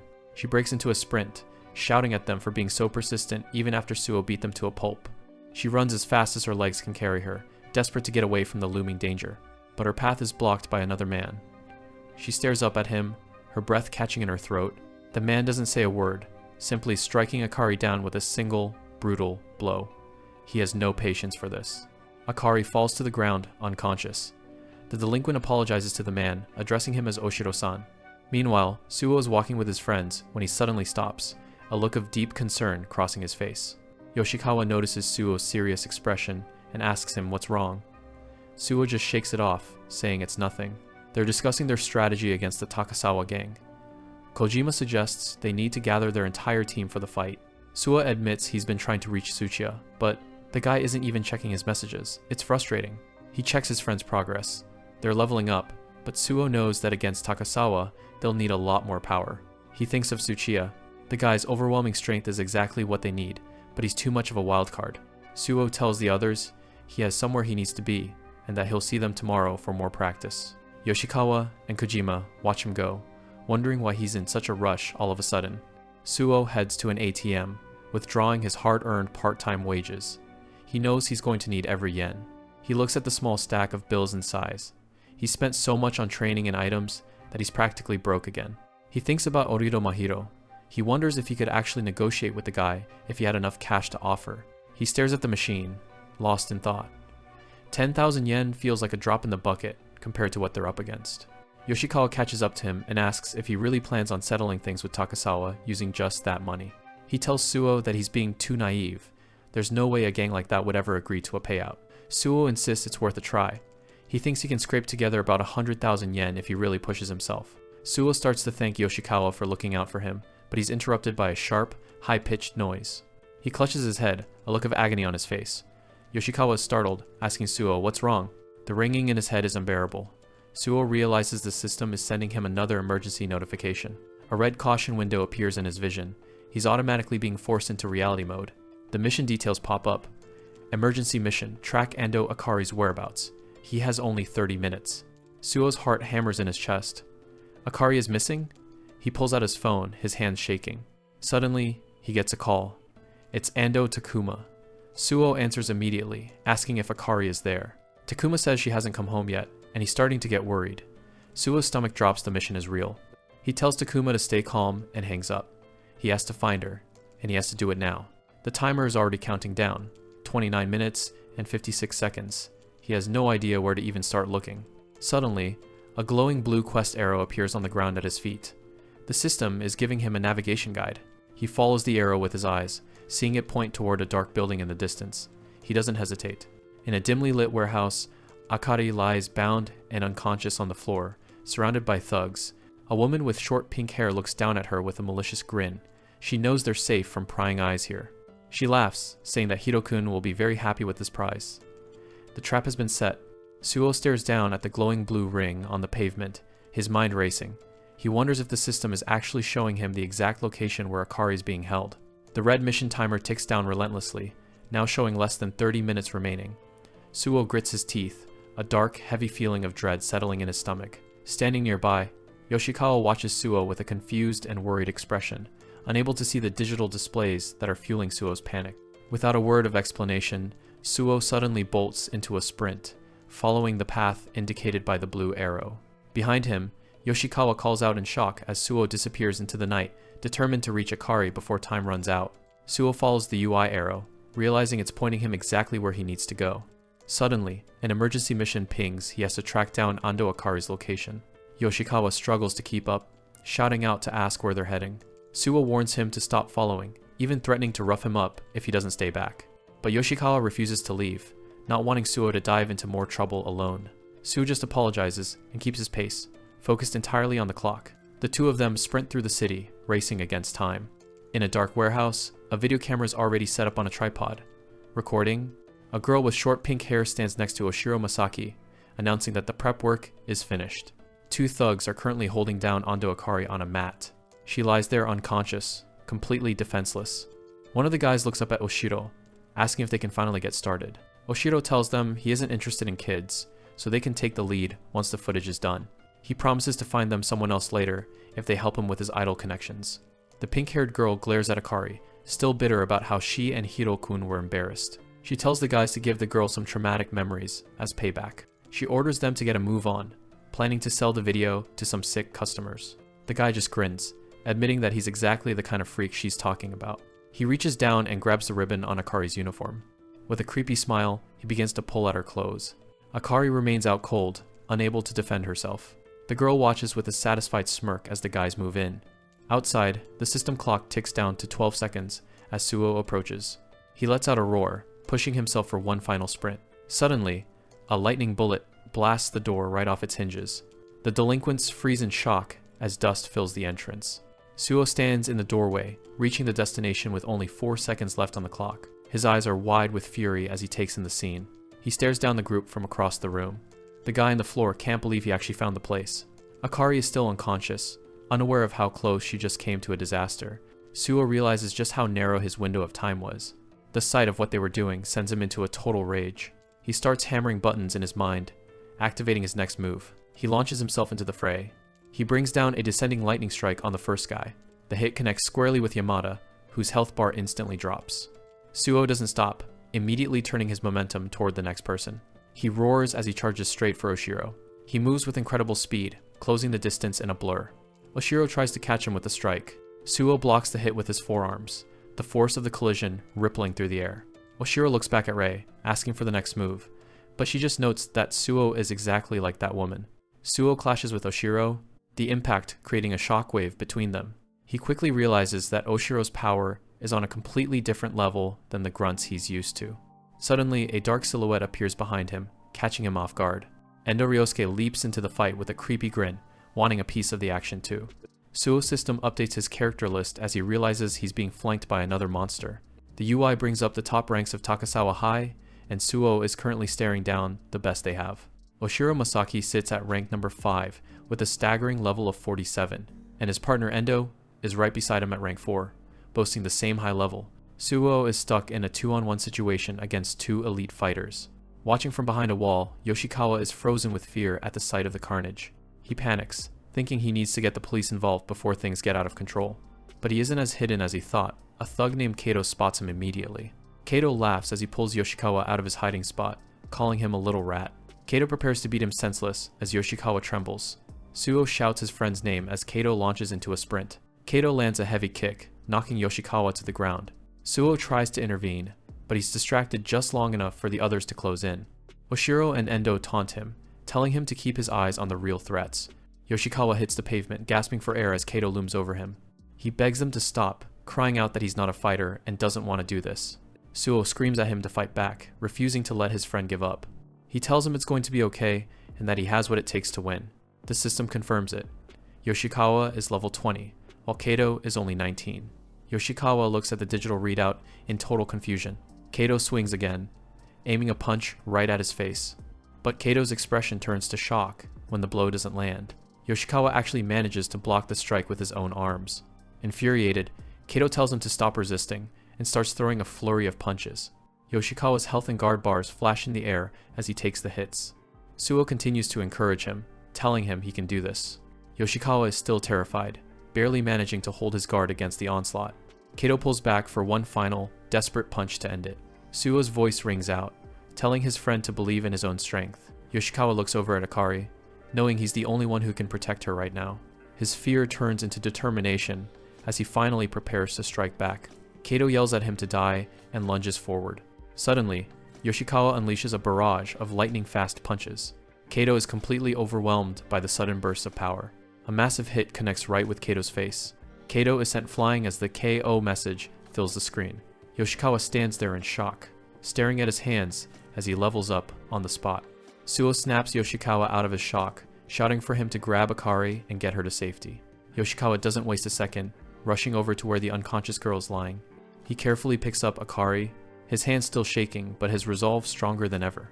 Rei watches from the sidelines with a cold, annoyed expression, clearly unhappy that her prize is being taken. Yoshikawa holds Akari tight, warning the thugs not to move an inch. Suo tells his friend to keep going and get out of the warehouse while he stays behind to finish this. Suo drops his bag to the floor, settling into a fighting stance, as Oshiro mocks his confidence. He equips a set of simple bandages, feeling his power surge as he tells them they've crossed a line. With a look of pure fury, Suo declares that he will never forgive them for what they did to Akari. The stage is set for a brutal 2-on-1 showdown, the level 26 gamer versus the elites of Takasawa. Endo Ryosuke laughs, lunging forward for another strike. He mocks Suo, telling him not to get cocky just because he managed to beat Kanemaru. Suo keeps his guard up, reminding himself that he's handled being outnumbered plenty of times before. He tries to stay calm, searching for a pattern in their movements while the pressure mounts. Two attackers close in, and Suo watches carefully for the moment one of them drops their guard. He tells himself to just keep watching, waiting for the perfect opening. But the teamwork is too much. One of the thugs lands a heavy punch right on Suo's jaw. His health bar takes a major hit. At level 26, he realizes these guys are perfectly synchronized, hitting at the exact same time. Frustrated, he realizes they aren't leaving any openings for him to exploit. Nearby, Yoshikawa Koichi is trying to carry a passed-out Ando Akari to safety, but Suo tells him to focus on getting out of there. Yoshikawa starts to run, desperate to save the girl. But his path is immediately blocked by a group of thugs in blue jackets. Suo grits his teeth as he realizes they've got even more reinforcements waiting outside. A massive delinquent towers over Yoshikawa, cutting off his escape route.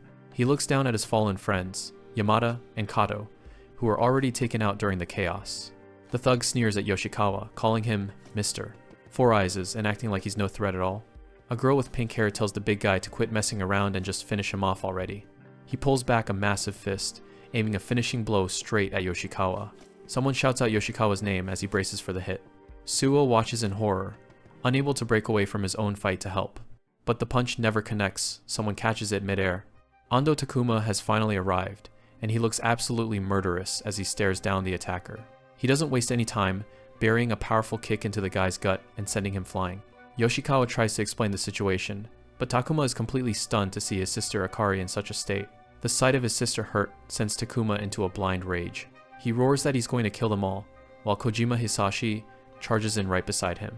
The warehouse erupts into a full-scale brawl as the Hinazuka gang starts tearing through the thugs. Yoshikawa manages to lay Akari down on a bench, keeping her away from the thick of the fight. He stands guard over her, yelling out a warning as more enemies close in. Ando and Kojima lead the counterattack, their fury turning the tide for a moment. Suo shouts for them to hang in there until he can join them. The enemies are starting to feel the heat, realizing Suo is the top dog they really need to worry about. Suo gets caught in a nasty pincer attack, struggling to block two strikes at once. He realizes they're covering each other's gaps perfectly, making it impossible to find a counter. It feels like he's fighting a monster with 4 arms, instead of 2 separate people. With his health bar nearly empty, Suo knows he has to take down at least one of them right now. A blue aura flares around him as he pushes his body to the limit. He lunges at Endo Ryosuke, catching the level 47 fighter completely by surprise. Endo is stunned by the sudden explosion of power and speed. Another thug tries to jump in, calling Suo trash as he swings a wild punch. But Suo's hyper gauge is completely tapped out, and his stats flicker dangerously. Surrounded once again, Suo realizes that if he doesn't figure out their timing soon, he's going to get wrecked. Suo closes his eyes for a split second, telling himself to focus on the task at hand. He repeats the mantra, blocking out the noise of the warehouse as he hones his senses. A sudden spark of electricity catches him off guard, making his eyes snap open. This feeling. Suo's eyes glow red as blue lightning erupts from his body. He feels a massive surge of power, his stats jumping toward level 30 as the system reacts to his desperation. An enemy strike comes in, but Suo counters it with effortless precision. He leans back, narrowly avoiding a punch as he moves with newfound speed. He weaves through a flurry of kicks and punches, his movements becoming an untouchable blur. The attackers are caught completely off guard, unable to land a single hit on him. Even the seasoned fighters are stunned by Suo's sudden transformation. Suo dodges a double attack by a hair's breadth, realizing that a single block would have left him out cold. He realizes his body is moving on its own, instinctively reacting to every threat. A screen flashes in front of him. Hidden challenge. Watch your opponent closely. It's clear. Immediately after, a notification confirms that he's unlocked focus mode. Suo is stunned by the sudden turn of events, especially when he notices his enemies have started to glow. He senses something ominous seeping out of their bodies, like an aura of pure aggression. One of the enemies grits his teeth, dismissing Suo's performance as nothing but luck. Die! The attacker screams, lunging forward with everything he's got. Suo notices a distinct flash of light right before the attack connects. The black-haired fighter, Orito Mahiro, charges in with eyes glowing a menacing red. Suo ducks, the flash signaling the perfect moment to evade. He executes a precise backstep, creating distance between himself and the attackers effortlessly. Dodged it again! I knew it. Suo's confidence grows as he begins to master the new mode. Another strike comes his way, but he slips under it with ease. He continues his rhythmic evasion, dodging blow after blow without breaking a sweat. The enemies are losing their minds, unable to understand how he's dodging everything. Suo realizes the flash is a tell for their coordinated strikes. Now that he knows their secret, Suo prepares to turn the tables on them. He fully embraces focus mode, blue flames licking at his clothes. He leaps into the air, soaring over the heads of the confused delinquents. "Let's get this over with," Suo roars, preparing his final move. He comes crashing down with a descending lightning strike, unleashing a massive blast of blue energy. Endo takes the full force of the blow, his health bar evaporating instantly. Suo doesn't stop there, immediately following up with a lightning bullet, aimed at his next target. Another level 47 fighter is caught in the crosshairs, unable to react in time. A giant KO fills the screen as the last of the warehouse gang collapses. Suo takes a deep breath, calling out to Yoshikawa as the dust finally settles. He stands over the defeated thugs, noting that they were the last ones standing. Endo, Takuma, and the others stand tall, declaring that nobody messes with Hinazuka. Suo is just relieved to have survived. From the shadows, a pink-haired girl named Rai watches with wide eyes, unable to believe what she just saw. She's shocked by Suo's strength, but someone even more imposing is standing right behind her. "Hiro-kun!" Rai cries out toward the defeated Orido Mahiro, while the silver-haired man steps up and calmly greets her. Yamato Kurosawa, the top dog of Kamihama, looks at the carnage Suo left behind and demands an explanation. Rai is sweating, looking down at the defeated Mahiro in panic. "HN no, Hiro-kun," she stammers. She quickly tries to make an excuse to Yamato, claiming they were only at the warehouse to settle some payments for him. Yamato Kurosawa doesn't seem convinced as he strides forward, his presence alone commanding the entire room.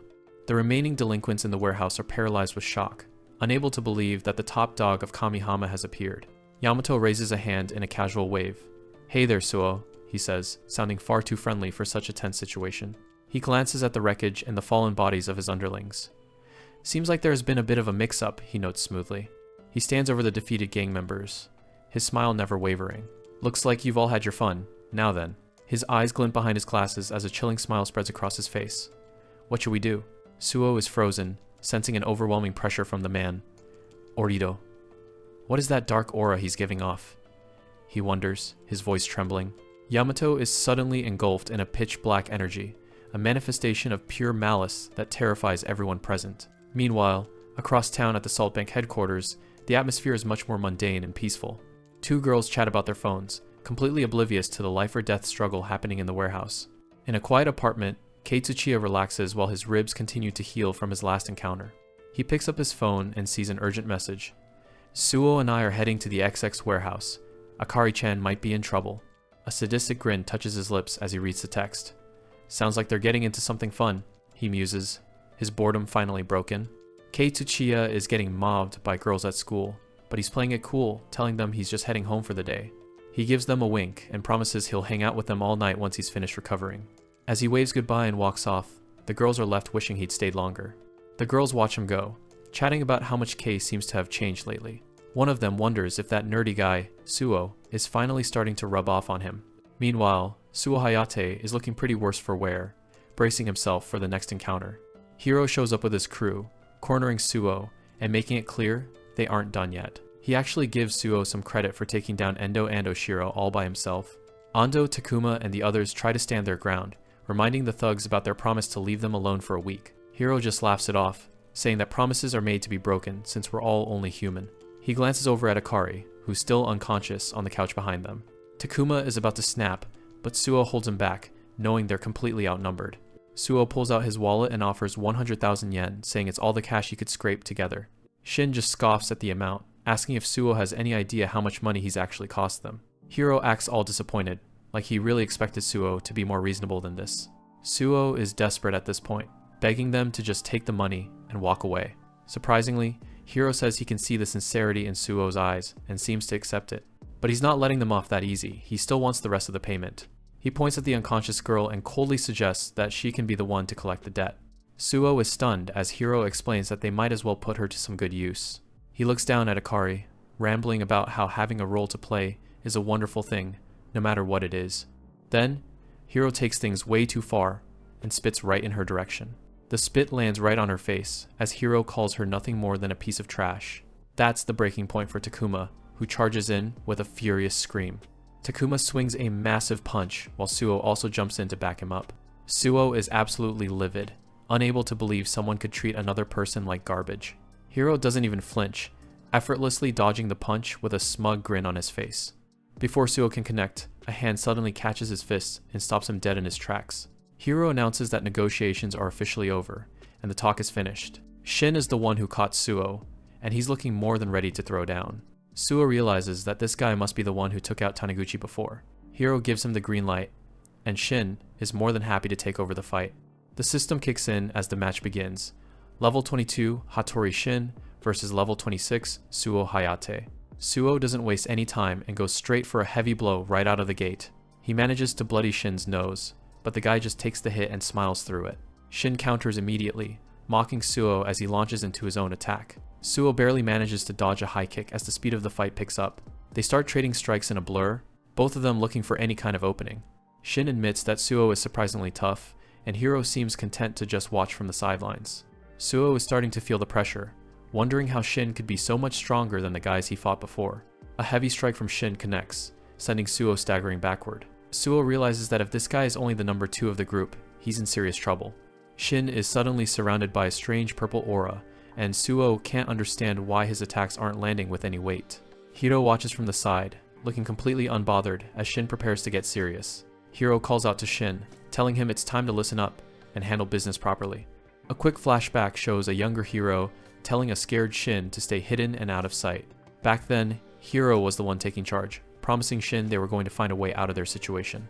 A bloodstained knife on the ground hints at the dark past that both of them were trying to leave behind. Returning to the present, Shin is standing tall, clutching a piece of rebar, while someone lies beaten on the floor. Shin starts laughing like a maniac, egging Suo on and telling him to keep the hits coming. Suo is starting to doubt himself, wondering if just swinging wildly is actually going to do anything at all. He watches in shock as the situation begins to spiral, completely out of his control. Suddenly, Ando Takuma jumps back into the fight, landing a heavy punch right on Shin's jaw.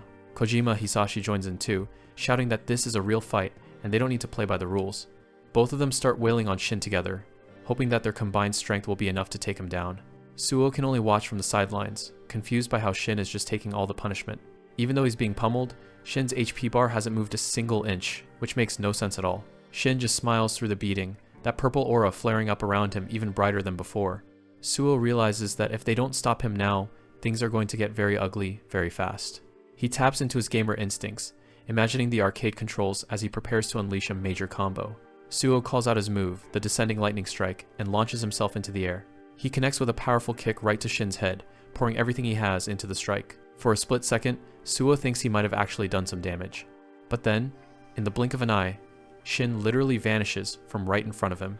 Before Suo can even react, Shin reappears behind him and delivers a brutal counterpunch. Suo barely manages to block the hit, but the sheer force behind it is unlike anything he's ever felt. Shin's eyes start glowing red as he turns his attention toward the other two guys. With terrifying speed, he slams a fist into Kojima, sending him reeling. Then he turns on Takuma, landing another heavy blow that draws blood instantly. Both of Suo's allies are left crumpled on the ground, completely unable to keep up with Shin's new speed. Suo is trembling as he watches Shin power up, the pressure in the air becoming almost unbearable. He realizes that the guy standing in front of him is a completely different beast than the one he was just fighting. The system interface starts glitching out, the level 22 display spinning wildly as it recalculates. The numbers blur together as the true nature of Shin's power finally reveals itself. Shin stands there in the center of a massive explosion of energy, looking like a true final boss. He's grinning ear to ear, clearly enjoying the look of pure terror on everyone's faces. Hiro just stays in the background, cool as ever, noting that it's been a long time since Shin had to go this far. Suo is battered, bruised, and at a total loss for words as he stares at the monster before him. The reveal is finally complete. Hattori Shin, now fully awakened, is actually level 81. Suo Hayate stares in disbelief at the level 81 monster standing in front of him. A level like that shouldn't even be possible in this area. Orido Mahiro flashes a twisted grin, his eyes glowing a predatory red as he mocks the protagonist's hesitation. Suo starts to sweat, his face going pale as he realizes the sheer gap in their power. Orido doesn't wait for an answer, he launches himself forward, forcing Suo into a desperate block. A flurry of strikes rains down, each hit heavier than the last as Suo struggles to keep his guard up. Suo's HP bar is flashing in the danger zone, one more clean hit and it's game over. Orido is barely breaking a sweat, laughing while he pressures Suo with overwhelming speed. Suo is pinned, his focus mode barely keeping him alive in this lopsided fight. A massive kick sends the gamer crashing to the floor, leaving him gasping for air. Just as Orito moves in for the kill, someone shouts Suo's name from the sidelines. Koshikawa charges in with a desperate scream, hoping to catch the high-level monster off guard. He throws himself into the fray, determined to prove he can protect his friend too. But it's not even a contest. Orito lands a single brutal punch that sends Koshikawa's glasses flying. Koshikawa is sent spiraling across the room, knocked out instantly by the sheer force of the strike. Orito turns his attention back to Suo, looking bored with the interruption. Fueled by desperation, Suo lunges forward and actually manages to land a punch on his opponent's chin. Orito just wipes the blood from his lip, his smile never fading as his health bar barely moves. But that hit was all Suo needed to fill his hypergauge, and a blue aura suddenly erupts around him. Orito's expression changes as he senses the shift in energy, his own red aura flaring up in response. He decides it's time to end this in one shot and lunges back into the fight. The two exchange a blinding series of blows, Suo using every ounce of his new power to keep up. Even with his gauge maxed out, Suo takes a heavy blow to the cheek that nearly rattles his brain. He's using focus mode to its limit, but Orito's raw stats are just too high to overcome. Orito stands tall, wreathed in a terrifying red flame that makes him look like a literal demon. The boss lets out a manic laugh, reveling in the fact that the gamer is finally giving him a challenge. Suo's heart pounds in his chest as the reality of his situation sinks in. He's outclassed in every way. Orito raises his arm for a finishing blow, the air around them vibrating with killing intent. Suo collapses back onto the pavement, his body finally giving out under the pressure. Shin walks over, casually checking on the situation now that things have settled. He adjusts his glasses, mentioning that Suo was supposed to be their golden goose for gathering cash. Since he failed his part, Shin suggests they pay a visit to Wakana Hiragi instead. Suo lies motionless on the ground, his face buried in the dirt as he listens to them plan their next move. Orito turns his back on the defeated protagonist, leaving the cleanup to his subordinates as he walks away. Shin follows behind, giving a casual wave to the group as they head out for their real mission. The other delinquents watch them go, feeling a twisted sense of pity for the punks they just crushed. Suo's eyes flicker as he hears Wakana's name mentioned, his hand twitching on the ground. His internal UI flashes a warning he's at 1 HP, but his mind is screaming at him to get back up. He tries to force his limbs to move, but they feel like lead, pinned down by exhaustion and fear. Orito looks back one last time, wondering which of the fallen bodies he should humiliate next. Suo looks up at the monster, his vision blurring as his gamer instincts war with his primal terror. His fist clenches against the concrete, the shame of being too scared to move burning hotter than his injuries. Orito brings his foot down on a groaning body nearby, starting his final round of cleanup with a smirk. Orito is relentlessly beating down on his target, mocking them for even trying to fight back. He wants to make sure every punch counts. Taniguchi Tatsuya takes the brunt of the assault, coughing up blood as he's pinned helplessly to the ground. The monster just laughs at the pain he's causing, telling his victim not to break too easily because he's just getting started. He stands over the broken body, his cold eyes shifting to his next target. If someone dies here, it's just part of the game to him. The red glow in Orito's eyes intensifies as he focuses on Suo Hayate, who can only watch in absolute terror. He mocks Suo's resilience, surprised that the boy is still even conscious enough to tremble after seeing what happened to his friend. Suo's mind is screaming at him to turn and run as fast as possible. The pressure coming off the villain is like nothing he's ever felt in a game or reality.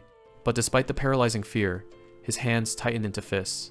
He can't just let things end like this while his friends are down. He forces himself into a fighting stance, even though his legs are shaking uncontrollably from the sheer intimidation. Orito licks his lips in anticipation of a fresh kill, clearly enjoying the look of pure despair on the protagonist's face. A massive pillar of red flame erupts around him as he fully unleashes his aura, looking like a literal demon in the middle of the warehouse. Suo checks his status, and the reality is grim. He's down to a single hit point. One mistake now means a permanent game over. Orito charges forward like a meteor, and Suo closes his eyes, thinking he's finally reached the end of his journey. The world seems to slow down as the lethal strike approaches, and the sound of his own heartbeat fills his ears. Suddenly, a system window flashes. A hidden challenge for fighting with only 1 HP has been cleared, surprising the desperate gamer. Suo is stunned by the timing, wondering why a reward would pop up right when he's about to be crushed. He watches Orito's face close in, the predator's grin wider than ever as he anticipates the final blow. But before the punch connects, a sudden blur of motion intercepts the attack, catching Orito's fist with zero effort. It's Kei Tsuchiya, standing tall between Suo and certain death. He looks back at his friend with a casual, almost bored expression. He's even holding a beaten lackey by the head, acting like stopping a boss-level monster was just a minor inconvenience on his way to the arcade. Suo can barely believe his eyes, stuttering out Tsuchiya's name in shock as the newcomer explains he got a message to check on him. Tsuchiya looks down at the mess on the floor, noting that things have gotten pretty ugly while he was away doing his own thing. He turns his attention to Orido, who seems annoyed by the intrusion, but recognizes that a real threat has entered the arena. Orido claims his previous victim was a bigger threat, but Tsuchiya doesn't look even remotely impressed by the posturing. Tsuchiya casually brushes aside another delinquent who gets too close, telling him to back off and stay out of his business. Suo explains that these guys are the heavy hitters from Takasawa High, trying to warn Tsuchiya of the danger they pose. Tsuchiya just shrugs it off, telling Suo to stop worrying about Orido and go take care of the more important mission he has. He steps up to face the long-haired freak, making it clear that he's taking over the fight and won't be backing down. Suo tries to protest, terrified that Tsuchiya doesn't realize how strong the level 81 enemy really is compared to them. Tsuchiya just laughs, telling Suo that it's perfectly normal to want to test yourself against someone strong, no matter the odds. He reminds Suo of the guy who actually beat him in their own duel, pushing him to find that inner strength again when it matters most. Tsuchiya shouts at him to wake up, calling him the number one of Hinazuka and demanding he act like it for once. With a serious look, he tells Suo to leave immediately before he runs out of time to save Hiragi-san from whatever's coming next. Before Suo can leave, Tsuchiya tosses something small his way, telling him he's going to need it for the road ahead. It's a special item, a burger Tsuchiya was saving for them to share later, but Suo needs the HP boost right now. Suo gives a heartfelt thanks and takes off running, leaving the two heavyweights to settle their score in the warehouse. The air crackles as the official match UI appears, the level 81 boss versus Tsuchiya K, who's holding steady at level 75. Tsuchiya treats the high-level threat as nothing more than a warm-up, while his opponent accepts the challenge with a savage roar. Elsewhere, the silver-haired Shin watches from a balcony, satisfied that everything is going exactly as he planned for his group. He smirks to himself, recalling a promise made by another school that set all this chaos into motion across the sector. A memory of a mysterious recruiter surfaces, offering the group a place where they would never have to run from their enemies again. Shin's eyes sharpen as he looks toward the future, the true scope of his ambitious plan still hidden behind his glasses. Su Hayate launches himself into the air, determined to break through the final obstacle standing between him and his goal. With a fierce cry, he unleashes his descending lightning strike, channeling all his desperation into a single electrified kick. The blow connects with a thunderous impact, blue light illuminating the warehouse as Suo attempts to shatter Shin's calm defense. However, Shin stands his ground without breaking a sweat, looking down at the struggling boy with deep disappointment. He had expected more from the number one of Hinazuka than a wordless, animalistic struggle. Shin's eyes turn cold as he calls out Suo's full name, declaring that if the boy chooses to act like a beast, he will be treated like one. Terror grips Suo as he faces the strategist's true killing intent. At the same time, Shin senses something going wrong with the other fight and screams for Orido. A status window confirms the dire situation. Suo is at level 26, and his HP bar is practically non-existent, leaving him absolutely no room for error. Suo manages to stop Orido's strike with just one hand. Even he's surprised at his own strength, realizing the guy he's facing is definitely not a normal brawler. Orido glares at him, his mind clearly somewhere else. He demands to know what Suo's group did to his partner Shin. Suo's caught off guard by the sudden question. He barely has time to react before the tension in the air shifts again. Amidst the chaos, Suo pulls out a burger. It's a Tsuchiya's burger, and apparently, you really can't fight on an empty stomach. He starts devouring it right then and there. After two back-to-back fights, he's absolutely starving. The system kicks in as the burger heals him up. It's exactly the boost he needed to keep going. Orido is fuming. He can't believe Suo has the audacity to start eating in the middle of their life or death struggle. Orido's aura turns a deep, menacing red. He's done trying to talk sense into someone he considers nothing more than a beast. The level 30 indicator flickers and distorts as Orido's true power begins to surface. The mask finally slips. Orido Mahiro is actually an awakened level 88, and the sheer pressure he's putting off is insane. Suo stares in disbelief. He's just realized he's dealing with someone on a completely different level, similar to the monster Hattori. His friends watch from the sidelines, their faces filled with worry. They know Suo is walking a thin line here. The battle screen flashes to life. Suo Hayate at level 26 versus Orido Mahiro at level 88. The odds aren't exactly in his favor. The scene cuts away to a memory of a different brawl, where heavy impacts echo through the area. A punch connects with brutal force, marking the start of a completely different scrap. Kei Tsuchiya is in the zone, dodging a high kick from a wild-looking guy with glowing red eyes. Tsuchiya retaliates with an upward strike, showing off some high-level combat moves of his own. His opponent, Hattori Shin, just laughs it off, looking completely unhinged with blood on his face. Tsuchiya stays calm, his eyes locked on the target as he prepares his next move. He grits his teeth, annoyed that his ribs which just healed are taking another beating.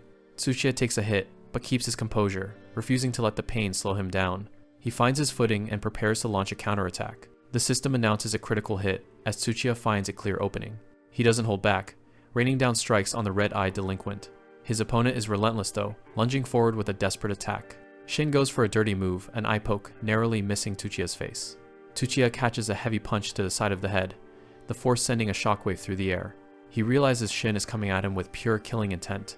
It's the kind of dirty fight that Suo or Taniguchi would really struggle with. Those two prefer to fight clean, but Tsuchiya clenches his fist with a smirk. This is exactly his favorite kind of fight. He ducks under a wild swing and prepares to end it. The red-eyed fighter stumbles back, his posture broken as he tries to regain his balance. Shin charges back in with a manic grin, loving the thrill of the brawl.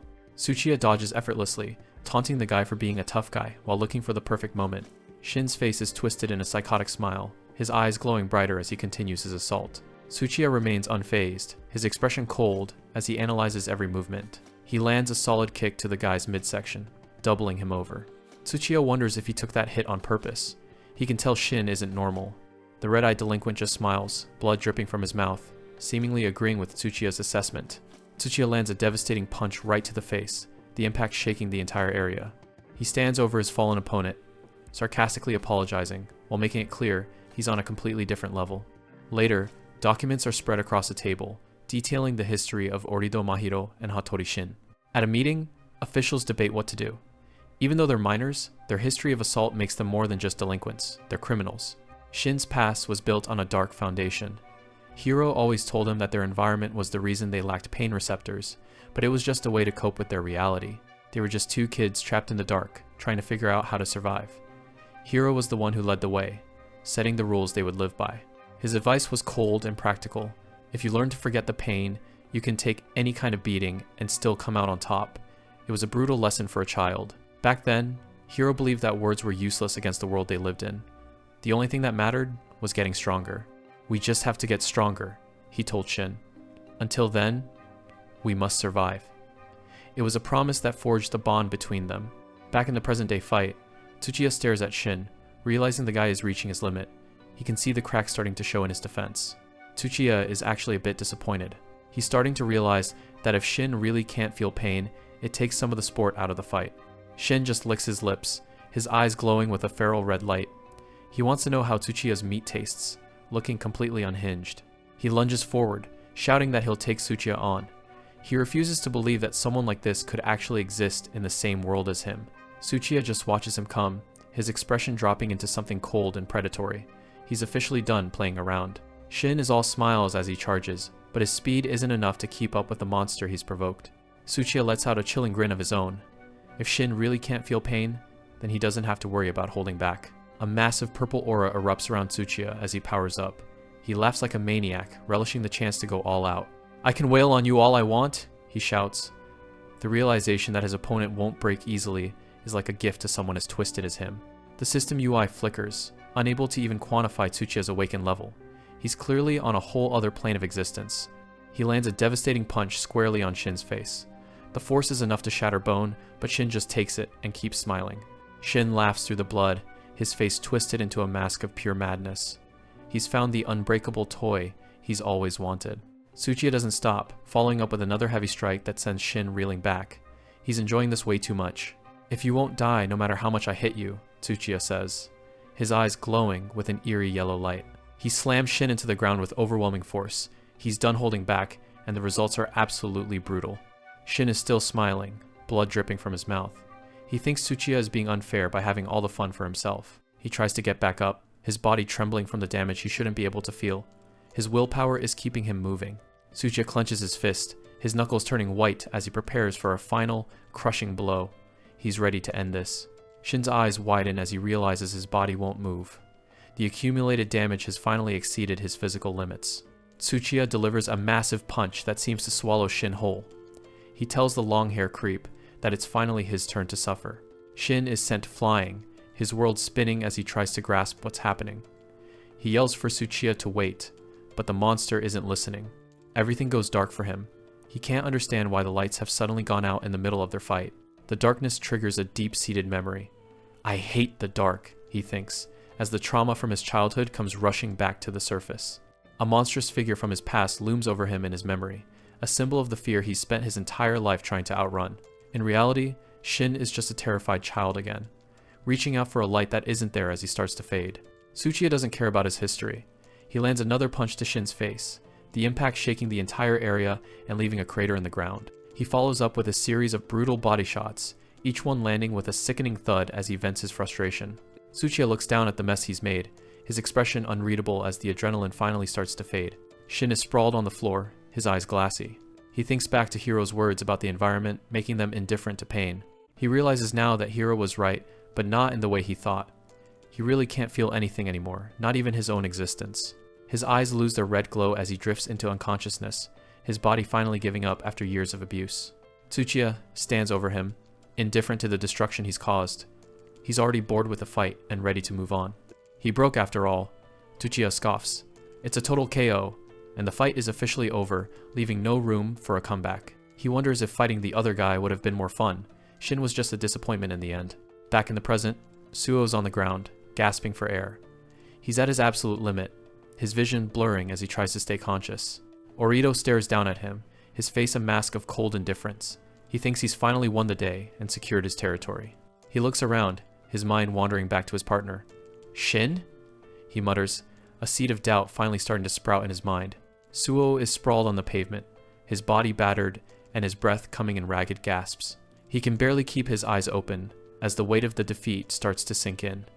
He's too strong, he thinks, the reality of Orito's power finally hitting home. Suddenly, a familiar voice cuts through the darkness of his exhaustion. What's wrong, Haya? The voice asks, sounding both disappointed and encouraging. Suo's eyes snap open as he recognizes the presence of his virtual partner. Standing over him is the translucent, blue-haired form of Rai, the system avatar. You always used to control me better than this, Rai says, his expression stern yet supportive. Suo can hardly believe that his game character is manifesting before him in the real world. Rai looks down at him with an intense, glowing gaze. Remember how we used to fight when facing tough opponents? He challenges, trying to reignite the fire in Suo's spirit by reminding him of their shared victories in the digital realm. Suo grits his teeth, the pain in his body clashing with the memories of countless digital battles. But this isn't a game, he mutters to himself. Still, if it were a game, he begins to find a way to bridge the gap between his reality and his passion for fighting games. Orito looks down at Suo, his own face marked with the signs of their struggle. He's surprised to see the light returning to the boy's eyes just when he thought it was over. You still want to go on? He asks, unable to understand where Suo is finding this sudden resolve. Suo doesn't answer with words. He focuses on the unrelenting critical hits that are coming his way, his mind starting to process the fight as if it were displayed on an arcade screen. Don't flinch, you'll mess up the controls, he tells himself, finding a strange, tactical calm amidst the chaos. He begins to move with a speed and fluidity that wasn't there before. That's right, faster. Rai's voice echoes in his head, urging him to push his physical limits to match his mental reaction time. Every movement is becoming optimized. Suo's movements become more precise, his body dodging Orito's strikes by the narrowest of margins. He's no longer just a kid in a street fight. He's a high-level gamer who has finally figured out the boss's complex attack patterns.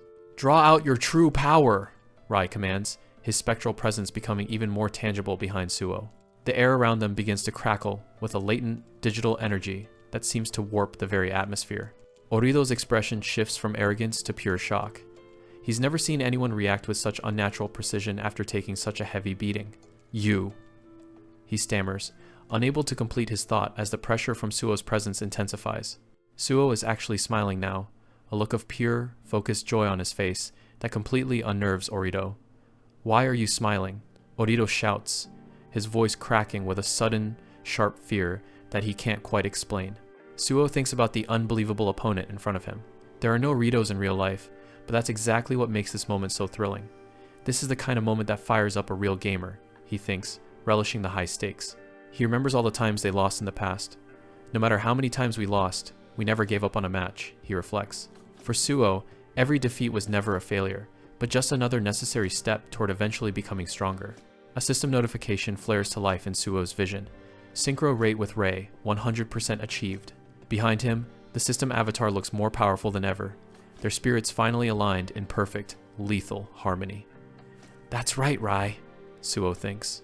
In his mind's eye, Suo sees the translucent visualization of arcade buttons and a joystick. He begins to input the commands for his ultimate move, his muscles twitching in perfect synchronization with his gamer instincts. He lets out a primal roar, "Oh! Oh!" as he lunges forward with a speed that defies logic. He's no longer thinking about the pain or the overwhelming odds. He's just focused on the perfect execution of his combo. Suo lands a heavy blow squarely on Orito's face. The impact is so sudden and powerful that Orito can only let out a confused, "What?" as his head is snapped back by the sheer force of the strike. Suo is amazed by the way his body is responding. "I can move?" he thinks, feeling a sense of lightness and speed that he's never experienced outside of a high-performance virtual simulation. It's like his physical limits have been rewritten. He's reacting even faster than the physical controls of an arcade machine would allow. The timing he always barely sensed in games is now flowing through his very veins as a tangible living instinct. "It's like I've completely merged with Rai," he thinks, his movements becoming a blur of blue energy as he continues his relentless assault. He's no longer just playing a character. He times the character. Suo's hand begins to glow with a brilliant, swirling blue orb of concentrated electricity. With this, my body is responding on its own. He realizes the power building to an unstoppable crescendo. He prepares to unleash his ultimate move. Lightning Bullet! The energy concentrated in his fist is enough to light up the entire street, blinding Orito with its sheer intensity and raw magical power. "I can win." "Yeah," Suo shouts, his confidence reaching its absolute peak. He knows that this one hit will be enough to decide the outcome of the entire fight and prove his worth as a gamer and a fighter. Orito is frozen in place, his hands held up in a futile attempt to defend against the coming storm. "No way. I thought something was off," he mutters, the terrifying reality of what's happening finally sinking in. He stares at Suo, his eyes wide with a terror that goes beyond the physical damage. That move, could it be you are also like that person? He wonders, his voice trembling at the mention of a name from his past. Suo stops for a fraction of a second, the cryptic phrase "that person" echoing in his mind. He has no idea who Orito is referring to, but the pure dread in the other boy's eyes tells him it's someone very important to their world. Suo braces himself as Orito closes the distance. The boss throws a heavy punch, shouting that he'll crush anything in his way. Suo can barely keep up. Orito seems to be getting even stronger as the fight goes on. He's down to his last bit of health. One clean hit from the level 88 boss, and it's game over. He knows he has to find a way to win, or he's finished. Suddenly, a notification pops up. He just cleared a hidden mission for fighting at 1 HP. The system rewards him by unlocking a new ultimate finisher. It's a massive move, but he can't use it until his hyper gauge is completely full. Suo forces himself to stay calm, watching Orito's every movement for a gap. The gauge is creeping up, but it's not quite there yet. He blocks another heavy strike, desperately trying to buy a few more seconds. Orito lunges in with a fist fueled by pure rage. The punch comes in fast, nearly catching Suo off guard. He takes a direct hit that sends him reeling. He checks his status still hanging on by a thread, with the gauge almost ready. Orito isn't giving him a moment to breathe, charging in for what should be the final blow. For a second, Suo thinks this is really the end. But then, the hyper gauge flashes. It's finally reached 100%. As he falls back from the force of the attack, he knows this is his only shot. Everything depends on landing this next move. He grits his teeth, begging his body to move just one more time. A massive surge of blue energy erupts around him, surprising the boss. He charges forward, closing the distance before Orito can react. His fist glows with an intense blue flame as he prepares to strike. He unleashes the exploding flying thunder punch, pouring all his energy into the finisher. Orito realizes too late that the tide has turned. He manages to throw his arms up just in time to block the initial impact. Suo's eyes widen. The boss actually managed to stop his ultimate move. Orito thinks he's successfully defended against the worst of it. He boasts about seeing through the entire plan, but Suo has one more trick. His synchronization rate hits 100%, and the punch starts to glow even brighter. A guard break shatters the defense, leaving Orito completely exposed. Suo puts every ounce of strength he has left into the final push. The punch connects, unleashing a massive shockwave. Orito is sent flying, his eyes rolling back as he hits the ground. Suo stands there panting, barely able to believe he actually pulled it off. A giant KO. Message fills his vision, signaling the end of the brawl. He gets the notification he's been waiting for. The main mission is complete. The map updates, showing that the Takasawa area is now officially under his control. The experience points flood in, jumping his level straight from 26 to 30. He catches his breath, looking down at the man he just defeated. He admits Orito was a tough opponent, but he's the one walking away today. Flashback to their school days, Orito and Shin look back on the day they were finally accepted into their dream school. Back then, Orito was determined to make a name for himself and start a fresh life at Kamihama High. They promised to always have each other's backs, no matter how tough things got. In the present, Orito lies on the pavement, completely exhausted after his brutal loss to Suo. Shin looks down at his partner, asking if he's still in one piece after that final hit. Shin admits he got taken out too, and the two sit together, coming to terms with their defeat. Orito realizes they've hit a wall, and decides to leave the rest of the city's business to Kurosawa. Shin can't help but feel frustrated that they were both dismantled so easily. For a moment, it feels like they're back at the beginning, just two guys trying to find their way. Orito tries to cheer them up, suggesting they go find something to eat once they can walk again. Nearby, Akari clings to her brother's back, still shaken by the violence of the street fight. Takuma Ando reassures her that he's not going anywhere and that she's safe now. He looks back at the aftermath, knowing they all owe Suo a debt for finally ending the chaos. The other students are in a daze, watching the legendary former bosses of Takasawa finally retreat. Takuma tells the group it's over, relieved that they can all finally go home. Suo, however, is still on edge, haunted by Orito's cryptic warning about what's coming next. The city is quiet the next morning as he makes his way to the hospital to check on his friend. He visits Gucci's room, surprised to find Kei Tsuchiya already there making a house call. Gucci is in high spirits, jokingly claiming he only took a dive because he didn't want to get his hands dirty. He insists he was holding back his true power so he wouldn't accidentally kill anyone. Gucci brags that his top dog Suo took down the Takasawa boss all by himself, making them the new kings. Suo reflects on the battle, thinking how much easier it would have been if Kei had helped out. His system suddenly pings, revealing Kei's actual stats, and the guy's an unbelievable level 90. Suo is stunned. He had no idea he was hanging out with someone that powerful this whole time. He mentions Kamihama High, worried that a school full of level 90s is their next problem. Gucci waves it off, explaining that Kamihama has changed and is now just a boring prep school. He tells Suo that the kids there are elite students, not the type to start a street war. Kei decides he's heard enough and suggests they head out to the arcade to blow off some steam. As they leave, Gucci calls out one final thanks to Suo for handling the Takasawa situation. But he warns Suo that once he's out of that hospital bed, their rivalry is back on. Once the others leave, Gucci lets out a long sigh, the tough guy act finally fading. He reaches for his phone, needing a distraction from the boredom of recovery. He pulls up Akari's latest social media update, her bright smile filling the screen. He quickly leaves a supportive comment, calling today the absolute best day ever. He blushes like a fanboy, finding comfort in his favorite idol's healing energy. Meanwhile, Suo and Kei walk through the city streets, heading toward their favorite hangout. A group of girls from school intercept them, reminding Kei that he promised to spend time with them. They tease him about his quiet friend, but Suo just tries to blend into the background. They eventually arrive at the arcade, a familiar haven for both of them. Suo settles in at a battle arena machine, the glowing screen finally letting him relax. He loses himself in the game, the high-speed combos helping him clear his head after a long day. He smiles, thinking about how much he's been fighting in real life lately, but the arcade is still where he belongs. Suo sits at the arcade, reflecting on his progress. I still don't fully get it, but thanks to everything, I've definitely gotten a little stronger. He leans into the machine, hoping a few rounds of battle arena will help him clear his head. Little does he know, he's being watched by someone who knows far more about the game than he does. Suddenly, the game's interface glitches, snapping Suo back to attention. A new challenger alert flashes across the screen. He's been matched in a high-level mirror match. Suo's competitive side takes over as he readies his controls. So, you dare challenge the Rai Master? Heh. Fine then, bring it on. The match begins, and both digital fighters clash with a ferocity that shocks the nearby onlookers. Suo starts to sweat as he realizes the challenger is matching his movements perfectly, typically this level of skill. He struggles to keep up as his character takes a heavy hit. This guy's good. Way too good to be a random player. Kurosawa Yamato steps out of the shadows behind Suo, a mocking grin on his face. I see. So this is the level we're playing at today. Suo senses the pressure and turns to find Kurosawa looming over him. Kurosawa says his piece and begins to walk away. Wait a sec, Suo calls out. What the hell did you just say to me? Suddenly, his system UI flashes an update. Character list updated. A new status window appears on the screen. Kamihama High No. 1. Kurosawa Yamato.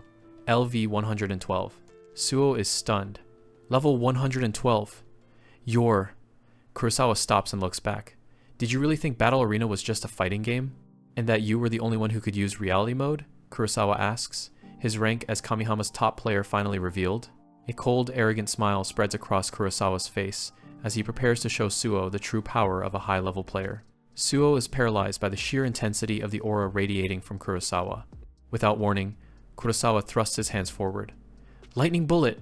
A massive surge of energy erupts from his palms, tearing through the air towards Suo. Suo is sent flying by the impact, his mind reeling from the shock. No way, he used a skill in real life? From that distance? Kurosawa looks down at him with a bored expression. The time that will come. It's almost here, kid. He turns back toward the arcade entrance. But at your current level, you won't survive the first round. Wait! Suo shouts, desperately trying to get back on his feet as Kurosawa disappears. By the time he makes it outside, Kurosawa has vanished into the crowd. Damn, where the hell did he go? Suddenly, the ground begins to tremble as a massive, silver-haired man with a burning red aura approaches. Suo freezes, sensing the overwhelming power coming from the stranger. So, he's one of this city's gods Kurosawa warned me about? Beside the man, a girl with long blue hair and a shimmering purple aura steps into view. Seems that way, she adds with a smirk. Kurosawa's voice lingers in Suo's mind, analyzing the boy's stats. His main is Rai, his level is low, but his sync rate is perfect. The two new arrivals waste no time, launching a coordinated attack. Let's go! The muscular man swings a heavy fist, the red energy around him crackling with every blow. The girl follows up with a series of blindingly fast kicks, forcing Suo into a desperate defensive stance. Who the hell are these people? Kurosawa watches the test from a distance, accompanied by a blue-haired man with an eye patch. Wait, that move. Suo realizes. One of the attackers uses a skill that looks identical to a character's signature move. It's a battle arena special attack. They're using them in reality too. Suo is pushed to his absolute limit, sweat pouring down his face as he struggles to keep up. A new notification flashes in his vision. Main mission: uncover the truth of Battle Arena. Hold on, Kurosawa says, stepping back into the center of the fight to call off his subordinates. He looks at Suo with pure disdain. A weak character like you will only end up dead in this game. Suo stands his ground, his fear slowly transforming into a stubborn, competitive fire. He lets out a defiant laugh, surprising Kurosawa and the others. Ha! Kurosawa smirks, finding Suo's resilience interesting. I don't really get what's going through your head, but this sounds like it's going to be super fun. The blue-haired girl readies her fighting stance, her eyes locked on Suo with a predatory grin. Alright then, if you're so eager to play, bring it on. Suo clenches his gloved fist, the familiar surge of energy crackling at his fingertips as he leans into his greatest strength. When it comes to fighting games, without a moment's hesitation, he selects the option to engage, the system interface flashing bright with his confirmation. He drops into a low fighting stance, his eyes blazing with a fierce, competitive fire as he stares down his new rivals. I won't lose to anyone. Like the video and subscribe if you enjoyed. See you in the next video.